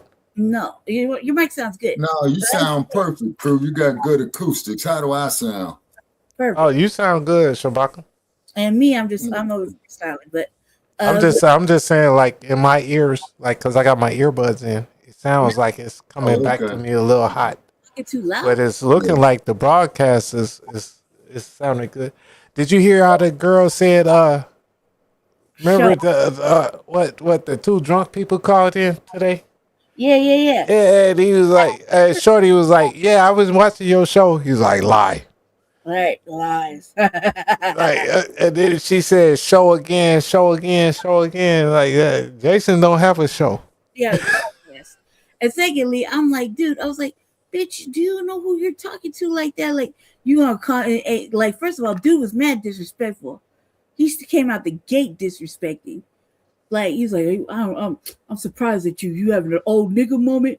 Cause we're talking about everybody don't respect Jason like we do. Right. I'm like, look, you can, man, and you didn't even have a shirt on over there talking this shit all even when I first met Shabaka, right, we was getting into it. I still respect him.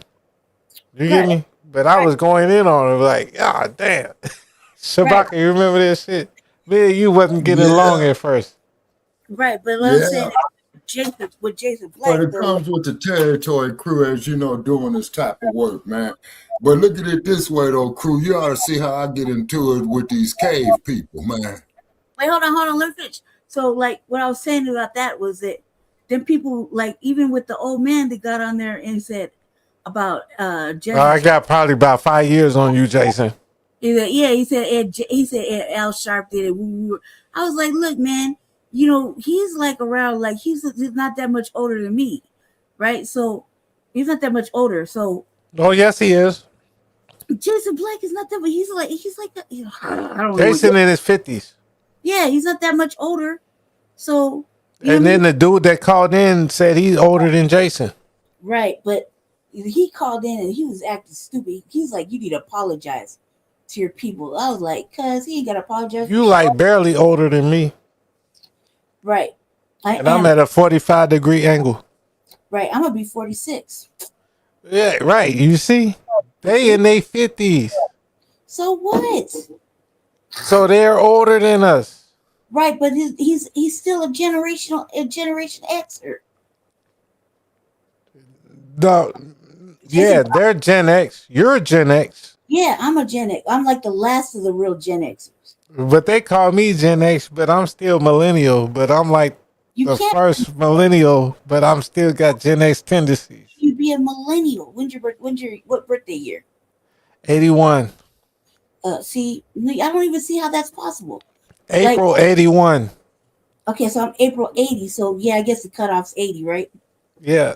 Yeah. No, Okay. yeah. So if you're born in 81, it's over with. But I'm like the first quarter of 81.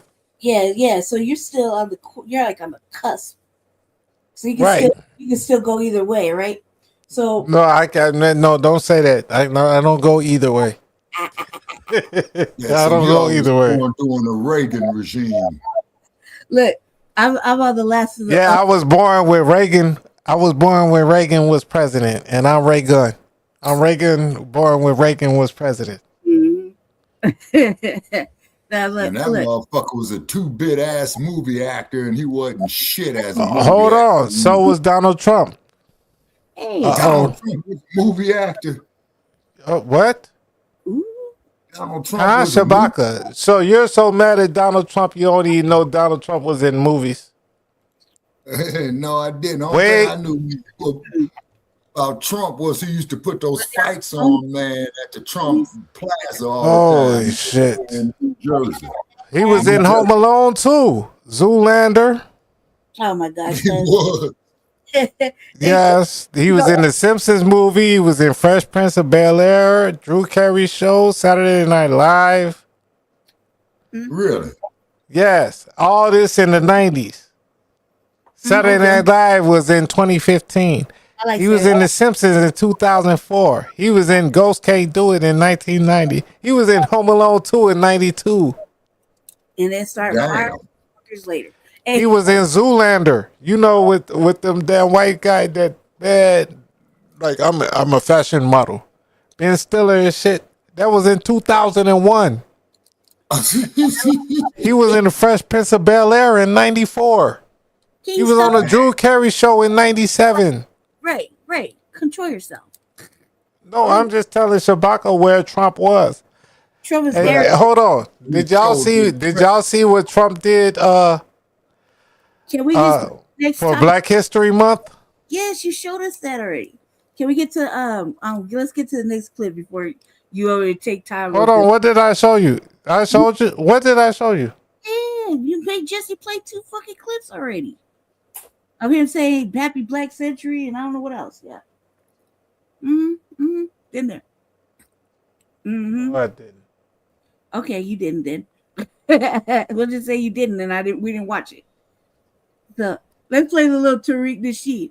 Speaking of, I think Jesse put the link in to donate to the production of the new film. I think he put that in the link in the description. I believe. Quote me on it, you gotta look. So I'm gonna play it. So that's one of them words. Believe is one of them words Cerulean said. You know what? I'm just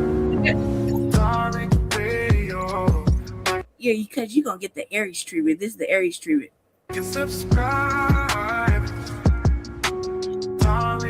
Yeah, you know your New Year's coming up. In Chicago, you know that, right? That shit is so addictive. So as you know, family, Jesse Jackson, the civil rights, I can call him an icon. He's an icon. He's been around for a minute. He has icon status, but Jesse Jackson passed away at age 84.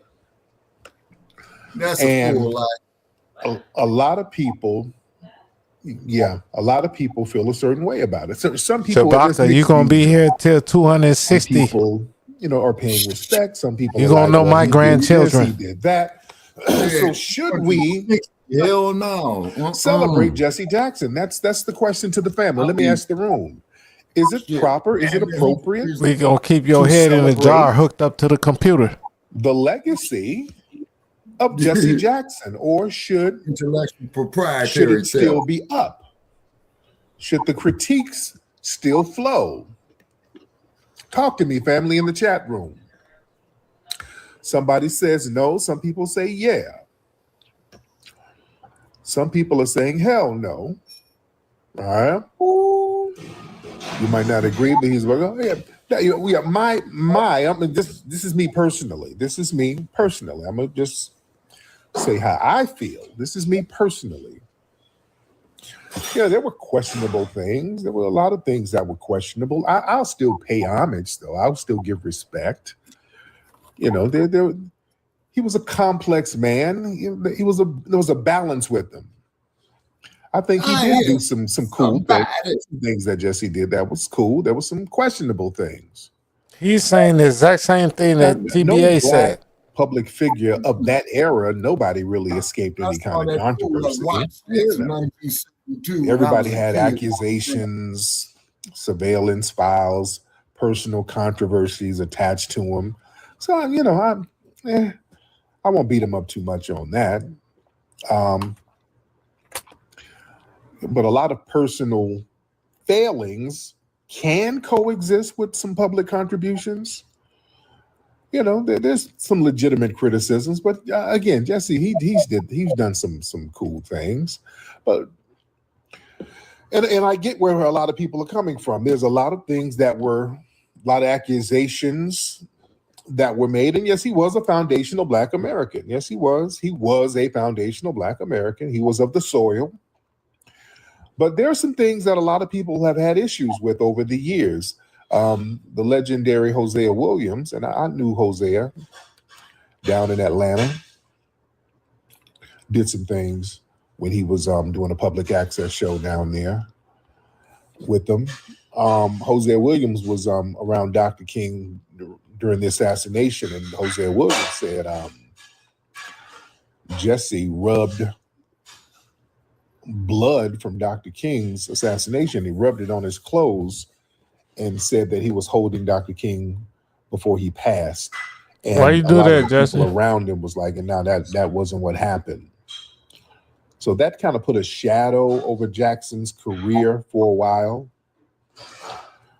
He appeared on national television wearing a bloodstained turtleneck saying, I was the last person to cradle Dr. King. And all those people at the Lorraine Motel, they vehemently disputed that. So that has been kind of a stain on his legacy to a certain degree. That is crazy. And also the whole DNC African American term in '88 when Jason was just going in on that for tonight. The DNC African American. That was a political maneuver, and again, that was backed by the DNC, but it undermined our lineage. So the problem was nobody could articulate that shit to Jason. Hyphenated identifier, like similar to Italian American or Mexican American, that allowed a lot of institutions to lump TBA immigrants in with foundational Black Americans. That made us damn near comparable to immigrants. And a lot of people argue that diluted a lot of FBA. If you're finna go in and talk, you gotta pause this. Unique ethnogenesis that we have. I said TBA debunked it though today, River. Yeah, that's what I was saying. Like people talking about Jesse came out with the African American. No, he didn't come out with it. He made it mainstream though. But the other people would not. the other people were not able to articulate that to TVA or to to Jason Blacc because he was busy stuttering and all of that. Because they were they was hung up on it. They was hung up on just that as a factor versus any of the other works. That's why he was like, what's your qualifications? Meaning, have you put in some sort of like activism? Did he work like him to where you could actually speak on it? You know what I mean? Like that's what he was talking about when he said qualifications, and motherfuckers didn't understand. Like that slow ass couple, that was a yellow school bus couple right there. I know Jason is still going on me, but I can still say my qualifications is. They go on a short bus.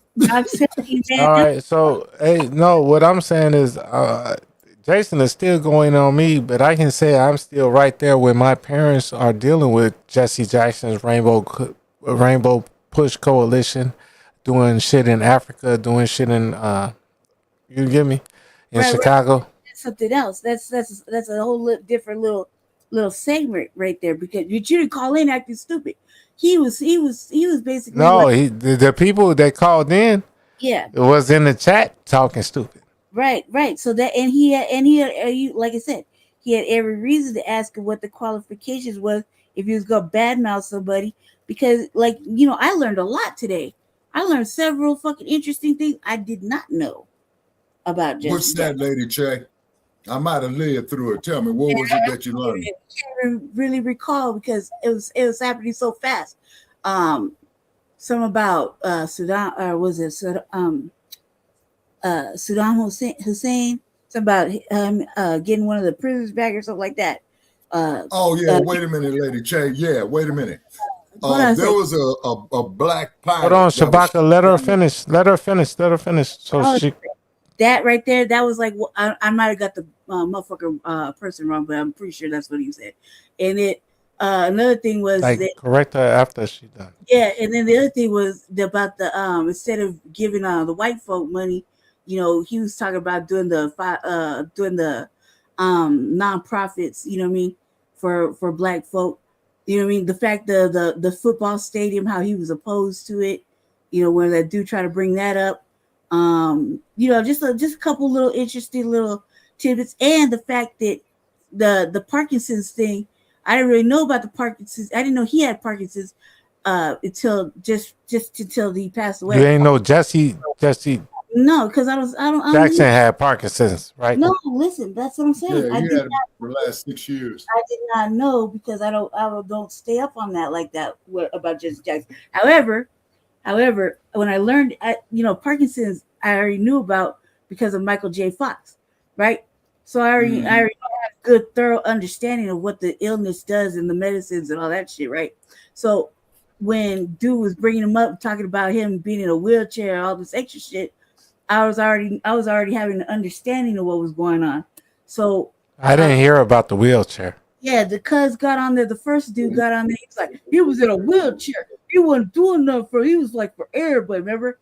You might have missed that part. The very first dude that was going off and shit. That sounded like a girl. Yeah, he had to kick off. The dude, he had to kick off. He was like, you know what I mean? Like the very first caller, right? Damn. So yeah, he was talking all crazy. He's like, yeah, they brought him out in a wheelchair. Yeah, woo woo woo, right? And I was like, oh yeah, I remember him. Yeah, and he was talking about Parkinson's. I didn't know he had Parkinson's because I don't really stay up on. But Lady Tay, if you 85 years old, the motherfucker can wheel you anywhere. He can go anywhere, man. He's a grown ass motherfucker. No, I'm talking about like you don't even know you going outside. Right. Yeah. Like exactly. hey, Lady Tay. Right. With get in the chair, Shabaka. Since you're 250 years old, but you're still here. No, look. Put Jesse in his chair too. We're gonna bring Lady Che and Che outside, and we're gonna smoke Shabaka. For a motherfucker that rides around in a power smoke Shabaka. Now, what do you mean by smoke, brother? You ain't talking about kicking me off the planet, are you? All day long. Oh, Jesus, Shabaka. Listen, for a motherfucker that rides in a wheelchair, because I'm sick, right? My heart, I already know what that's about, right? But this is a man that's like already in a well past his age with a serious motherfucking illness, right? Taking medicines and shit. So dude was already off. Dude was already off code and off just being a motherfucking regular human being by bringing that shit up. You know what I mean? That was wrong all in itself. You know what I mean? Fuck what he was talking about, or he probably couldn't even talk. So, you know, when you have Parkinson's, you lose all your mobility,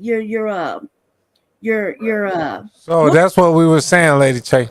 Right, your motor skills. Fuck, Lady Che, that's what we were saying, right? Right. So say you got a big name, right? You're a big name like Beyonce, right? It doesn't even matter. Listen, Lady Che. Yes, but then now I'm your nurse. You get me at the old folks home because you old and crazy, right? Old and crazy, got it. Right, but now I will you outside and you in my music video. Right, how am I supposed to know I'm in the music video? Because you old and crazy. You don't even know you getting wheeled outside. I don't even know you're using me like that, right? That's what happened with Jesse Jackson. Yeah, so, even so, that's even worse. I hate saying his name, Jesse, because I don't mean to be calling out your husband. No, even so, you know, poor thing. Poor thing. He had a little. Cats made him fall down. Poor thing. Right. I hate that the other guy's name was Raymond. Right. Oh, I was like, what the fuck? Stupid. Oh my God. And when these questions are proposed like this, like should Jesse Jackson's legacy be celebrated or whatever, this is a question posed to have an opinion. So everybody's opinion is going to be, this question is posed for an opinion. So I ain't gonna go jump off the roof into a should be pool. What I'm saying is, like you saw them people that called into Jason. Oh man, they were stupid. Like why? Like is you an old nigga now? Like hold on. Wait a second.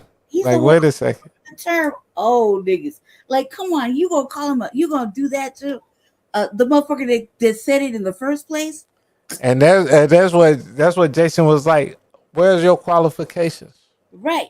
And not only that, but how dare you even question the motherfucking black authority? So no. I could get if like Afro Elite called in. Right, but you go there for an education. No, you get what I'm saying. Right, but when you go to the black authority, in the opening statements, it's the motherfucking University of higher learning or some shit like that. I can't remember exactly the quote. Right, but you go in there to get an education. It's learning. That's what he does. He's teaching us shit. He's learning. That's how any of this really started without if nobody was teaching, right? So you can't just go and ask the we didn't never have none of this shit back in school. No, you can't ask the anchorman, tell the anchorman who said, it's talking about old niggas. You can't say, oh, you having an old nigga moment, cuz. No, I'm talking about like Lady Che back in the 80s when motherfuckers was in like 5th grade, 6th grade. Mm-hmm. We didn't have none of this. None of it. Man. It was climb the rope, do this, read, and like what the fuck? This like a motherfucking hidden fucking whatever. They whitewashed everything, right? So what I'm saying, like a hidden colors, right? So what I'm saying is that what I'm saying is mad disrespectful for anybody to say he need to apologize for his open feelings about whatever on his broadcast to his thousands, how many motherfucking thousands? Yes, thousands of subscribers, like triple digits. You know what I mean? 6-digit subscribers. Yeah, he over 100 easily. Jason is over 100. I think Tyreek is like at 500,000 or better. Right. So you can't. Phil was the first one to hit 1 million, and that was like years and years ago. Right. So I mean, come on, like, where's the respect? You came to him for fucking education. Now you're gonna talk shit. You know what I mean? Like half the funny shit we get, it came from him. Look, what if I come to your crib, right? You see, I got my crib, right? Right. But okay, I drive my car all the way over to y'all in Colorado, right? And y'all let me in the house and everything. Oh, feed me. You give me take me to the dispensary and all of that shit, right? And then I'd be like, man, Jesse, Che, Lady Che, y'all house stinks. Right. Like, and then I start moving. I prefer the couch over here and the TV over here. I'll stay Like there. Shit. Huh? And I start moving shit around in y'all crib. Right, you wouldn't be there that long. You would move your ass right outside. Y'all gonna be like, okay, hey, here go 2 sandwiches, and Chicago is that way. Not even that. Ain't Cyberdyne. You want Chicago is that way. B1 certified salute, Cyberdyne. God, you're here, brother. Ali. B1 Cyberdyne. Yes, a certified salute and welcome. I'm taking over for Jesse so he can rest for the ube. You stupid. But imagine me being in your house talking about it stink. Yeah, I'll be like, well, shit. After you done gave me a sandwich and a smoke and you know what I'm saying? Like, what can you say to that? Like, you're like, I'll be like, well, you don't like it, shit. You know where you can go. Like, but I ain't got nowhere to go. You can't send me back home. Lady Che, don't send me back home because fuck. Like, I don't give a fuck. Look, when you go to people's houses, you have to have what like home training. Decorum. Home training. You were taught better than that. You know what I mean? You gotta behave at other people's houses. Yeah, that's what I mean by decorum, Lady Che. Yeah, I know. I understand. You know what I mean? So Yeah, like that's an all-inclusive term on being a well-mannered individual when you're in somebody's house. you get to your car. So my house, right? I don't take my shoes off, right? Okay. But if I'm in somebody else's house where they say you got to take your shoes off, I'm gonna take my shoes off. That's why I got fancy socks. Right. You get me? Because I'm gonna take my shoes off. And that's why you always put foot powder in your shoes. You know what I'm saying? Like that, but man, lately I've had to. I don't like socks though. I don't like anything on my feet. I really don't like to be out clothes. Like if I could get away with it, I probably wouldn't have shit. No, but I be trying to make sure my feet is straight. So in case I gotta take off my shoes or socks. You go sit in your chair and that's what they make gold bond for. Feet shit. Hey Shabaka, I know you got some eagle claw toenails. Shut up. No, I keep mine. Your old ass. Yeah, no, I keep mine clear. Man, you can go fishing with your toes, nigga. I go front. Hey Shabaka, I'm just talking shit. Yeah, no, I can't go fishing with them. No, I can't be like no eagle with a motherfucker swoop down. Man, if the eagle swoop down on your fish, you could stab the eagle with your toe. You be like, okay, so now I got air, land, and sea. So you're gonna have the catfish you caught, and you're gonna have the eagle you caught out the sky. With your talents. Catfish, man, they scatter. What about just sparking fire with the dry ass feet though? No, Shabaka gonna have that tall ass toenail. Oh god. Man, I can't do it. It's not that I can't do it. I just can't. You could probably spark a fire out here with 2 glasses of water filled up. That just goes to show you how hot it is. You know what I'm saying?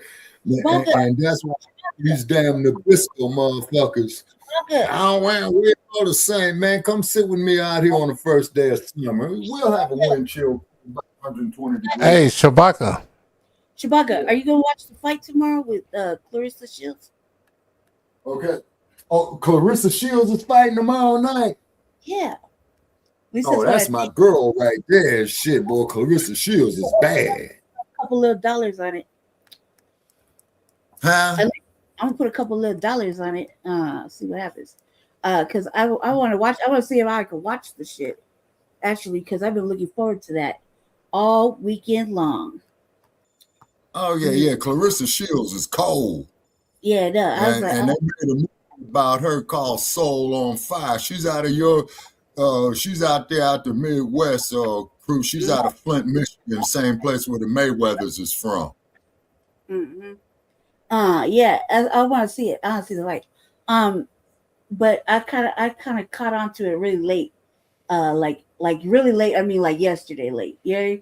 I was like, man, she fighting. I want to see the fight because I want to test my psychic abilities. So I'm gonna put a little bread. Oh Lord. Lady J. That shit. I got the touch. I'm pretty good. What round she gonna knock? And you might persuade me to go over here to one of these damn sports books and bet on the round she knocks this motherfucker out here. Oh yeah, I'll be so tired. I gotta look at all. I gotta look at everything. Make sure I'm right because I just go off my how I feel right now. I'm lefty. You got to make sure you're right. I'm lefty. No, I'm a lefty. I'm a southpaw. For real. I'm a left. I'm a southpaw. I'm a left hand. I don't believe you. You don't have to. I'm telling you the truth. Why I gotta lie? There's no motive. I'm actually a natural left-handed fucking individual. And I'm taught with my left hand, move with my left hand. My left hand is wild as fuck. I can't control it. So you a southpaw. But my right hand is so good. My right hand is more trained and shit. But my left hand has just got a mind of its own. Really? Well, that's what it was. The words of Bruce Lee, when I was studying them martial arts, you keep in tune, it'll hit all by itself. I got mad slapping skills. Like I didn't realize until just recently, until I got older. I slapped the shit out of a motherfucker just one time. I'm like, ooh. So I can be a back catcher. I can be a back catcher with no glove. Yeah, see, fellow lefty, you're lefty. Right there. Lefties are the smartest motherfuckers on the planet. No, I can be a back catcher, like a catcher, like they swing in the back and the pitchers, and I don't have no glove on, and I'll catch that motherfucker. I don't know. I'm not really sure about that. I'm not, for me and my skill sets. I just know that I just know that the left hand is what I'm predominantly left-handed, but because of the way I was taught to use the right hand, so the right hand has more stability, I guess. The left I'm finna buy me a left-handed AR upper. It's gonna cost an extra $300. That's what I was gonna talk to you about, man. I was like, the left-handed shit is just is always more expensive. It's always expensive. But let me run this clip real quick so we can get through it. But the way the question's posed is posed for a motherfucking opinion. It just the way I'm looking at it. So then we watch TBA and it's like, ooh. TBA was good today. I like how he handled everything. Do you see the lack of patience nowadays? It's like 1 minute. 1 minute, like 5 minutes. You got 5 minutes, you got 3 minutes, you got 2 minutes, you got 1 minute. Optimal. I was like, that's not even a full 5 minutes. And nobody wanted to get up there. He called like 8 people up, and no one wanted to get up there. I was like, you scary ass bitches. Nobody wanted that smoke. I was like, shit. Whatever you were saying in the chat, he called you out. You didn't go up there. Okay, Ray, here we go. So that's a legitimate criticism. I've always had that criticism. And again, Jesse, there was some things. You know, Jesse had a side baby. How many of y'all remember the side baby? Back in, like in 2000, because he's been married for a long time, and he had he's smashing one of the secretaries or something, and he had a side baby. Y'all remember that? Yeah. That type of shit happens. Side babies happen. Now he was 70. How old was he? This was in 2001, so that's 25 years ago. 2001 is 25 years ago, so he's 84. He's like 60. Huh? Players mess up, charge it to the player game. He's 84, so he's right around 59, 60 at the time. Shit, putting it in a rubber. You know, he was throwing some civil rights pipe up in them things, up in them young gals. He's stupid.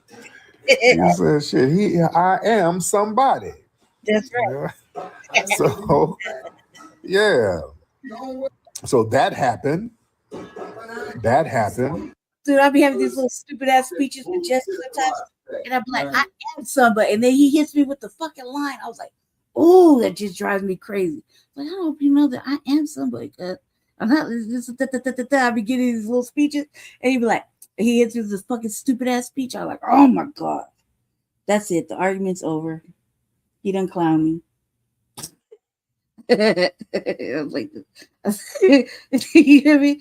Just one you with the stuff like that's it. I can't do it. Yeah, I'm trying to have a serious conversation. You hit me with the fucking the Jesse Jackson. I have so many shit. I'm like, I may be black, I may be on welfare, but I am somebody. He does that shit. That's a rap, man. I was like, hey, you know, it's just ruins the whole moment.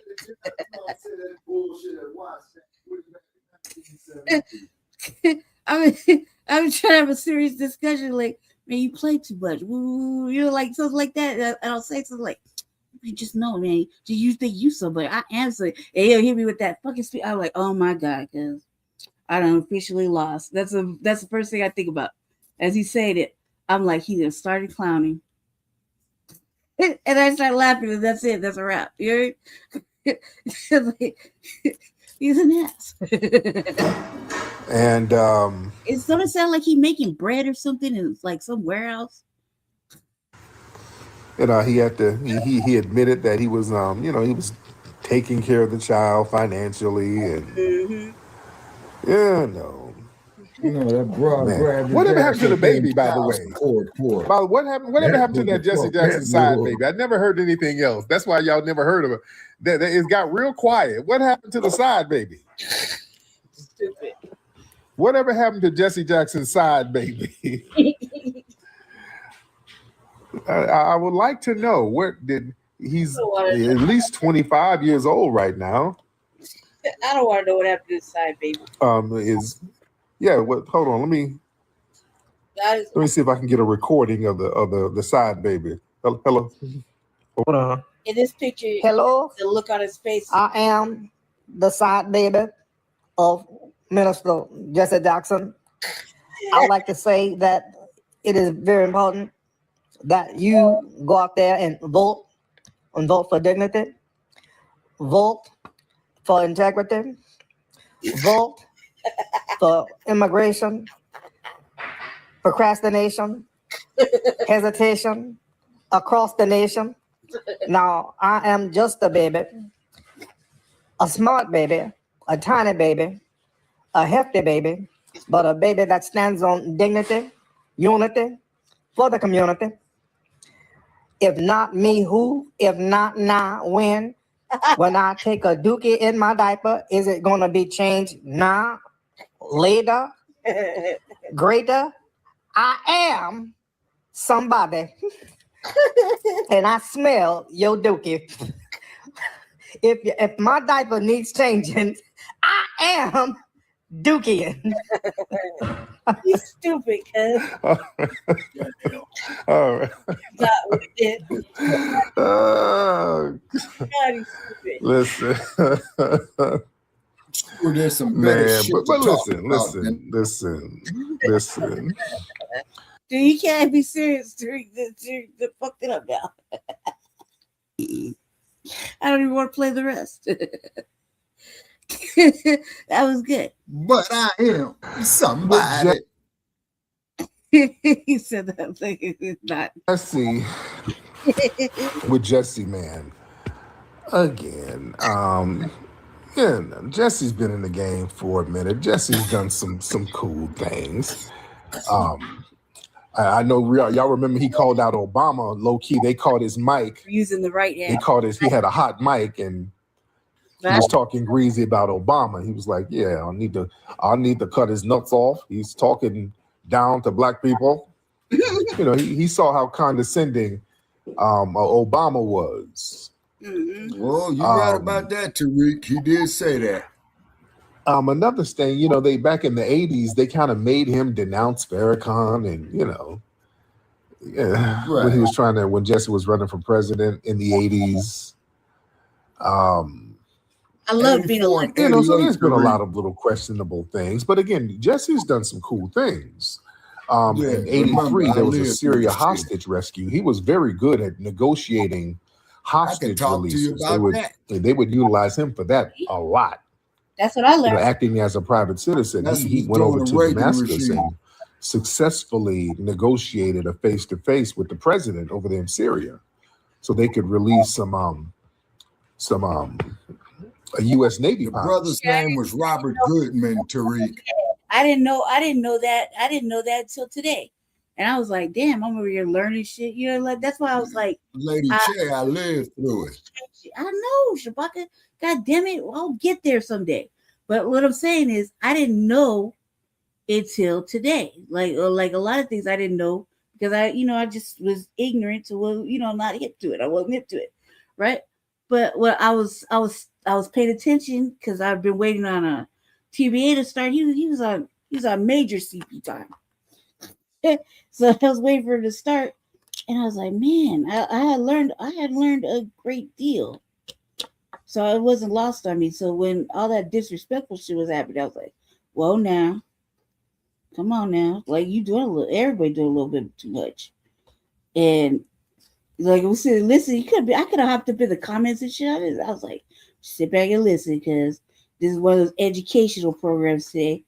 So I was like, I had actually learned some shit. He was on some serious shit. So I learned a little something. And I don't know when this episode of Tariq Radio came out, but it wasn't like wasn't lost. I didn't hear it just yet. I hadn't played it yet, so normally burns me out like with all the some of this before the show, but I just heard it. So I was kind of glad that I learned something. Because sometimes you just be watching podcasts and not learn shit, you know what I mean? So I was kind of glad. And I love being a left-handed individual. I think I do. I feel like it's just a great thing. So that means you jab with your left and cross with the left. Yeah, I feel like my left is too wide versus the right. Like the right is more straightforward and the left is more like out, like wide. It swings wide. But I got a powerful slap, so like and I didn't realize it because I just supposed to be slapping motherfuckers a lot anymore nowadays. But I mean, I do have the urge, you know what I mean? I'm like, man, I'll slap a bitch out of her fucking shoes, cause I was thinking like just like that, just keep fucking with me, right? But I just think that I'm older now. Nowadays, I don't really have those opportunities. Trust me, these broads be testing my temperature, and that when they see me in public, they don't want to have those kind of interactions. I've tested it, like literally, be like, hey, Lady Check. Lady Check. What? I hate to do this, says, but the Sandman, is getting ready to put my ass down. We'll see you tomorrow, Shabaka. All right. Okay. So thanks for having me on. No, thanks for coming. All right. Yeah.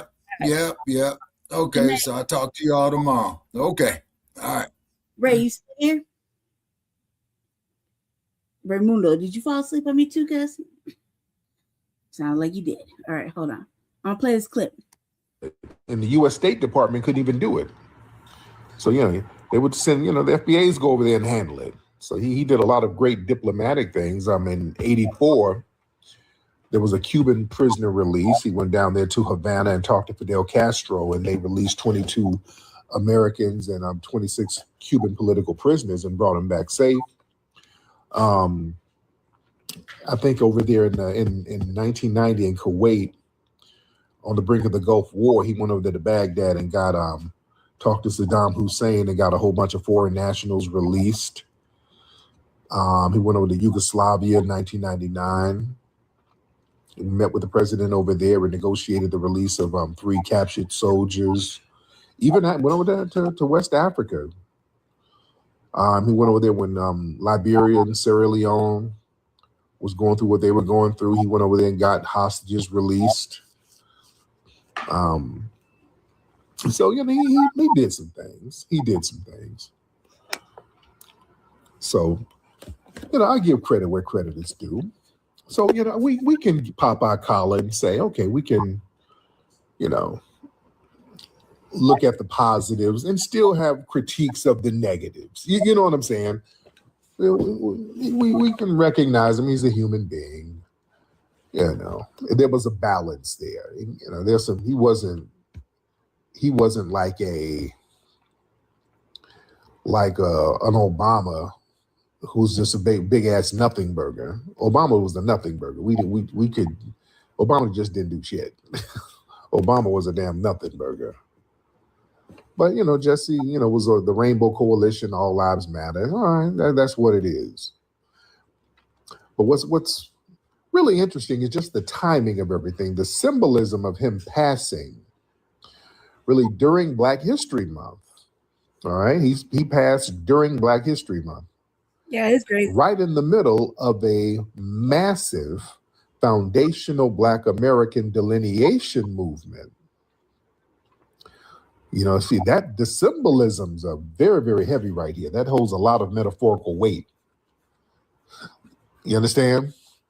Because right now we're in a paradigm shifting foundational Black American delineation movement where millions of Black Americans are actively reclaiming their specific ancestral ties to this land. You see? And in doing so, people are actively discarding the broad Pan-African hyphenates.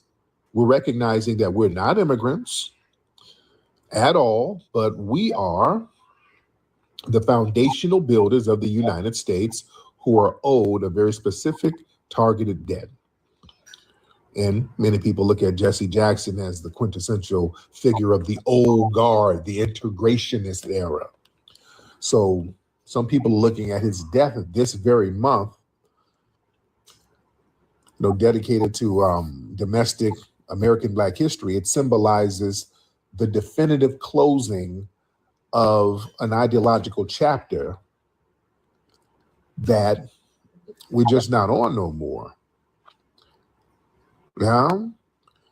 So symbolically, is Jesse taking the term African American to the grave with him? Again, he was the primary political architect who pushed that term. He introduced that to the mainstream. Now, 4 decades later, the foundational Black American grassroots movement, it views that term as a failed political experiment. And that was used to basically circumvent and undermine lineage-based reparations.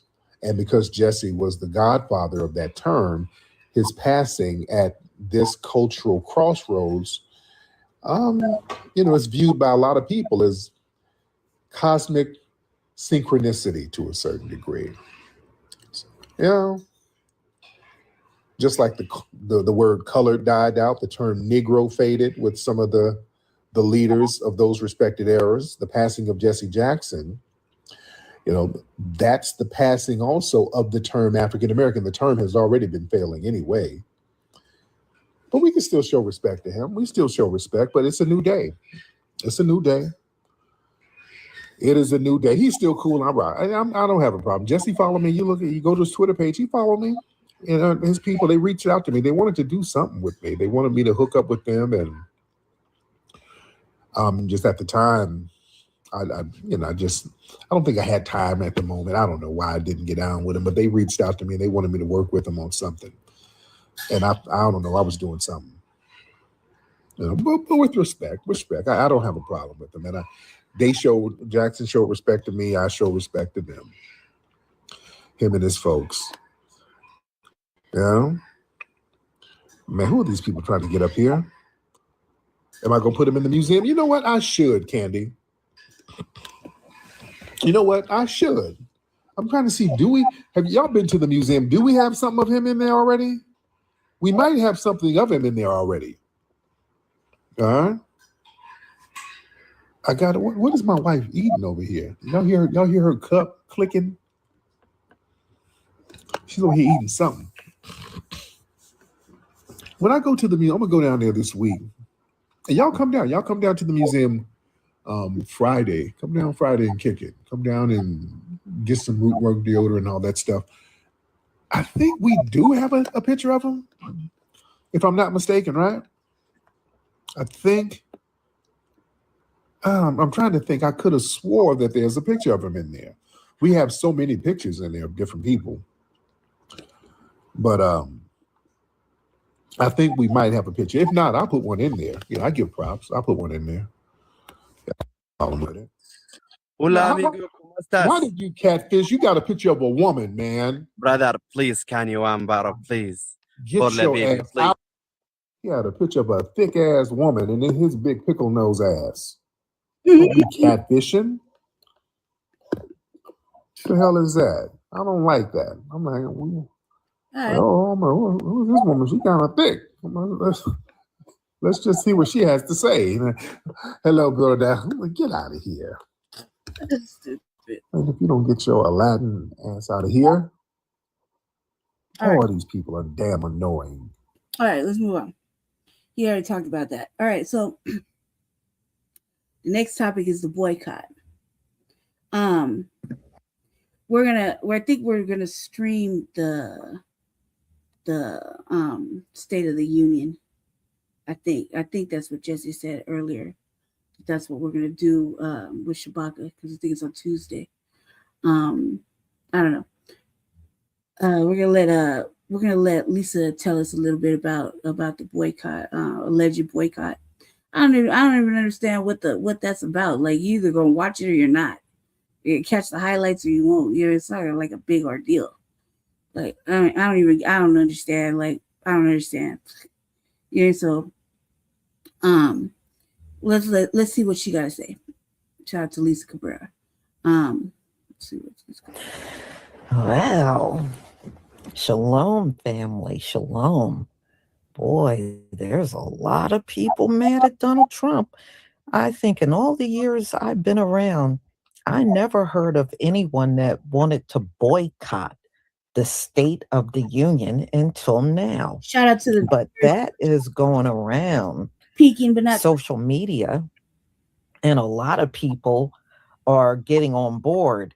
Well, I had no intentions on watching Donald Trump's State of the Union, so it'd be easy for me to boycott it because I wasn't going to watch it in the first place.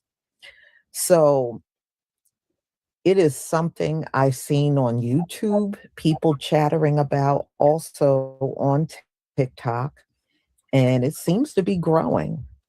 A lot of people are getting on board, and we know how ultra sensitive Donald Trump is. You know, the low ratings are going to get to him. He gets sensitive about everything. And if he think people are not watching his State of the Union, oh yeah, he's going to be mad, So if it comes back to, well, no, you know why? Because he'll go out on Truth Social and rant about it. We already know that. He will be out there ranting and carrying on about how, or he'll just lie and say his ratings were great. And we know that the ratings are not great. But this will be interesting. It's definitely a first. Definitely.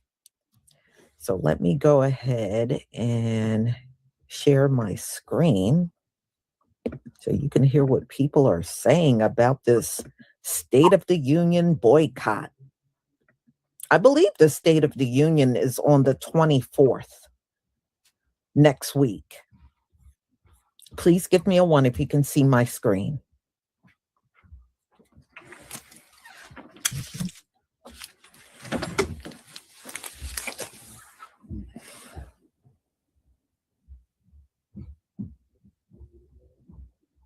Thank you.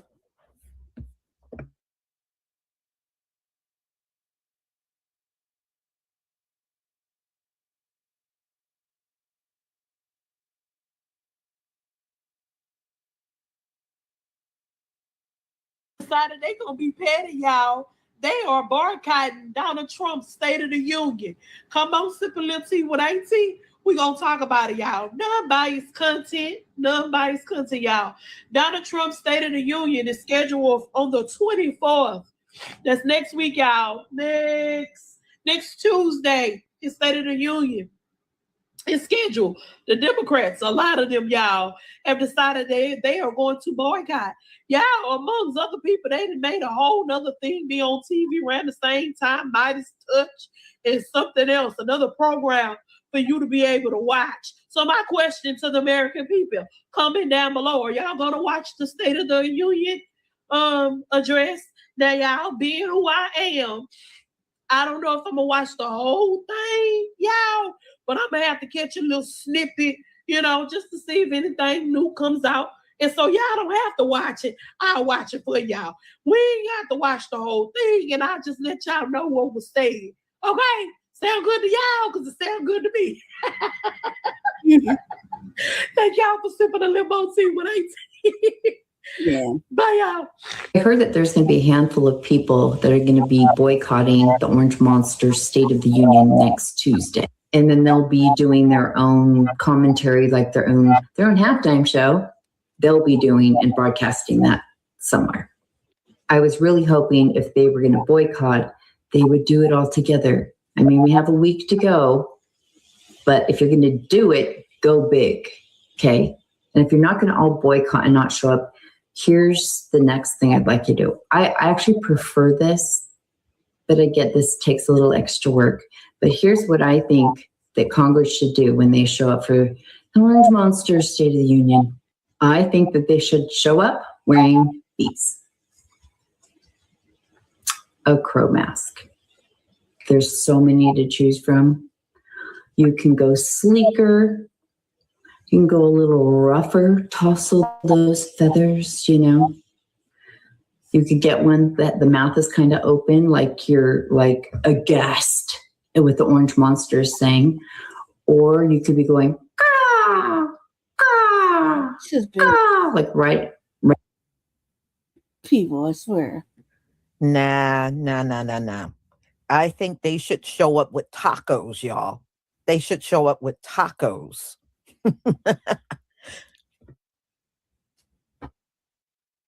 Right out of the week.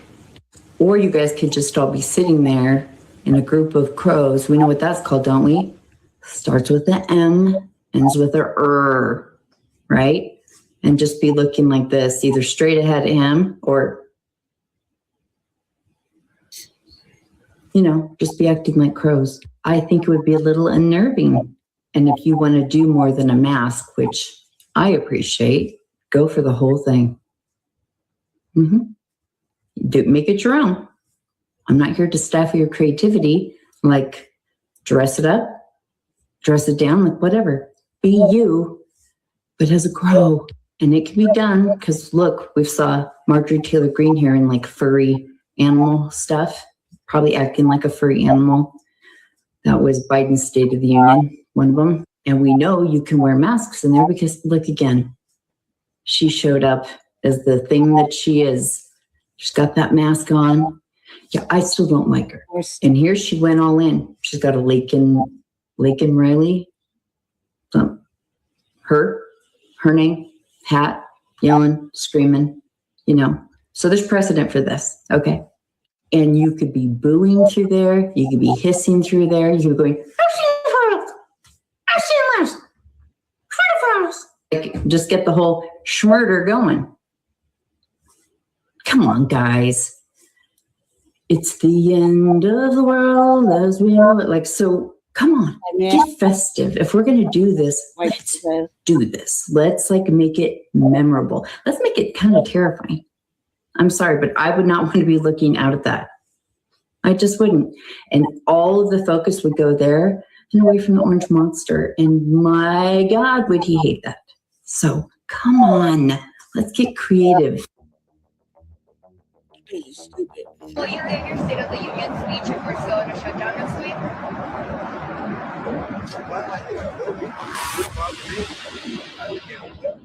Day, and Dumpy Pants is having exactly the kind he's earned because the boycott of his State of the Union is growing and it's not performative. It's a refusal to legitimize a man treating the Constitution like a chew toy. Here's what's happening. Axios reports Democrats are split between showing up in silent defiance or skipping altogether. And leadership is pushing, don't turn it into a circus, because the circus already has a ringmaster. And then you've got members making it plain. Congressman Ami Bera said he won't give Dumpy the dignity of having my presence after watching him run roughshed over the Constitution and treat public office like a family ATM. And while Dumpy is posting like a guy live tweeting his own decline, Senator John Ossoff comes out swinging with actual moral clarity. Us at the Midas Touch Network. This is unprecedented in history. Sorry, I couldn't do the white lady. I'm sorry, I couldn't do it because I think they're like, what are you talking about? Like you're leading the boycott against Donald Trump's State of the Union. That's right. Midas Touch has partnered with Move On, and we will be hosting the People's State of the Union when the State of the Union is taking place. That is our counter programming, and we already have about 19 senators and members of the House of Representatives who will. Something you don't want to watch when they're talking about its counter programming. Either way, they're trying to make it seem like you're going to get programmed one way or the other, whether you like it or not. Be boycotting the State of the Union and will be joining us at the Midas Touch Network. This is unprecedented in history. Donald Trump and the MAGA Republicans hate what we are doing.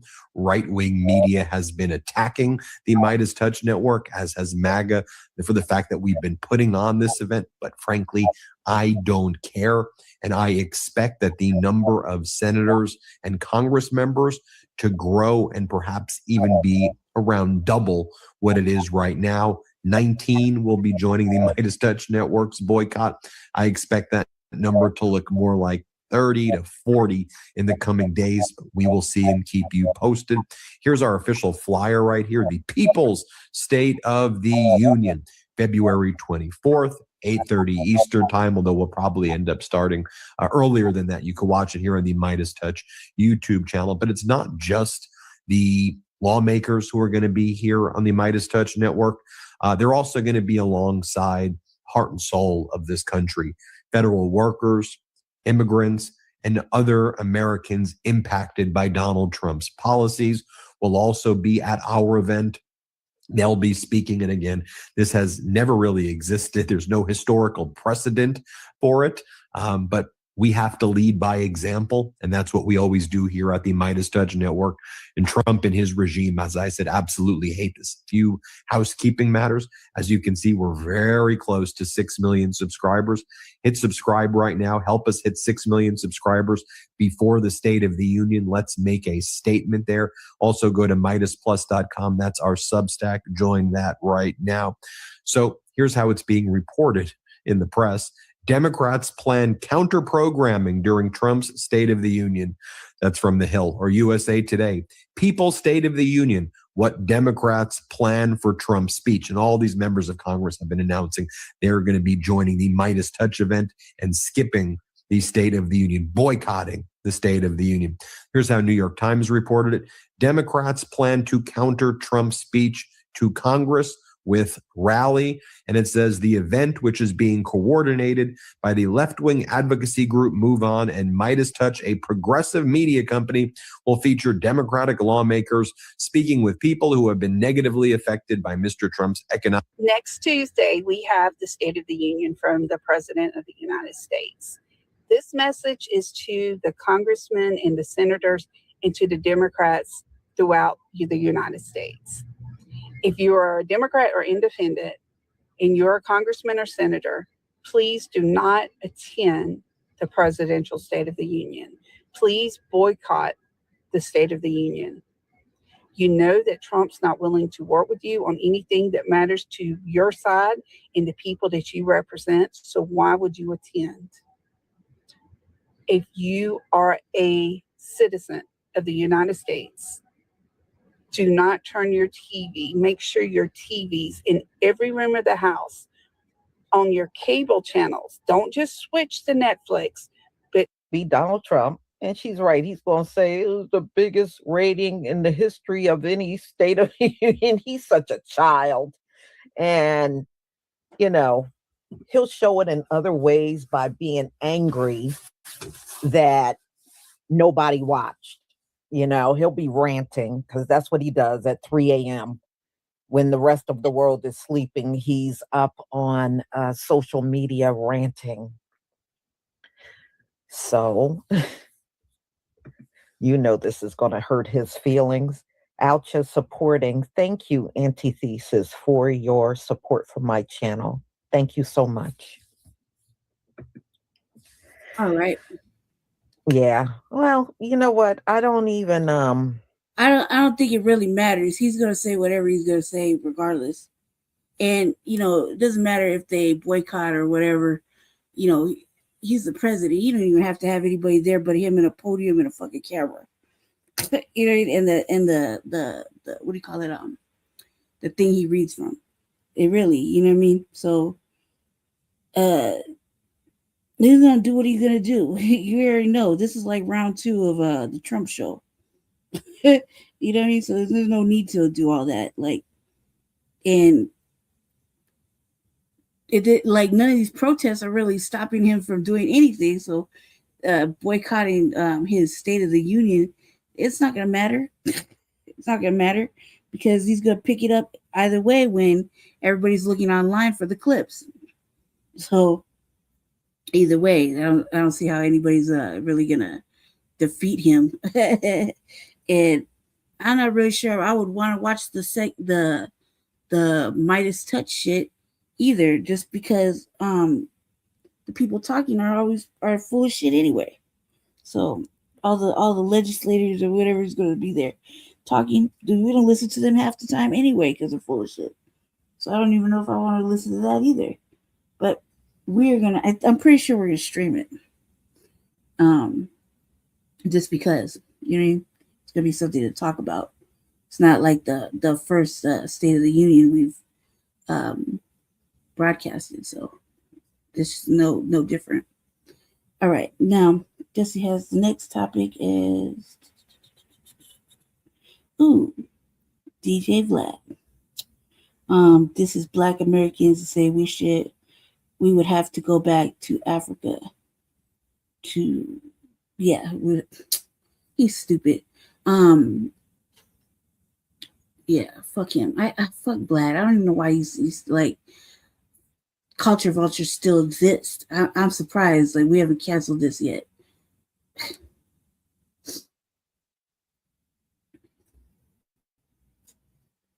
Yo, it's Big Ant, the spokesman, man. We back. Another edition of Urban Politics. Yeah, shout out to Big Ant. This is what said that Vlad and, you know, all these culture vultures are nigga needers. So for Vlad to be disrespecting is crazy. Because, you know, without Black people coming, he wouldn't even have a show. He wouldn't have shit to talk about. So he needs Black people. So for him disrespecting is crazy. It's crazy. It's diabolical to me. But they feel a sense of entitlement to do so. Politicians TV, UPTV, make sure you stay on your pivot at all times, man. Had to come tap in as none other than DJ Vlad has decided to confidently jump out there, downplay, dismiss, and minimize Black history in America once again, where he will go out here, argue with somebody that's Black, go back and forth with them, and give out opinions that are not based in fact, just his feelings and his thoughts. And when he looks it up and gets the facts, he tries to dismiss it. Oh, well, it wasn't that many. Oh, well, it wasn't that much, or it wasn't really that big number. It didn't really have an effect. And this time he did it with Arius Spears right here. Now, I can't play that clip. You know how YouTube work with his content and things. So y'all would have to go watch that. This is on part 12 of this Arius Spears interview.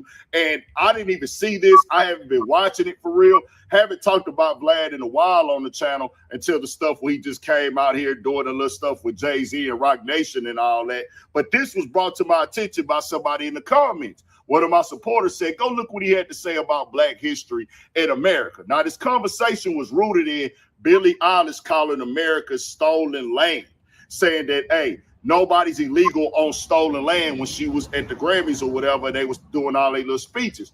Well, Eric Spears was arguing that that the colonizers came and took the American land here. Natives was here. People were already in America. So this is a sentiment that gets bad for us as Black people at times, because he spoke on a Farrakhan conversation where they have told people like Farrakhan and other Black people, go back home, get up out this country, leave America and things like that. Well, Vlad said, hey, well, when it comes to that situation, this was the land of Native Americans. They did them dirty. They took the land and they put them in casinos, gave them little pieces or whatever. They did them wrong. But if they told everybody to leave, Black people would also have to be kicked out. The Eric Spears says, well, hold on. There were Black people in America also, not just the ones brought on the ships. Vlad was like, nah, they were just brought on the ships. That's what the big part of Black people was here in America and things like that. They were brought on ships. Eric Spears and him start going back and forth. Eric Spears tells Vlad, no, bro, you had Black people that were natives on this land as well. It's a known documented fact. When they came over here and did what they did, it was Black people already here. Vlad goes back and forth. Then Eric Spears said, man, look it up. You got the computer. He looks it up and then reads it, sees the facts, and then goes on to say, well, it wasn't that many. Well, it was just a few. It was only just a few. Fam, don't nobody know exactly how many people was here. What is a few?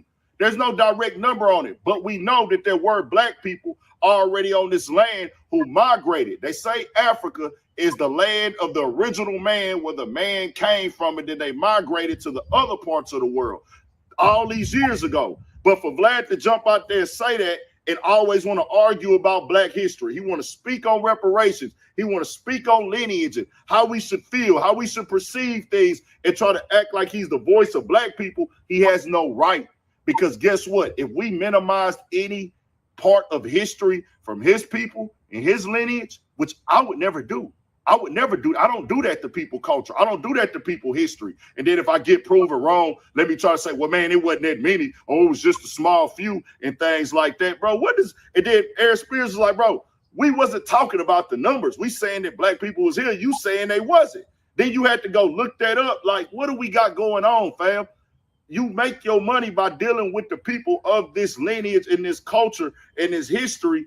You're supposed to know this. And if somebody Black tell you this, there should not be no pushback if you don't know the facts. Now, if we just, know the facts and we saying something wrong, then it's like, okay, bro, we having an educational conversation as we are having right now. This is about teaching. This is about, just because somebody has money, just because somebody has success, just because somebody has fame, just because you are a fan of their work and what they brought to the internet or brought to the history of hip hop culture, that don't mean that they got all the answers. But I just get tired of people being able to speak on Black people how they want to, talk to Black people how they want to, tell us how to feel, and then it be based off of their opinions, and they ain't done no type of research. I'm going to speak up on that every single time from a educational standpoint. This is factual information here. You can look into his comments. His fans even feel a way about it. They telling him about himself. You can see right here, Vlad swears he knows Black history more than Black people. Then he tried to downplay it when proven wrong, shaking my head. You either know history or you don't. Not only him, but some of his audience. I've been telling these dumb shield agent trolls who think they know everything that some of us Black people are already here. Then somebody said, the thing that I've learned about Vlad, that when race is brought up, you see Vlad real. Authentic white side comes out. These are opinions now. These are opinions. I'm not making these. These are opinions from the people in the comments. Somebody said this. It does, and it was awkwardly quiet. Absolutely. Then somebody says, Arias tells Vlad about Black people being in the U.S. before slavery. Gets proven wrong and says there weren't that many. Vlad, you are sharp as a bowling ball. These are the people that are in his comments that watch the show, and you look through them and they're like, hold on, bro, what's really going on right here? And then also the CEO of the No Puncher podcast, who just keeps humiliating himself, making himself look crazy out here. And this is just educational, y'all.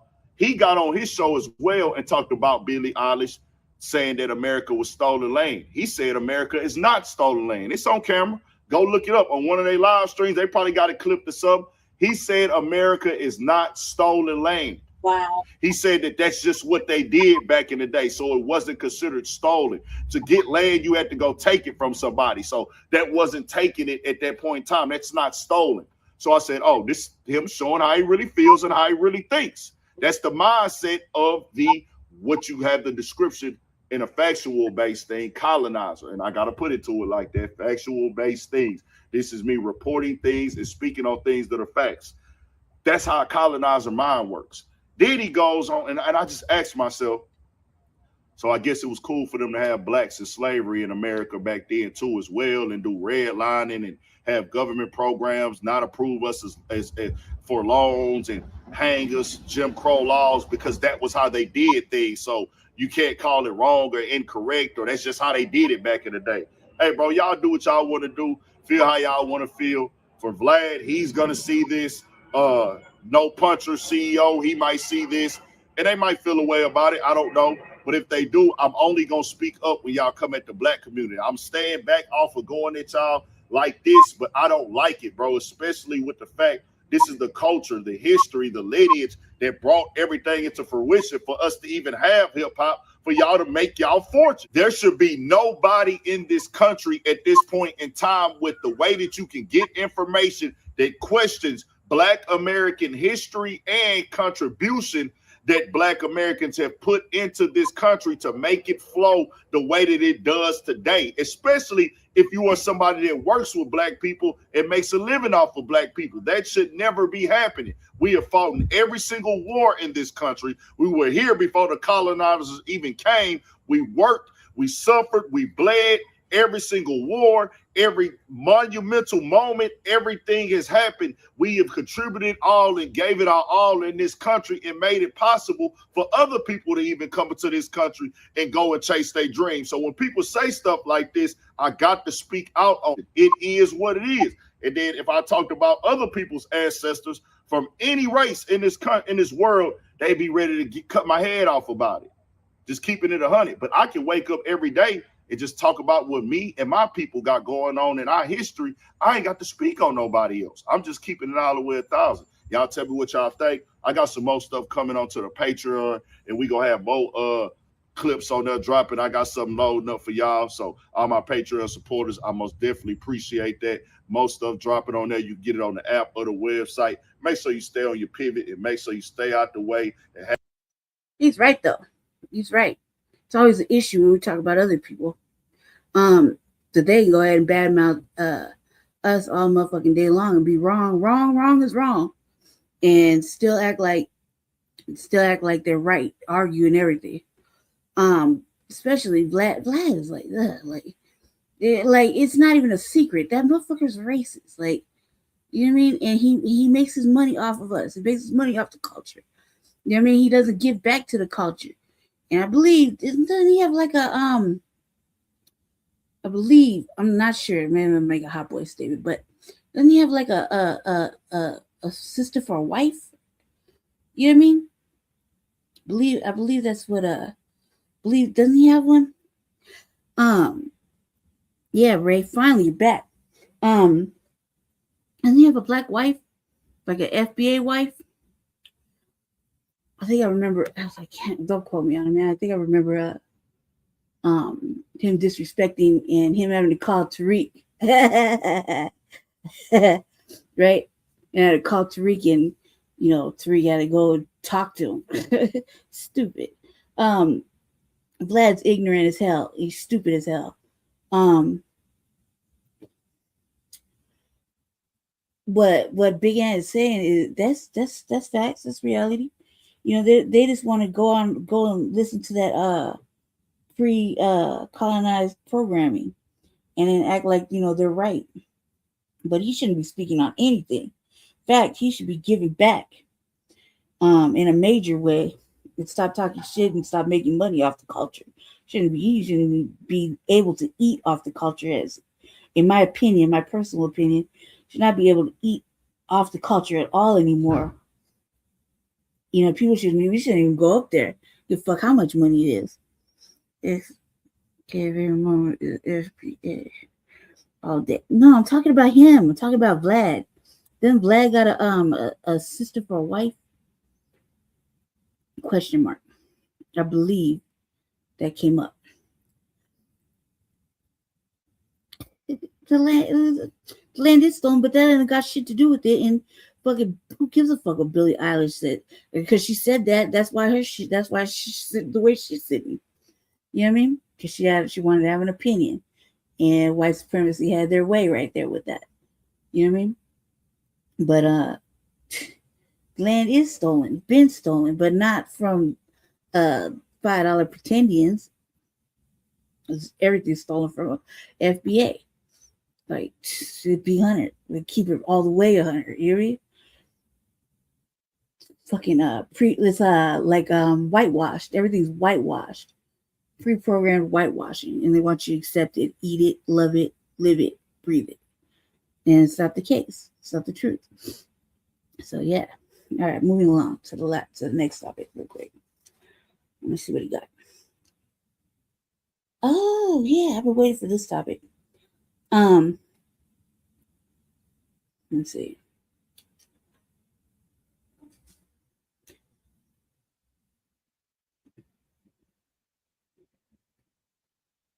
Oh, Haitian woman said Black Americans are dirty. I've seen this clip, right? I think it came from I think I seen it on Sincere Love the Gods.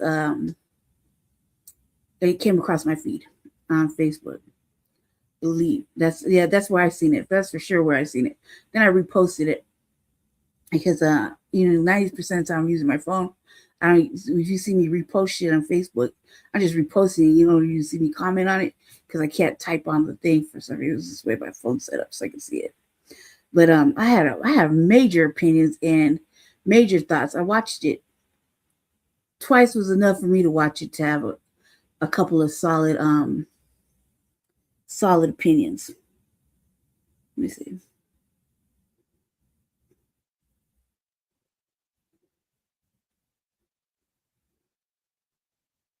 All right, let's see.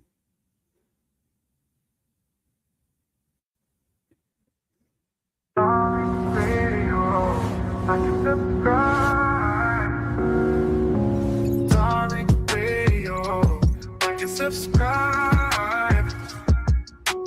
Darling Radio. Like and subscribe. Oh, shout out to the viewers who are peeking and not speaking. shout out to y'all. We're lucky that you caught the feed. They took it down off of like four different channels that we had it set up. So thankfully, you caught it somehow, some way. You're watching it from the Front Line Blacc News main channel. So thank you very much. And we're lucky that you caught the feed. So thanks for watching. And we're gonna carry on.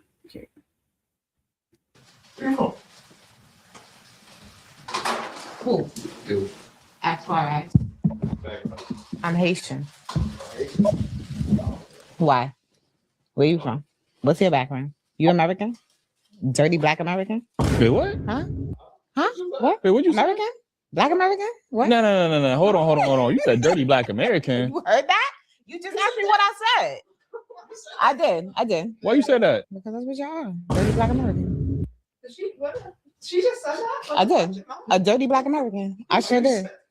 Because that's what y'all are. Just chill out on that dirty Black American comment. That's all. I'm sorry. You really took offense to that. I apologize. Anybody would take offense to that. I'm sorry. I apologize. I didn't. Why you said that though? I'm saying, why would you even fix your lips and say that though? I'm confused. Because that's just my experience. Like, it's my experience. So I'm gonna speak on it. But I apologize. It's your experience? Yeah. So I apologize. What experience you had? If I offended you. You accept the apology? No. How? Like, that's super disrespectful. Like, She did say it's dirty Black Haitians too, though. Nah, she would. I would never fix my lips to say. And I know some dirty Black Haitians. Like, you know what I'm saying? I would never fix my lips to say dirty Black. I wouldn't generalize. Like, you know what I'm saying? So, yeah, nah, it is, bro. That's that Caribbean. It's not. And this is why we having the diaspora wars. Speaking of that, did y'all see this? Let's back this up real quick because this is where my opinion starts, right? Of course, Tariq's gonna offer his opinion, That's great. I'm gonna start it, stop it like 2 or 3 times, okay? So don't get annoyed. But I'm all about body language, right? I'm about body language. Like me personally, okay? I'm about body language and tone. The way you speak, like depending on the tone you're using, will kind of activate me in a certain way. I guess I might just, I might have snapped. Depends on the tone. I don't like tones. And it's just really come from a ugly upbringing. Okay, so that's just a little insight. I don't want to get into it too much because it'll take away from what I want to talk about. But real quick, inside baseball. I had a very, very, very, very, very ugly childhood. Okay, and a lot of the stuff stuff I suffered, like this, when it comes to being a victim of racism and white supremacy, right? Happened at the hands of white people, and a lot of it happened with I have ugly feelings sometimes towards women, specifically white women, and men, like specifically white men too. But I have a thing about tones and body language. Okay, so I don't have a formal education, but I'm like self-taught. It's just the way it is. It's due to the upbringing. Okay, and when I was growing up, before I went into the system, I was a little girl. But before that, the police arrested me like a lot. Like it was a little girl. They'd snatch me up, arrest me, and call my father. Call my parents, whatever. For a lot of different shit. And I had developed this little sense about people early. You know what I mean? Tones, the way people speak, and body language is like kind of like an instinctual thing for me. Okay, like I'm intuitive, so I look at it and be like, ooh, when people say read the room, I'm reading the person. You know, even before shit starts popping off, it's just I could feel it. So when this clip starts, and she comes out, she's already coming out with like a defensive. In my opinion, this is my opinion only. From watching it, right? Comes out with a kind of like a defensive demeanor, you know what I mean? Immediately defensive, like she must have got the FBA treatment beforehand here because we questioned everybody about where they're from and whatever, right? But I think that she starts off this whole little interaction. She starts it off like in a very defensive demeanor. The way she came out, okay? I'll explain to you as we go along. That's why I'm Haitian. Why? See, where you from? What's your background? You American? See? Okay, first of all, that's what we do, right? But not in that kind of way. We just kind of question motherfuckers. It's kind of what we do, right? Where you from, where your people's from, you know what I mean? But the way she sat down, kind of like I would say, I gotta think about Hasididi and bougie, you know what I mean? Like kind of like I don't know, bougie, like kind of like she already kind of sat down like ugly, you know what I mean? So the way she said, she started hitting back with the little facts, like Haitian, why? Where you from? Like, you know what I mean? Like already immediately defensive. Immediately. Dirty Black American? Wait, what? Huh? What? Wait, what'd you American? say? Black American? What? No. Hold on. Cool. That's why I'm Haitian. Why? Where you from? What's your background? You American? Dirty Black American? Wait, what? Huh? Huh? What? Wait, what'd you American? say? Black American? That like, huh? What? Like playing like you heard me, but you didn't hear me. So playing stupid. Like that's secretly that's what white people do. So like you, like you, what you, huh? What you? But you know what you said, right? And she said it, okay? Okay. What? No. Hold on. You said dirty black American. You heard that? You just asked me what I said. I did. Why you say that? Because that's what y'all are. Dirty black American. And she kind of lowered her voice and like the way she's looking at him, right? And she knows she said it. She said, yeah, I said, you just catching on now. He heard it. Everybody heard it as soon as she said it. But she's acting stupid, like you just barely hearing it. So she's already playing with it, you know, like playing with somebody's mind. Like, come on, cuz you know what you said. We heard it immediately as soon as you said it, right?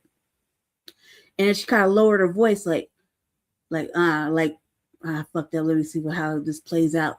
And then she go double down, right? She just said that? I did. A dirty black American. I sure did. You see how because that's what y'all are.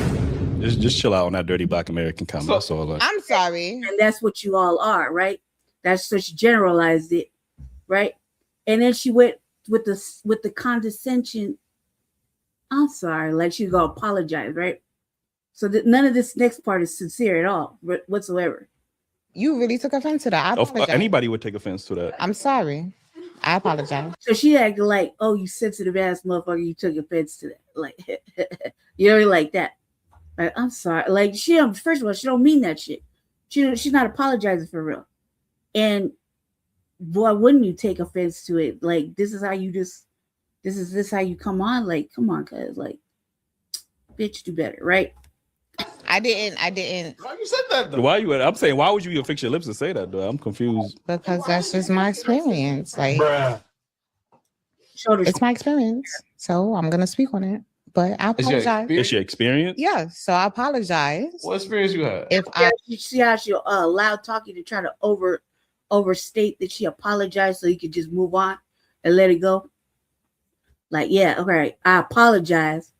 Now what? Let's move forward like that. Because she don't want to address the shit. I offended you. You accept the apology? No. Like that's super disrespectful. Like She did say it's dirty black Haitians too, though. Nah, I would never fix my lips to say, and I know some dirty black Haitians. Like, you know what I'm saying? I would never fix my lips to say dirty black. I wouldn't generalize, like, you know what I'm saying? So it is, bro. That's that Caribbean. It's not. And this is why we having the diaspora wars.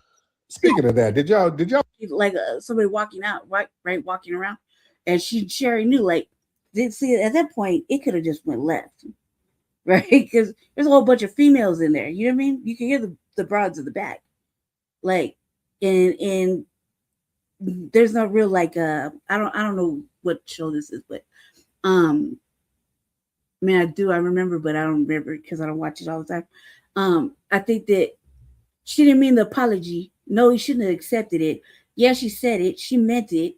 She was being condescending.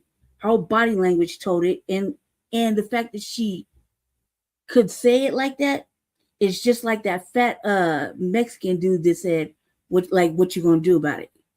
You know what I mean? Even though there's a couple of men, he didn't give a fuck about saying calling anybody out their race or whatever, you know what I mean? And being disrespectful. And then he had to go issue an apology, right? It's the same shit. So why? You understand what I'm saying? Like, anyway, let's let it play out.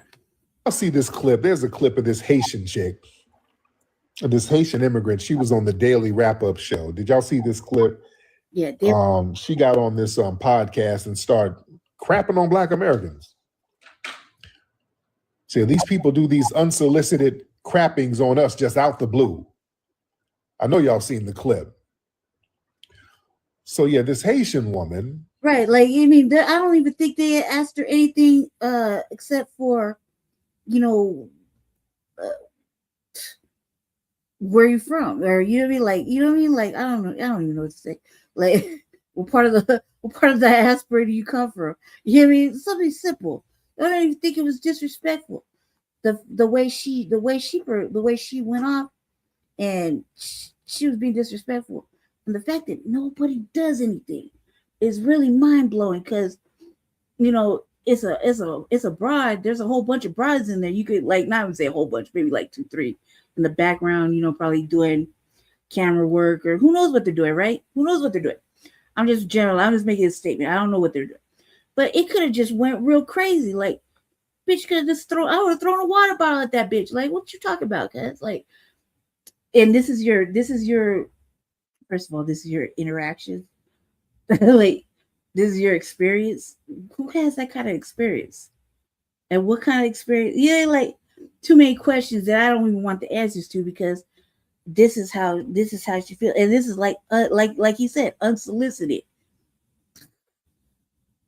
The way I've been watching things lately, I was like, man, who asked anybody any of this shit to just be like, from this perspective, from like an FBA B1's perspective, it very much looks like everybody's shitting on us unnecessarily for no motherfucking reason at all. Like, just cause, you know what I mean? It does appear to be that way. You know what I mean? It's not like we just picking on motherfuckers. Like, everybody wants to pretend that we're doing it. This is totally unprovoked. This light-skinned Haitian woman, she came in and they asked her, is she Haitian or something like that? And then she was like, well, yeah. What'd she say? She's like, yeah, I'm not a dirty Black American. And the guy was like, what? Yeah, you know, I ain't no dirty Black American. She said, start talking about dirty Black Americans, just out the blue. And the Daily Wrap-Up guys, I know those guys. I've been on their show before. So those are my guys. I'm cool with those guys. So those guys, you know, some of them are FBA. I'm glad. Yeah, some of those guys are FBA. I'm thinking she didn't know that. I think she went in there thinking that they were immigrants too. Because when I went on the show, I thought all of them were immigrants myself. I thought they were immigrants. I thought they were like Caribbean. Because in New York, you got a lot of Caribbean cats. So because you could tell she didn't do that at all. She knew what she was doing. You could, like, this is the way she knew what she was doing. Because I think she said like you know, something like that, to that effect. I'll maybe rewind the track again. I don't want to rewind the track again. I feel like we did that enough. But you know what I mean? Like, she knows exactly what the fuck she said. She knows what she's doing. You know what I mean? She went in there with that disrespect. Question mark, would she do it to her own people? Most likely. She just looked like a disrespectful ass female. When I went up there, I thought they might have been Caribbean, but they were like, no, some of those, they were telling me they're FBA. I said, oh, okay.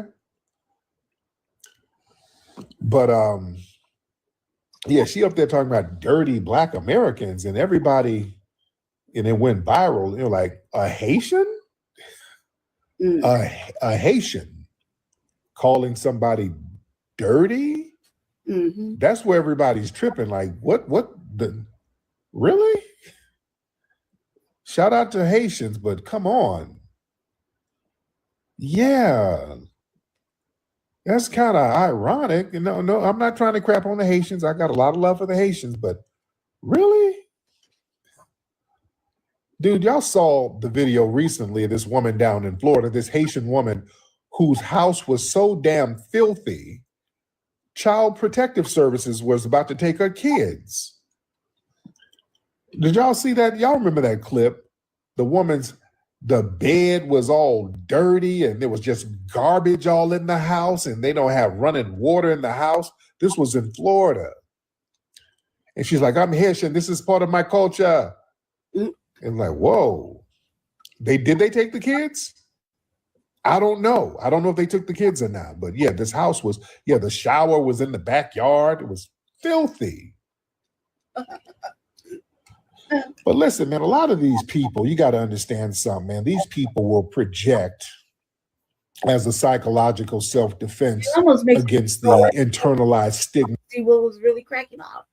You know what I mean? Kind of just made me want to go watch this shit, because like, I want to kind of see where it went after that, because where did it go after that? Like, why was she even there? I kind of have questions now, just on general principle. But I was like, dude. Unnecessary. Nowhere you think they would allow anywhere. You think Haitian podcast would allow us to go on their program and say anything of that nature without some kind of I don't know, shit cracking off?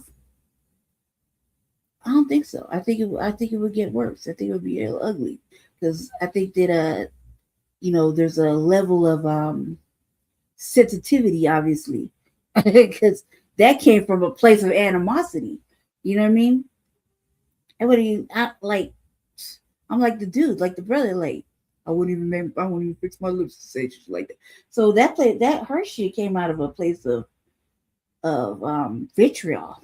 What they have about themselves, man. A lot of these people from these severely impoverished, destabilized countries, they grow up absorbing these global narratives about their homeland being dirty and backwards and failed. Just like the guy who called up, he said, "Yeah, y'all be saying we're all backwards." I didn't say all that. You added that because that's how you feel about yourself. He was doing a lot of projecting.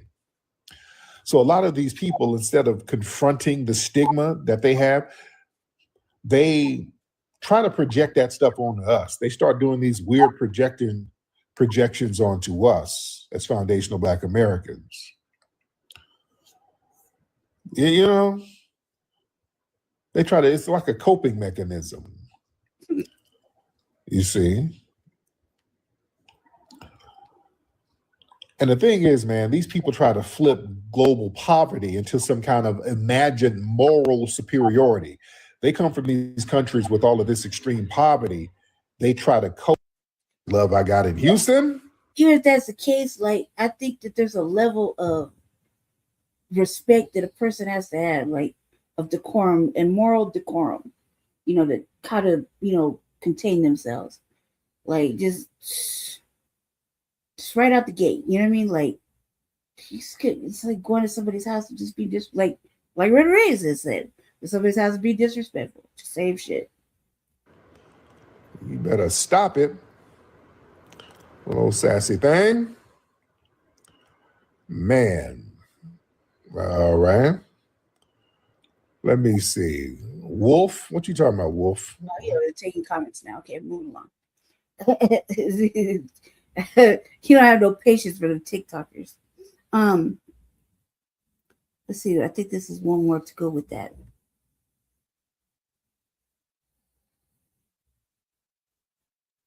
But recently at the White House, Donald Trump had a Black History Month. Never mind. Different topic. I thought that had something to do with it too. But since we're here, we'll just do this one last one with Uncle Phil. I'm really curious to find out a little bit more, but it's just like that eggs and grits dude. I really don't care. Like, I don't know why he's so making these little moves on doing interviews and all this extra shit all over the place. But apparently he's been making moves too. I was like, God damn, I thought like what's wrong with our cancellation skill sets? You know what I mean? I thought that was gonna be on the list. I thought he was gonna be on the list, but yeah, he's over there doing interviews. Like all over long, lengthy ass interviews too, like hour and a half interviews. Or just the same discussion talking points. I'm like, oh my God. And still managed to do his podcast. Program. And I noticed he has this mostly every year, at least definitely in his first term. And they had this woman that went up there by the name of Ilyasah Cook. Now her grandson is deceased because of gun violence that happens in Washington, D.C., and which is very, very, very unfortunate. And what happened to her grandson, nobody wants to see the loss of life of any Black person. So, Donald Trump went to D.C. talking about he was going to crack down on crime. Well, at the particular Black History Month event, Ilyasah went up there and was getting everybody to pay attention to her and the viral clip that we're going to show you. I want you to hear how she is not only responding to Donald Trump, but the things that she is actually going to say. Let's just go and check this out. I love him. I don't want to hear nothing you got to say about that racist stuff. And don't be looking at me on the news, hating on me because I'm standing up for somebody that deserves to be standing up for. Get off the man's back. Let him do his job. He's doing the right thing. Back up off of him. And Grandma said it. When you put out a disclaimer like that, like she put out in the beginning, saying that don't be hating on me or whatever, why would someone want to hate on you if you're only appreciating President Trump for helping clean up crime. That's nothing to be someone to hate on you about. Right. So let's start there. But you knew you was going to say something crazy. You knew what was about to come out of your mouth because the thoughts was formulated. That's why you tried to give that disclaimer, don't be hating on me. Then you say you don't care about that racist stuff. Well, I'm just paraphrasing. Well, ma'am, it's not about even the meme that he posted. He claims that he didn't post it. Then they asked him, well, are you going to apologize for it? Like, no, I'm not apologizing for it. They say, well, you stand by that kind of characterization? I saw the whole one on the Air Force One. He said, yeah. He said, I didn't say it. He said it was just in a video. He said that he was trying to just be dismissive of it, which is okay. So how is it that after seeing even some people that actually support him who are black say, yeah, that went too far for me. I've seen some black people who support him say that. But look at the people that he got himself around. Stephen Miller. Stephen Miller don't like nobody but white folk. I mean, look at how his get down is. You know what I'm saying? You surround yourself Elon Musk. Listen to what he says every day on his X account. He's not a person that's championing black folks for sure. So what are you talking about? The only kind of black person that's cool in those circles are black people that's going to sell out. You understand? I'm talking about being that close to him. I'm not saying just being in a room. Now, there's nothing wrong with a black person being a conservative. There's nothing wrong with that. I don't personally see how it can be done. Not to say you can't have conservative ideals, or maybe you agree with some parts of what they promote in the Republican Party, but there's no way in good conscience you can be in the Republican Party, because if you in there, you're going to have to stand on what they're pushing. And there's a lot of things in the Republican Party they push that are very anti-black. Now, if you are an independent and you say, I'm not with the Democrats either, because the Democrats got things that we shouldn't be messing with either. Both parties. That's why I say if you truly want to be free, and they always promote free thinking, right? They always these Republicans until your free thinking make them give up something, right? Free thinking says you don't be in no political party. You don't be in Democrat. You don't be in Republican. Free thinking says I can vote for any party at any time I want to, because I'm voting based on shared ideals and what we're going to get out of it. Because we are transactional voters. We're not party voters. You can vote in the Democrat primary if you want, or the Republican primary if you want. Don't matter, because you're not tied to any party, and you're more powerful when you're not tied to a party. When somebody say, man, I got to actually go compete for their vote, I got to actually give them something because I need their vote to win. That's the power of being independent. Mm-hmm. But this woman, first of all, is too old. She know better. Like the old people would say, she just an embarrassment to black people. Just embarrassment. And you're all loud. You acting like a stereotype. You're acting like somebody from a minstrel show with all that. Why you had to be that way? If you, like I said, if you appreciate President Trump, what he did in your city, all you have to say is, President Trump, I appreciate the cleaning up of the crime in the city. I appreciate that. Things are a lot safer. We thank you for that. That's it. You don't have to do all that performative BS you were doing. And you knew, like I said, once again, I'm going to say this, you knew you were wrong, because that's why you start off talking about don't be hating on you. Ma'am, nobody's hating on you in particular. They're calling you out for your stupidity. You've been on this earth a lot longer than a lot of people, so you should know better by now. Not to be acting that way, like the old people say in front of them white folk. They're not going to get you nowhere. Let me tell you something. Bootlicking, shucking, and jiving does not get you nothing in this system. It really don't. You're entertaining to them, but you're not going to get anything out of that. Trust me, it's been many black folks that tried that mess. It doesn't get you anywhere. You could turn against black folk for them. You could be a little Klansman yourself. And in the end, they still gonna stab you in the back and they don't trust you. You know the black folks they respect is the black folks that stand on business. Now, if you was for the right thing and you get in a room with Trump like that, you holler at Trump. Say, hey, Trump, look,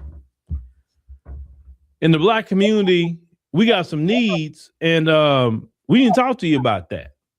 And based off of what you say, you know, maybe if you give us what we need, we can help you out in the midterms. If not, well, we don't have to help nobody. You leverage your vote to get a tangible. It don't matter if a Democrat's in office or Republican in office. We still need our tangibles.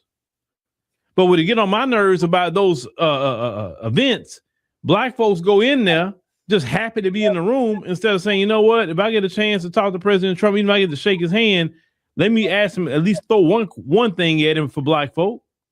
That way I'll just get it out there that I did it. But they're not even looking to do that. Mm-hmm. But shucking and jiving at her age is just not the business. I would not want to be her age, looking a plumb fool, being an embarrassment to the family. I can imagine if I did some crap like that, my grandma, I can see my grandma coming from heaven and slapping me in the upside the head. I ain't raised you like that to be acting a fool in front of them white folks. Have some dignity and self-respect. Let's call it what it is. It's not President Trump's job to be cleaning up crime.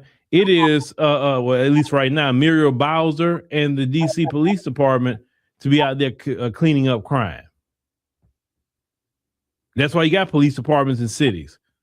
You got a city government. That's their job, not his. I mean, after Trump is gone, you know the Democrats are not going to be doing nothing like that. You know Democrats going to get back in. Then what?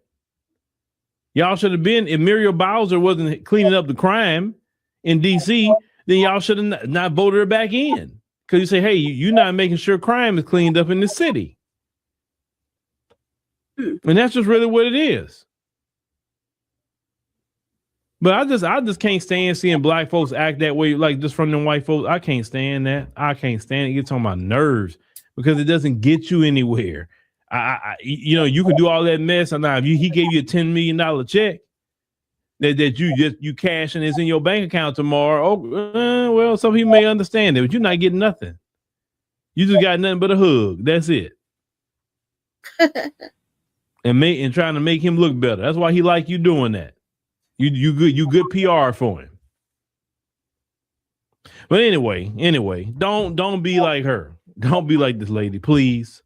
If you gonna go around, I don't care about somebody being racist either. Let me tell you about that. I don't care if they're racist and in a position of power. I can care less. I'm coming there to take care of business. A racist can pass a law that benefits you. So it don't matter. It don't matter whatsoever. You get around them people, be on your A game and go in there and take care of a freedman business. If you're not taking care of freedman business, you should not even be in the room. Mm-hmm.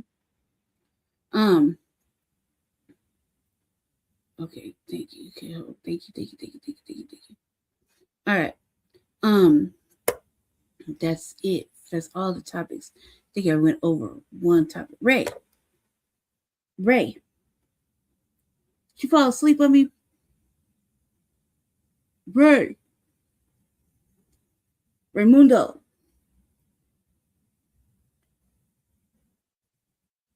All right. I'm gonna assume we fell asleep. All right. That's good. You needed his beauty rest.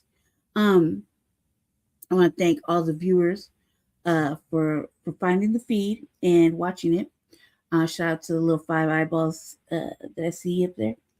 I'm sure Jesse appreciated it. Don't forget to like and subscribe. This is going to end our episode of season 6, episode 14, part 1 of the Front Line Blacc News. I want to thank Shabaka for coming on. Ray, obviously. I'm sure he's around. Thank him too for showing up and sitting on the panel. I think the chat. Let me get up there. Let me see who's over here.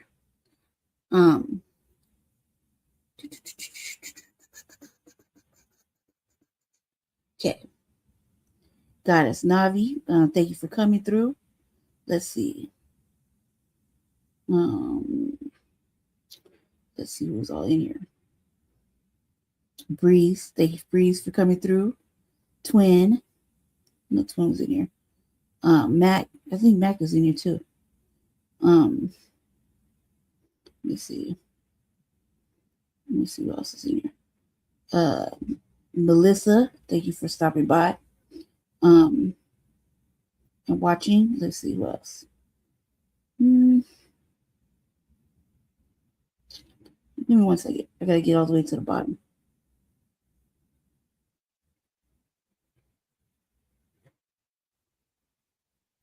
One second.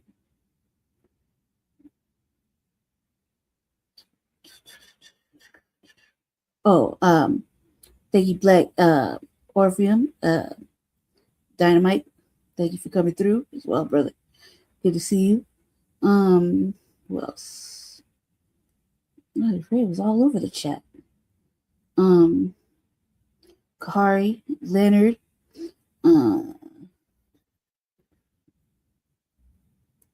Mac and Twin. Let's see what else. Oh, Leonard got a wrench too.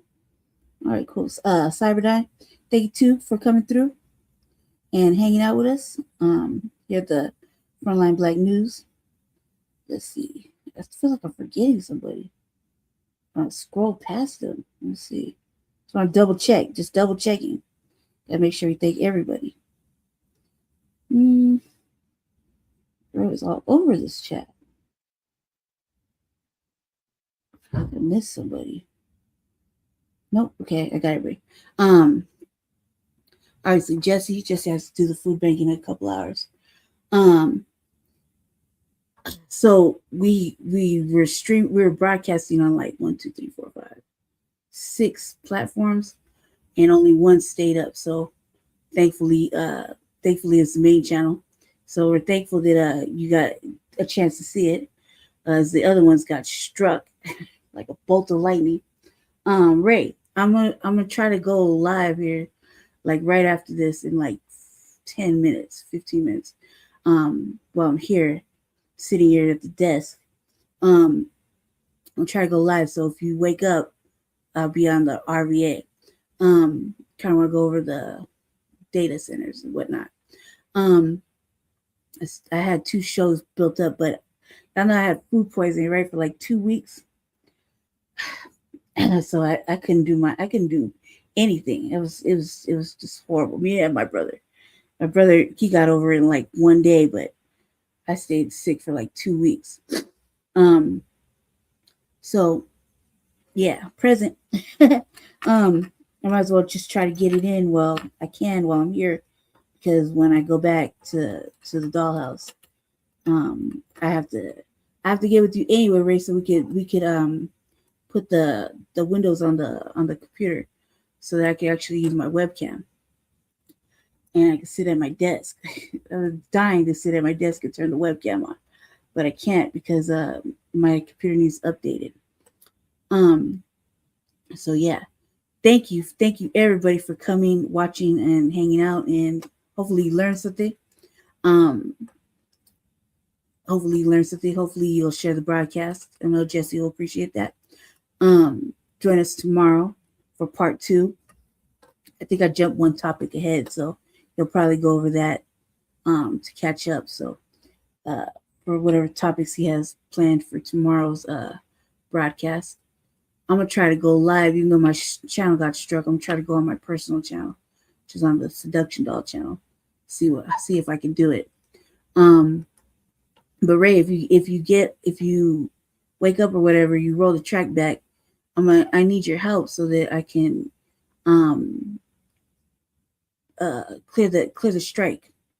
They're talking about a week. A week that we won't be able to stream or whatever. And Jesse does the Monday city council stuff, so he's gonna want to stream. Do that. That's every Monday, regardless. So I'm gonna try to go live. I already have everything pretty much planned out. I just got to get over to the other side of the I'm on his laptop, so I got to get over to my section. So yeah, thank you for everybody for hanging out, watching, learning, hopefully. Stay black, stay dangerous. Obviously have a good Sunday. I'm gonna try to catch the fight and see where that's going. So I want to see if I could I want to see about that Clarissa Shield fight. Yeah, so anyway, if you're still up, I'll be going on to the revolutionary agenda here shortly. Hopefully you'll be able to see the notification come across. If you do, come over there and learn some interesting shit. We're going to talk about data centers and the energy company, all that good stuff. So stay tuned. Stay black, stay dangerous. Have a good Sunday, Grand Rising. Enjoy your day. And yeah, I'm going to end it right here. And thank you. Thank you, everybody. Let me see.